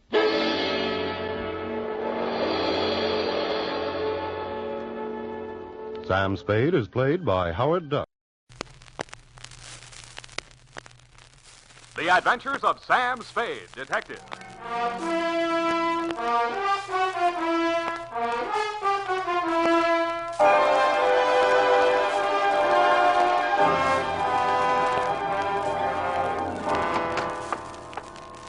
Effie? Effie? Oh. I waited. Say what you have to say and I'll go. You've been through a tough time, sweetheart. Well, you didn't make it any easier. You think it was a cakewalk for me? You think my nerves are made of rubber? You have no nerve. You're just a cold, callous Shut up. old detective. You're going to listen to me. You're going to sit still, not talk, and listen. When I've finished, you can say goodnight or goodbye. But first, you're going to listen to me. You remember how it started? Yesterday evening, when you told me it was your mother's birthday, you were giving a party, you said, and you wanted me to come? I tried to beg off, being no social butterfly, but Mom would be hurt, you said. And so the next thing I knew, there I was at your house, surrounded by 24 strangers, 10 gallons of lemonade, and your mother. I've been wanting to have a talk with you, Mr. Spade, about Effie. I can't think of a nicer subject, Mrs. Brain. Effie is just so devoted to you, Mr. Spade. Yeah, well, I'm very devoted to Effie, too, Mother? Mrs. Brain. What I mean is that I think we should do something. The party's dying on its feet. Oh, you want me to spike the lemonade, Effie? It just so happens that I have here in my pocket a bottle of... I have a wonderful idea. It'll make the party one big, happy family. You just wait and see now. Quiet! Quiet, everybody. What's she up to? Some kind of game, probably. Mother's great on games. Oh, that's all I need. Your attention, please. Oh, excuse me. There's Miss Brent going now. Miss Brent? Oh, Miss Brent? Yeah, Mrs. Green. Won't you join the party? I'd love to, but I have an appointment. Oh, what a shame. Oh, do stay. Thank you, some other time. Oh, Lola's so nice. She rents the sitting room upstairs. I wish she could have stayed. Well, I'll explain the game now. Oh, Mrs. Green, I think I'll stay after all. Oh, how nice. Oh, you've brought a gentleman friend. Yeah, this is Marty. Marty? Oh, but Marty, I'd like to have Lola you sat down and crossed her legs at me. On her left knee, where I would have preferred to see a dimple, I saw a tattoo mark. Her gentleman friend Marty was a small, stocky guy, all teeth and New York tie. He shook hands all around, and it felt like the paw of a stale stiff. And this is Mr. Spade. He's the private detective that he works for. Lola's from Kansas City, Mr. Spade. Oh? She's waiting for her husband to return from service overseas. I'm glad he's coming home safely. Where's he stationed? Japan. Yeah, he's... Now, quiet, everybody, quiet. We're going to play charades. Oh, it's very simple. Now, you see, I'm the captain of Team A. Now, Dr. Burson, oh, he's so clever. You can be captain of Team B. Now, dears, quiet, everybody. Now, we'll both select the members of our teams, and then, each of you will write something on a slip of paper. We'll write a quotation or a phrase, the title of a song, whatever you like. Doesn't matter. Just something interesting and clever. Then I think. Yes, I think that's right. You act out what you've written, all in pantomime. No words can be used, although sounds are permissible. Dears, you must listen to me or we can't play the game. Now, you can't play unless you know how. And then your team must guess what is written on the paper, and you act it out. Now, any questions? How many words can we put? Oh, any amount of words. No, not over 10, though. Too long, yes. Now, everybody Teams were chosen. I wound up on Mrs. Perrine's Team A. The slips of paper were handed out to the guests. I wrote down, quoth the raven, nevermore. So I'd have to make like a raven. While everybody was getting settled, Lola Brent came up to me. She pushed a slip of paper into my hand. This is your charade, Mr. Spade. Oh, but I got Isn't this one. fun? Please, don't lose the charade I gave you. And with that, she lost herself in the crowd. I pushed the paper she handed me into my pocket without looking at it. Her gentleman friend Marty, the little character with the New York tie, was out in the center of the floor acting his charade. He flapped his arms up and down, quacked twice, and rolled over on his back. Nobody got it, so he did it again. Now, wait a minute. What could that be? Quack, quack, quack, quack. Wait a minute. Pigeons, duck, dead duck. Dead duck. Oh, isn't that wonderful? Now, Team A scores a win there. Let's go on, please. Well, sir, Mr. Dead Duck, we guessed you. So will you please get up now and we'll go on to the... Oh! Sam! Sam, he's dead! And he certainly was. A deader duck I'd never seen. I bent to him, and his lips were turning blue. Somebody had spiked his last drink with a jigger of poison. 1 hour later, Dundee and the homicide boys, including the medic, had taken the stiff downtown. No one could identify him. Lola Brent had brought him to the party, but she'd taken a powder. You and Mom were kind of shaky, so I decided to spend the night on the sofa in the living room. I only used up about 3 hours of it when I heard the front door open. I figured it was Lola. I got to my feet, crossed to the hall, and found myself staring into the biggest 45 I ever saw. Where's the duck? Who? He wants to know who, Poby. Look, we don't want no trouble. You're protecting this Duke. Okay. All we want is the duck. Try Walt Disney. Oh. I should have known they had no sense of humor. The butt of the gun caught me behind the left ear. That's where it usually catches me. I don't know how much more sleep I packed away until I felt you shaking me. Sam! Sam! Huh? What, Effie? They took Mom. Those gunmen. They took Mom. What happened? They came into our bedroom. Yeah? They hit me. What? Right here. Yeah? And then they grabbed Mama. They wanted the duck. Huh? Sam, what were they saying? And they took Mom out with them. I'll call the police. Effie, no. But they've got Mom. Oh, for heaven's sake, Sam, they took my mother with them. No, we can't call the police, Effie. Not yet. They want something. They want the duck. I think Mom has it. Now, she's safe for a while, but if we call the police, Oh, she's... Sam, what shall we do? What shall we do? Keep our fingers crossed and play the rest of the caper by ear.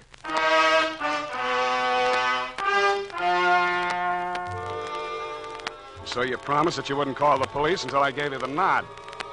I went out to buzz the town. I figured it was an out-of-state mob, probably New York. The Gunzels were after the duck. Well, that made no sense.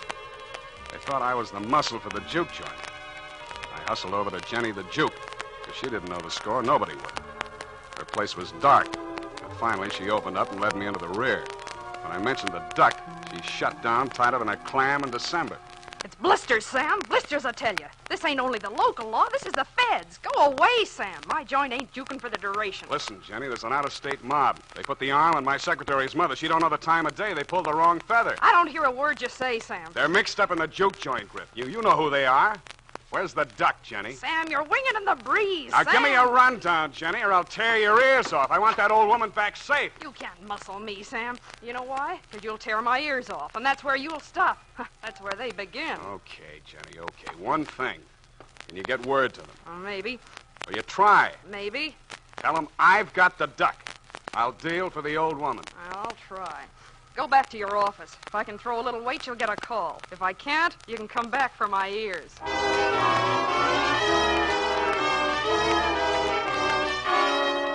And when I get back to the office, I had you on my hands. And that was no rest cure. But I can't just sit here. Do something. We've got to sit and wait. Maybe they're killing her. Maybe...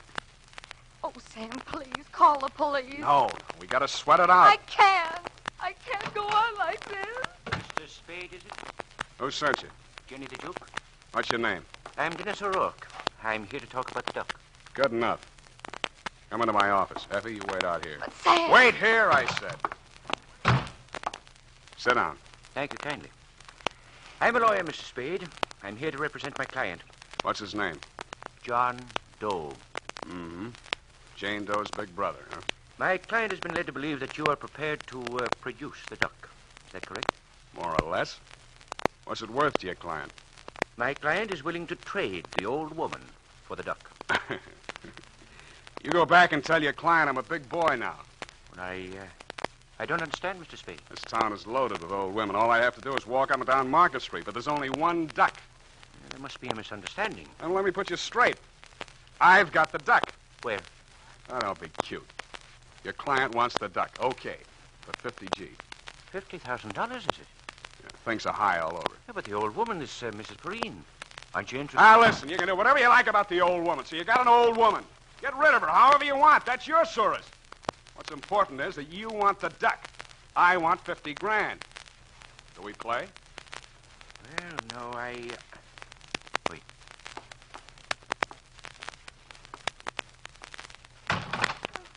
Effie. I thought we had an audience the other side of the door.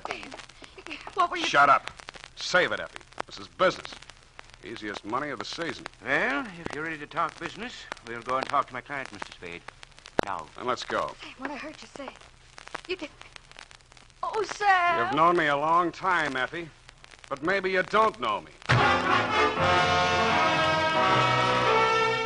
The United States Armed Forces Radio Service is presenting the weekly adventure of Dashiell Hammett's famous private detective, Sam Spade.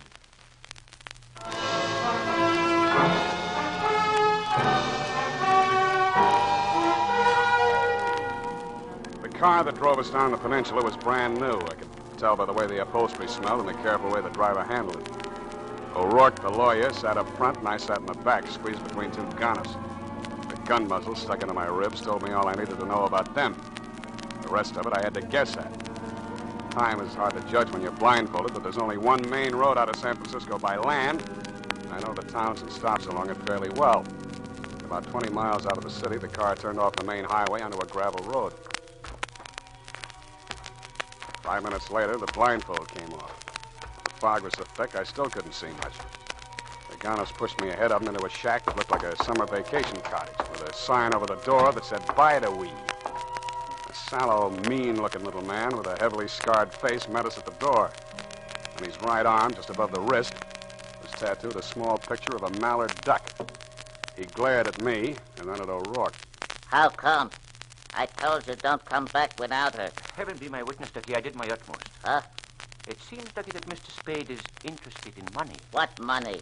Did you tell him we got the old lady? I did, sir. I'm afraid we've misjudged Mr. Spade.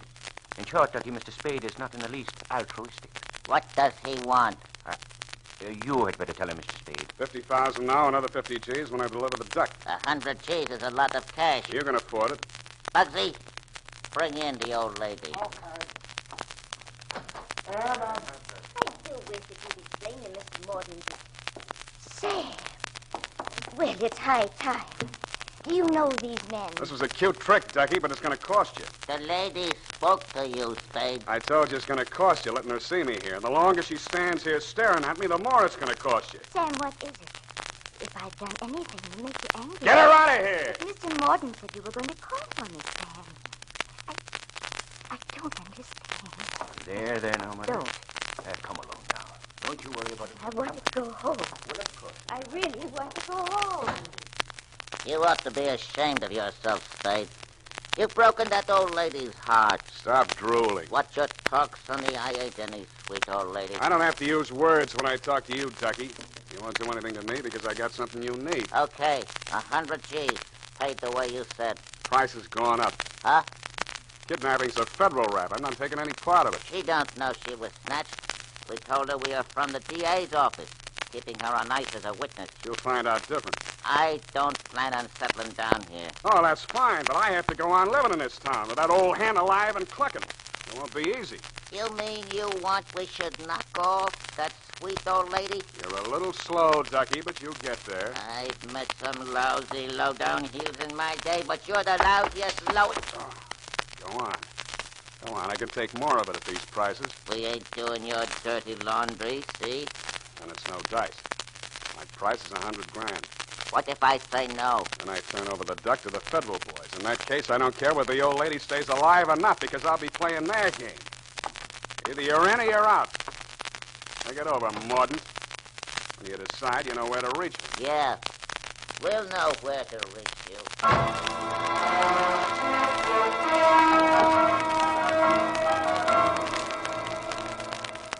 They drove me back to town blindfolded, and when they let me out of the car, all I could see, even without the blindfold, was the corner of Post and Kearney. When a streetcar came along, I tossed a coin whether to get on it or lie down on the tracks and let it run over me. Came up head, so I tossed it again, and I got on instead. I fished in my pocket for a slug and came up with a folded slip of paper. It was the one Lola had handed me at Mrs. Perrine's birthday party when they were passing out the parts for that screwy charades game. I unfolded it and glanced at it. Then I read it over very carefully. The writing was hard to make out, but what I could read of it said, "Help me. That man Marty has followed me here to kill me. If I get out of here alive, Maxie's Arcade. I have $100.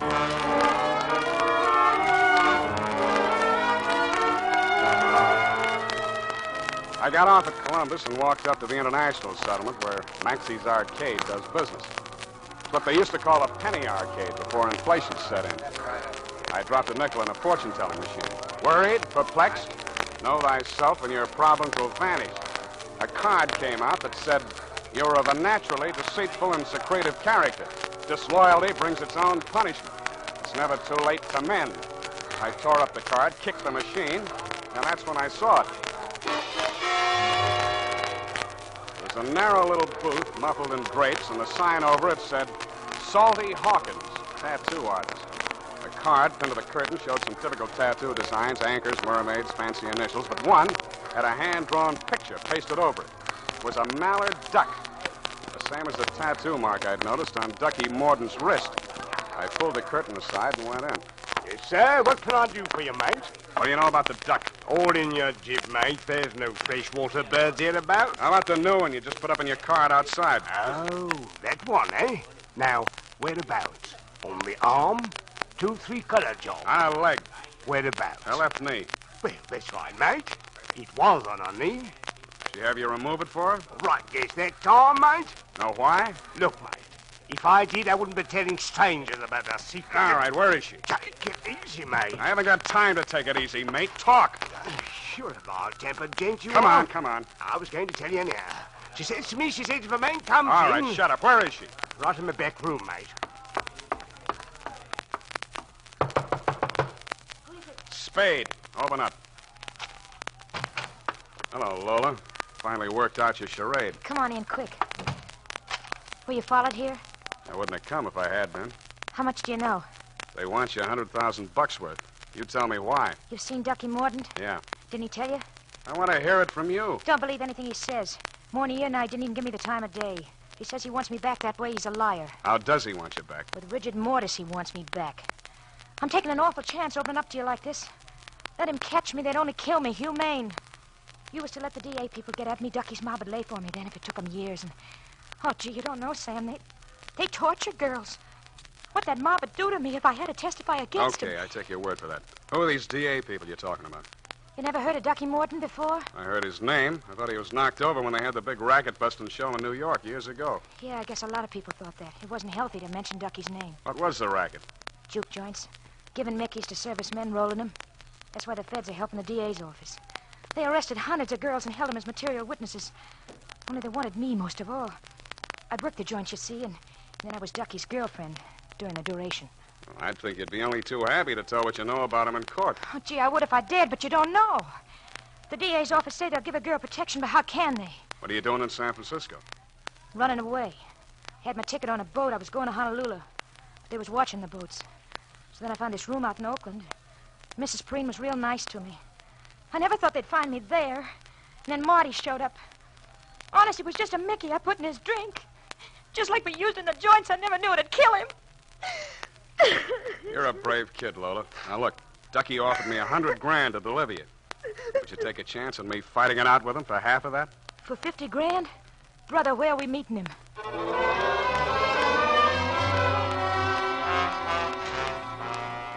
O'Rourke's car was parked outside my apartment building where I had a hunch it would be. The two gunners picked us up at the door, unloaded my hardware, and marched us up the stairs. Ducky opened the door of my apartment and waved us inside. Honey, you got it keep all the wrong. plant See? outside, you two. Ducky, listen to me. Sit down. You too, Lola. Ducky, I swear I never said a word. I'd never talk, Ducky, even if they chopped my head off. We'll take up your suggestion later. I got a conference on with Mr. Spade here. You bring the money? Don't crowd me. There's that other matter. The old lady. How about the old lady? I keep my word, Spade. You delivered the duck, okay. The way Jenny gave it out to O'Rourke was the old lady for the duck. But you ain't got no ethics. You see, you figured me wrong. I don't kill old ladies. You're gonna kill the duck. I ain't no old lady. No, you ain't. And you ain't gonna get any older. And neither are you, Spade. He wasn't kidding. He really meant to knock me over, and the gun he was going to do it with got ready to speak its piece. I'd made my play too strong. The way this type of gunsel thinks is simple, and I'd guessed it right. If you pressure them, they go the other way by instinct. But what I hadn't figured was that this killer had a heart of lettuce. He was going to cut me down to protect your mother from me. How do you like that? And I couldn't change my play now. The wheel was already spinning, and so was my head. I tried to brace myself and waited for the blast. Every little movement. Oh, dear, I dropped the tray. Mrs. Perrine, what are you doing here? I was just making some coffee for the boys. Oh, dear, I've broken your cups. That's okay, Mother. We'll take care of it. Bugsy, pick it up. Oh, thank you, Mr. Bugsy. Well, I'm so glad you got my message, Sam. Didn't Effie come with you? Yeah. I mean, no. I I mean... wanted to surprise you both together. I hope you don't mind my taking over the kitchen. It was so late and the boys were getting hungry, so I offered to make them coffee and hot cakes. Well, that was very nice of you. Mr. Mordaunt, put that pistol down for a moment and help me move this table out into the room. Huh? Oh, sure, Mother. Thank you. Oh, we've had such a good time. I've never been up so late in my life. Mr. Bugsy and I played a game called Blackjack, and I won $50. Wait till Effie hears about that. Yeah, wait till she hears. I suppose Effie will come with Mr. Bundy. Bundy? Oh, yes. I remember that Effie said you and she are often down at his office at police headquarters late at night. So I phoned there. Mother. Yes, Mr. Morton? Did you say you phoned police headquarters? Oh, yes. That's where Mr. Bundy works. Mother, what did you tell Mr. Bundy? Well, just that you and the boys were here and that we were about to have some coffee. And he said he'd just love to come up and join us. And I said, do. And he said he would. With some of his boys. Did I say something wrong? No, Mom, not at all. All right, boys, practice. Oh, I believe that's Mr. Bundy now.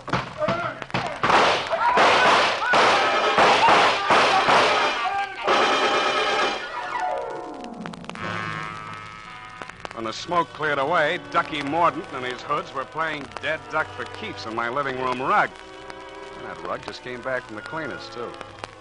Dundee and the boys from Homicide took Lola Brent away with them. After it was all cleaned up, I found your mother out in the kitchen. Well, Sam, I just made another pot of coffee. Oh, it's okay, Mom. It's okay. It's all over now. I know. I've been holding this back. Oh, Sam, I've never been so frightened in all my life. How does Effie stand it? You played it good, Mom. You played it real good. Did I?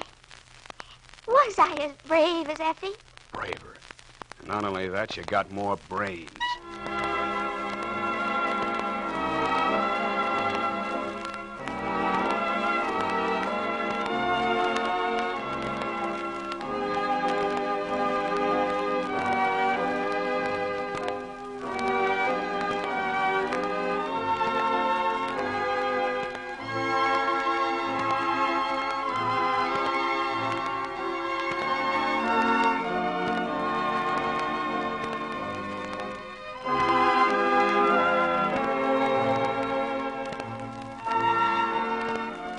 This is the United States Armed Forces Radio Service, the voice of information and education.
Here's Dick Powell, transcribed as Richard Diamond, private detective.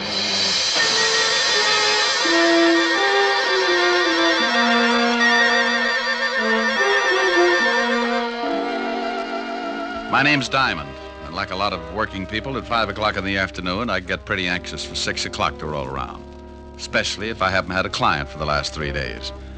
But even if I don't expect anyone to drop in before 6, I can't take a chance, so I stare out of my office window on 53rd Street just to kill time.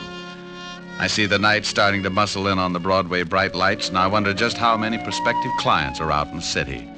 Who's getting in trouble, what kind of trouble, and will they come to Richard Diamond for guidance? Now, take the two hard-looking thugs in a downtown hotel room as they watch a pretty blonde hurriedly get into a flashy mink coat. They're going to need plenty of guidance. Where you going, Dottie? I got an appointment. Don't you think you ought to stick around just in case the contact comes in? If it ain't here by now, it won't be until tomorrow. Now stop looking like a couple of anxious bloodhounds. Relax. Sure, Dottie, sure. But you really cannot blame us for being a little disquieted. Don't she look classy, Al? Hey, who you gonna roll tonight, dollface? Your grandmother. Or ain't she out of Alcatraz yet? Hey, I don't like no cracks about my family. Well, what are you gonna do, Stan? People stop by the zoo every day. Now, please, no logomachy. Yeah, yeah. You keep running off at the mouth like that, baby, and you'll be spitting out all your teeth. Yeah, well, when you kick off, Stan, don't try to sell your body to science. I'll never get both heads in that bottle. Why, you... Please. I'm gonna hit... Please. Please. Leave us, Dottie. And Stanley, you shut your big mouth before I shove my foot in it. Go on, Dottie. I think you had better make a hurried percolation. What? Beat it.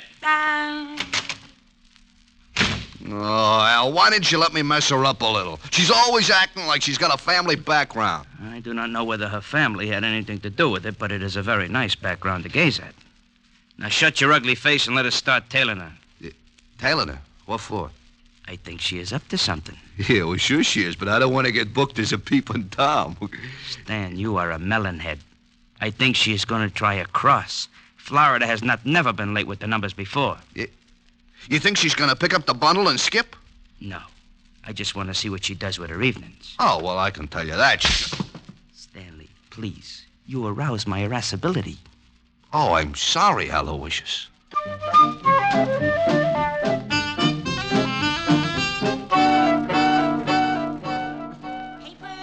Evening paper. Paper.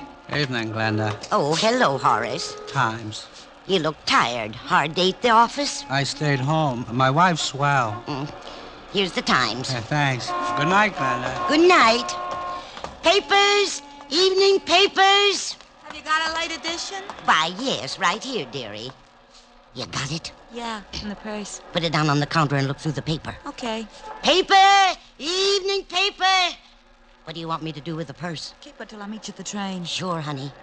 It's good to be working again, ain't it, Dottie? I gotta go. They usually got a tail on me. I'll see you tomorrow morning. Relax. We're in the chips. Paper! Evening paper! Paper, sir? No, but I will take that purse. Purse? Oh, why, that nice young lady must have left it on the counter when she looked at the paper. Please, just extend your agent index and shove it over here. Why, I can't do that. It belongs to that young lady. Oh, look, it would make me very unhappy to have to shove all those nice old wrinkles around, but I am in need to possess one patent leather handbag. Now, if you will kindly move it in my approximate latitude, you old bat, we can dispense with all... Why, you poor excuse for a lowbrow gunnif. Madam. For 2 cents, I'd wrap a lead sap across your flat head. Well, hello, Glenda. Hello. How's business? Oh, Officer Quine. Aren't you on a little late? Yes, I've been changed to the 6 o'clock beat. Well, good evening, sir. Yeah, lovely. Good evening, officer. Say, haven't I seen you somewhere before? Hardly. I reside in Flatbush. Well, thank you, Mother. I do not see anything I want. There, goodbye. He doesn't see anything he wants. What does he think you're running, Glenda? A drugstore there? Hey, Al, I saw a cop. I am proud of you, Stanley. Huh? Now let us hurry around this corner. What, you think Dot and the old dame are cooking up something together? Stop here so we can watch the old dame. Stanley, to put it in your words, yeah, I think they are cooking up something. Oh, you figure she slipped the old girl the numbers? Your perception astounds even my Hey, observe. Oh, yeah.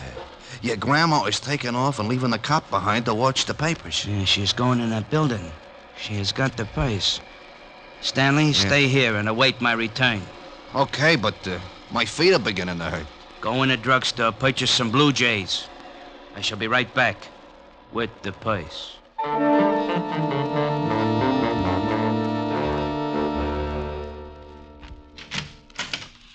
Mr. Diamond. Well, hello, Glenda. Come in, pull up a rocking chair. Well, that's the way it begins. Sometimes when you wait around until the last minute, you get a customer. I wasn't too happy about this one because I knew she didn't have enough money to hire a tramp to spot cigarette butts. I haven't got much time. I've got Officer Quine watching my paper stand. Officer Quine? You should be happy you aren't selling fruit. He's already got his thumbprint in every apple in Yonkers. Mr. Diamond, I found this purse. Found it, Glenda? Oh, you know me, Mr. Diamond. I'm going straight now. I remember a snake that said that once. He broke his back. Honest, I haven't been doing that kind of business since I got out. Well, what can I do for you, Glenda? I'm broke. Oh, it's not a touch. I want you to find the owner of this purse and return it. Why don't you give it to Officer Quine? Well, there's no money in it. And with my record, he'd sure run me in for purse snatching. No money, huh? Oh, no. No, I didn't touch a thing. Just took a peek, maybe. Oh, yeah. A young girl left it on my counter.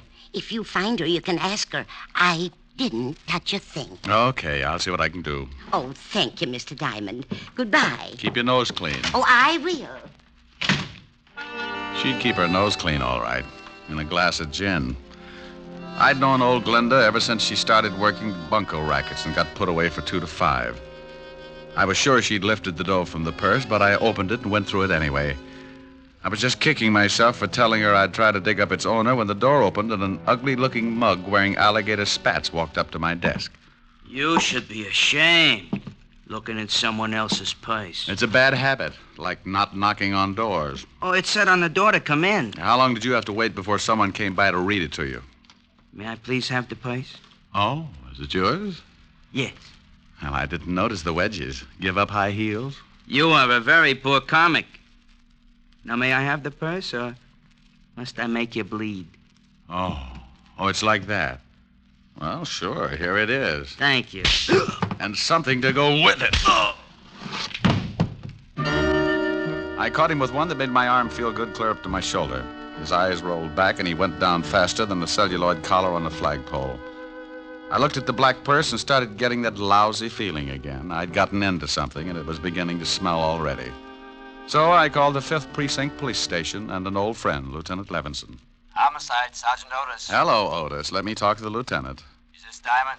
No, it's platoon number 3 of the Brownies, 300 strong. Now let me talk to the lieutenant. Hey, what are you going to do with all those tired jokes when you run out? Give them away to idiots. You want to start a collection? Oh, nuts. Lieutenant Levinson. Hello, Walt. Diamond.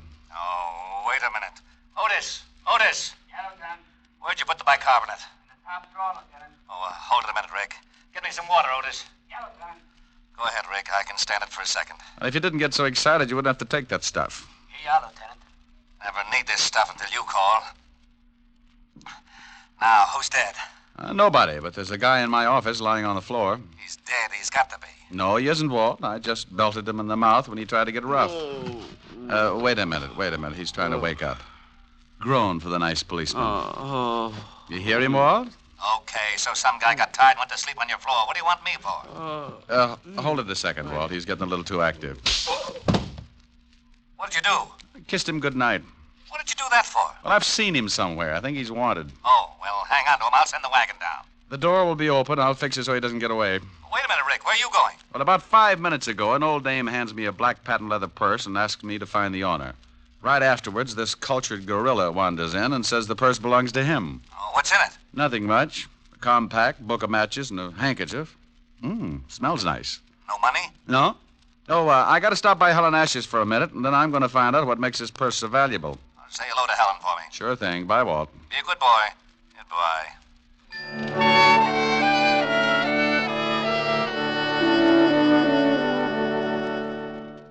I got a rope out of my desk that I hung my socks on when I had time to wash them and tied the sleeping Garniff to a chair. I didn't know much about pocketbooks, but I knew someone who did, so I headed for 975 Park Avenue and a beautiful redhead named Helen Asher. Oh, good evening, Mr. Diamond. Good evening, Francis. Is Miss Asher in? Yes, sir. She's in the study. Shall I announce you? No, just dig up something that'll get me back on my feet. I'll let myself in. Yes, sir. Mr. Diamond. Yes, Francis? If you'll pardon me for saying so, sir, but I just love the way you talk. Well, thank you, Francis. Eaton, 98. Majored in Sloyd. Oh, my goodness, you're pulling my leg again. Anyone home? Rick, you got here. Hi. Hi. Well, since when did you start carrying a purse? Like it? Matches my complexion. Oh, you idiot. Take a look. Whose is it? Got to find out. It's worth something. One guy already tried to get it the hard way. Cigarette? Oh, thanks. It's got some initials on it. D.K. There's nothing valuable in it. I know. That's what I can't understand. Got a match? Here's some in the purse. Thanks. Here. Adams Hotel. Flophouse with sheets. Compact's never been used. My darling. Well, thanks. Oh, the perfume and the handkerchief, silly. It's my darling. Don't look so hurt. So are you. Well, come here. Rick. Here's your drink, Mr. Diamond.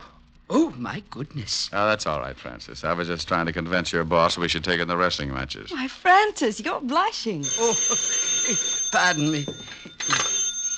Miss Asher's residence? Yes, sir. One moment, sir. It's for you, Mr. Diamond. Oh, thank you, Francis. I'll see if the dinner is ready, Miss Helen. Hello? You get right down here. What? Lieutenant Levinson. Get down here to the station, Diamond. you're in trouble. Diamond? Wait a minute. Slow down. Not dead, huh?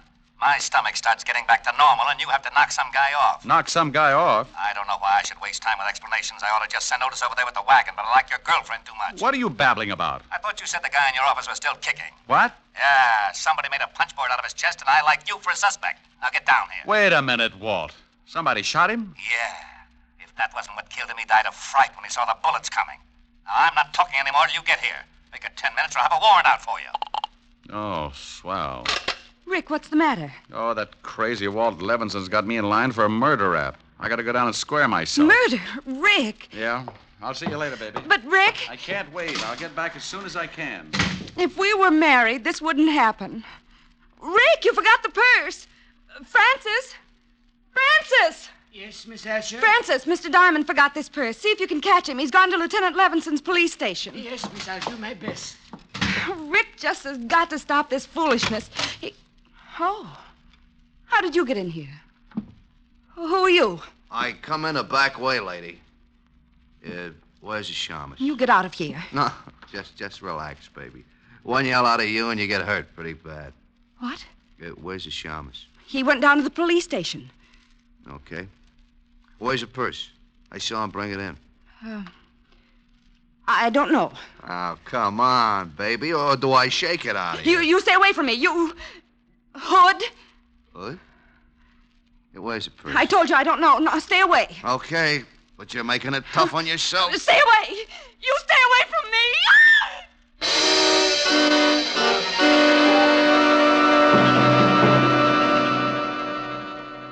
With her head tucked underneath her arm, she walks the bloody tower. With her head tucked underneath her arm at the midnight hour. Pardon me, sir. Yes, madam? I believe you have my purse. I beg your pardon, but this purse is the property of Mr. Diamond, private detective. Yes, I know. I gave it to him to hold for me. Well, I'm very sorry, madam, but you'll have to claim it from Mr. Diamond himself. Oh, yeah? Help! Police! Oh, madam. Masher! Madam! Help! This man is trying to steal my purse. Madam, let go of my coat. This guy giving you trouble, Mother? He's trying to steal my purse. Help! Oh, yes, huh? Looks just the type. This'll learn you, Romeo. Oh, my. Gun an old lady, will you? Come on, get up and fight it. Hey, lady! Lady! How do you like that? Didn't even say thanks.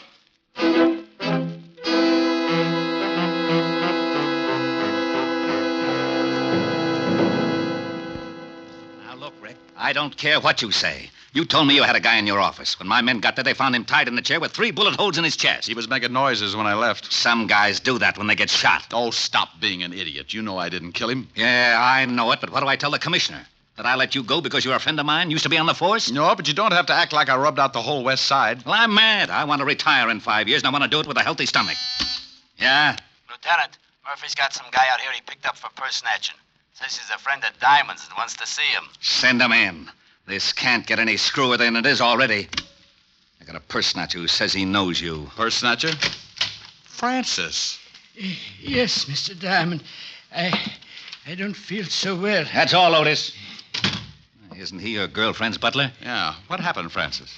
Well, sir, I was bringing that purse down to you. That's right. I left it at Helen's. Yes, sir. Well, a little old lady approached me on the street and claimed it belonged to her. What did she look like? She had white hair, and she was wearing an old shawl. I think she'd been drinking gin, sir. Cheap gin. Glenda. Glenda Bergen? Is she the one who gave you the purse? Yeah. And then what happened, Francis? When I wouldn't give her the purse, she started yelling and called me a masher. And some enormous gentleman arrived and clouted me in the jaw. Oh, it was disgusting, sir. And the old lady got the purse? Yes, sir. She ran off, and the enormous gentleman sat on my chest until an officer came and carted me off to this place. Was Miss Helen all right when you left her? Why, yes, sir. You don't think... I don't know. But if they knew I had the purse and spotted me going into Helen's... Here, Rick, use his phone. Thanks. Don't you see, Walt, this whole thing has something to do with that purse. Purse, schmurse. I've still got a stiff on my hands. Oh, my goodness. Yes? Hello, honey. You all right? Oh. What's the matter? Hi. Please come home. What happened? A man broke into the house looking for that old purse. I told him I didn't know where it was, and he started slapping me. He did, huh? Yes, and I need comforting. Well, honey, I've still got something to do. Lock all the doors until Francis gets back, and I'll be over as soon as I can. All right. Did you get the purse? Francis will tell you all about it. Bye, baby. Bye. Rick. Some louse shoved Helen around. Francis, get over there and take care of her. It's all right if he goes, isn't it, Walt? I guess so. Otis, I'm releasing the guy that was picked up for purse snatching. And don't say, yeah, Lieutenant. Okay, Rick. Oh, thank you, sir. Step on it, Francis. Miss Asher needs someone to take care of her. Yes, sir. Walt, give me 2 hours to find out what this is all about. Are you going after Glenda? Yeah. If she's tied up with this killing, I'd better send some of the boys along. Give me 2 hours alone. I want to find the guy who shoved Helen around. Okay, Rick. 2 hours, and I put in a general alarm for you and the old dame. You know where she lives? I got a shack over near the East River. Thanks, Walt. Otis, let Diamond go and bring me a tablespoon and some water. And Otis, shut up.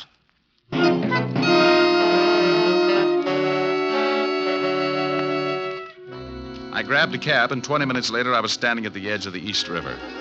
The fog was rolling in, and pretty soon it'd be so thick you could put it in bales. Below me, next to the water, was a line of weather-beaten shacks, and one of them belonged to old Glenda. You want something, Mac? Huh? Oh, I didn't see you. Does old Glenda live in one of those shacks? Yeah, that one. Got a match? Oh, yeah. Here, keep them. Thanks. Forget it. No, wait a minute. Huh? Let me see those matches. I've forgotten all about them. What's the matter? You collect them or something? These I do. Sorry, pal. You'll have to get some others. Okay, Sporty.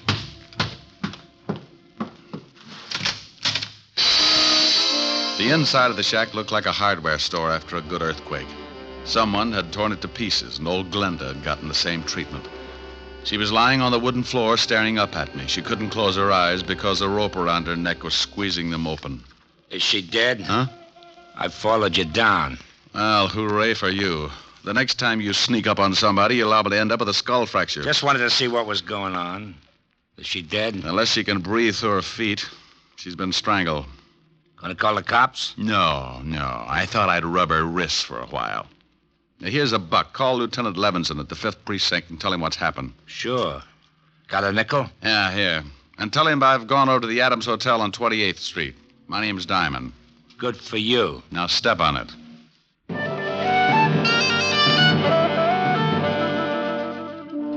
He left in a hurry, and I reached in my pocket and took another look at the book of matches I'd gotten from the black handbag. They were from the Adams Hotel on 28th Street, so I went over there fast.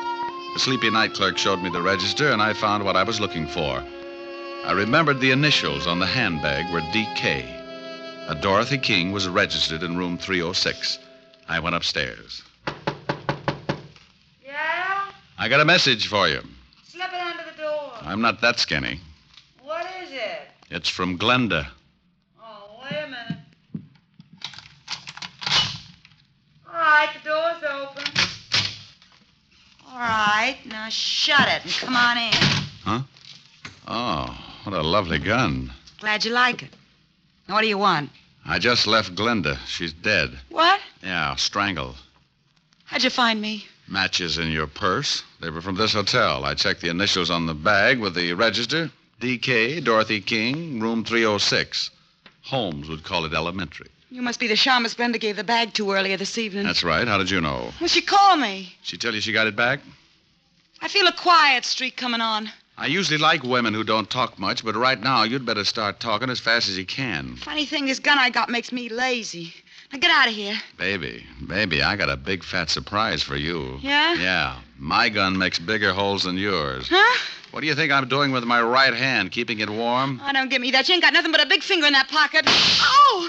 Surprise. Next time I make it count. Wait a minute. Sure. Drop it. Now, that's better. Kick it over here. All right.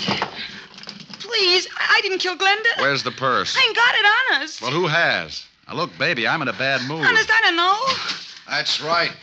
She don't, mister. Stan. Well, you certainly know some pretty ugly company, Dottie. I don't know if I like that. You don't? Maybe I can word it a little different. Stanley's a private cop. He come up here and tried to shove me around. Well, you should have done it, Shamus. It would have saved me the trouble. What do you mean, huh? Why, you no good, cheap double-crosser. Al and me saw you slip the bag to that old dame, and Al got killed trying to get it from the Shamus. I didn't kill Al. No, the old dame did it. I went up to the office and found him dying. He told me she'd done it. What are you going to do? Well, the organization don't like being crossed. I got the purse from the old dame and paid her off for killing poor old Al. Now I gotta pay you off. I got a surprise for you, too, Stanley. Yeah. You try anything, you'll have more holes on you than a fishnet. He's got a gun in his pocket. Well, look at his pocket, wise guy. Oh, gee, I wish Al was here. He'd know what to do. Go on, shoot him. Shoot him. Stan's got it coming. Looks like it's a tie. No sense in both of us getting killed.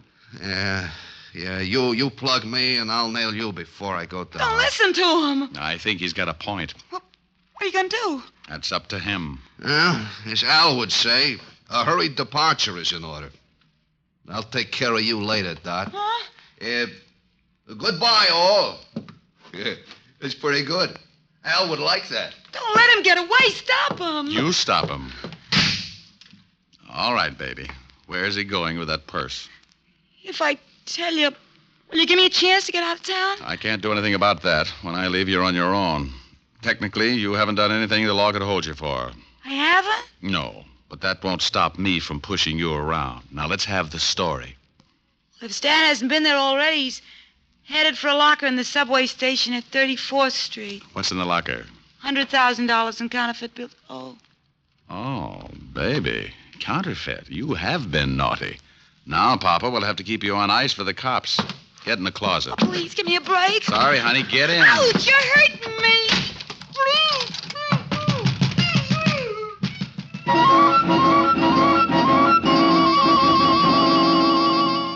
I went down to the night clerk and told him to tell Lieutenant Levinson when he got there about the blonde in the closet of room 306. The subway wasn't far, but Stanley had a head start and he was in a hurry. I ran the rest of the way.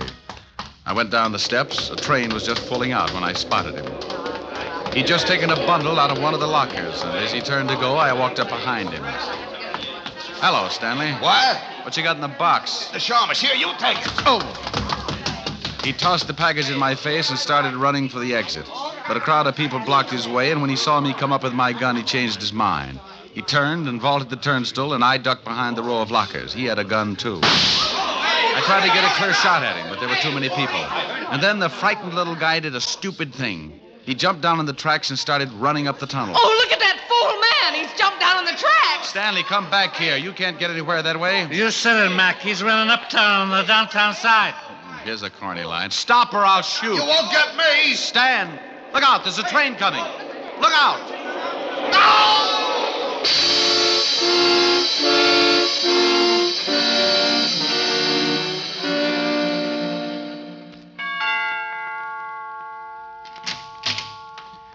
Oh, Mr. Diamond, come in. Hello, Francis. Is Miss Asher all right? She's better, sir. She's lying down in the study. How's the jaw? Oh, I feel better, sir. This ice bag is helping the swelling. I'll be in the pantry if you need me, sir. I'll try not to. Hi. Hi. Well, poor little baby. Yes. Poor little baby. You're lucky he didn't knock you out. Oh, I'll get it. Francis is nursing his face. Asher residence? Let me talk to Diamond if he's there. He is. Rick? Mm-hmm. Now, you listen to me. I've been chasing your conquests all over town. I end up down in the subway station and notice get stuck in the turnstile. Don't you think it'd be nice to let the police department in on something once in a while? Oh, sure. Right now, I'm at 975 Park Avenue, nursing a beautiful redhead back to health. Oh, did you find the blonde in the closet? Yeah, I got the whole story from her. You want to hear it? I guessed most of it. She was fencing for a counterfeit ring, and she tried to cross them. The key to the locker was in that purse. Yeah, in the compact, under the pancake makeup. She and old Glenda used to do a duet together before they both got sent up. When the blonde got out, she started working for a counterfeit mob. They'd stashed the dough in different subway lockers around town and used her to make the contacts. So she figured she could use the 100,000. Well, nothing like being in business for yourself. Well, she was afraid to pick it up herself, so she slipped the purse to Glenda like she'd just forgotten it. Ricky. Yes, dear? Are you listening to me? I just stopped. Bye, Walt. What? Now, wait a minute. What is it, baby? I want some sympathy. Sure. What would you like, lover? Sing something. Oh, come on, baby. We can do without that. No, I want you to. I'm sick. An invalid should be pampered. Let me rub your head or something. Afterwards. I want you to sing. Oh, but it's late, baby. Well, then sing softly. Sing me to sleep. Oh, honey. I'll get mad and you'll have to buy me a present. Okay. Lullaby and good night with roses bedight. That's wonderful. With lilies bedecked. Hey, you with the board in your tonsils! Shut up and try to sleep! Well, what is that? Oh, it's that grouchy new neighbor. Oh, it is, huh? Hey, you want something, Bud? Yeah, shut your big bazoo! Oh, is that right? Powder your face with sunshine. Oh, no! Put on a great big smile. Make up your eyes that's with too loud. laughter. You will all... Please, Rick. Yeah, okay. That guy gets shell-shocked if you fried potatoes. Rick. What is it, baby? Come here. Oh. You do need pampering.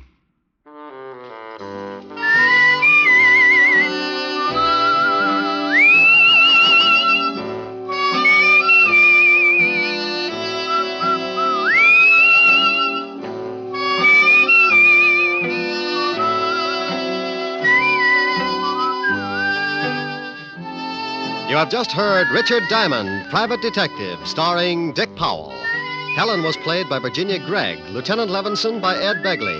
Also in our cast were Wilms Herbert, Betty Lou Gerson, Jane Morgan, Jack Crucian, Hy Averback, Herb Butterfield, and Wally Mayer. Music was under the direction of David Baskerville. Richard Diamond is written by Blake Edwards and directed by William P. Rousseau. Now, this is Eddie King inviting you to be with us again at the same time next week, when we will again bring you Dick Powell as Richard Diamond, Private Detective. This program has come to you transcribed from Hollywood. This is NBC, the national broadcasting company.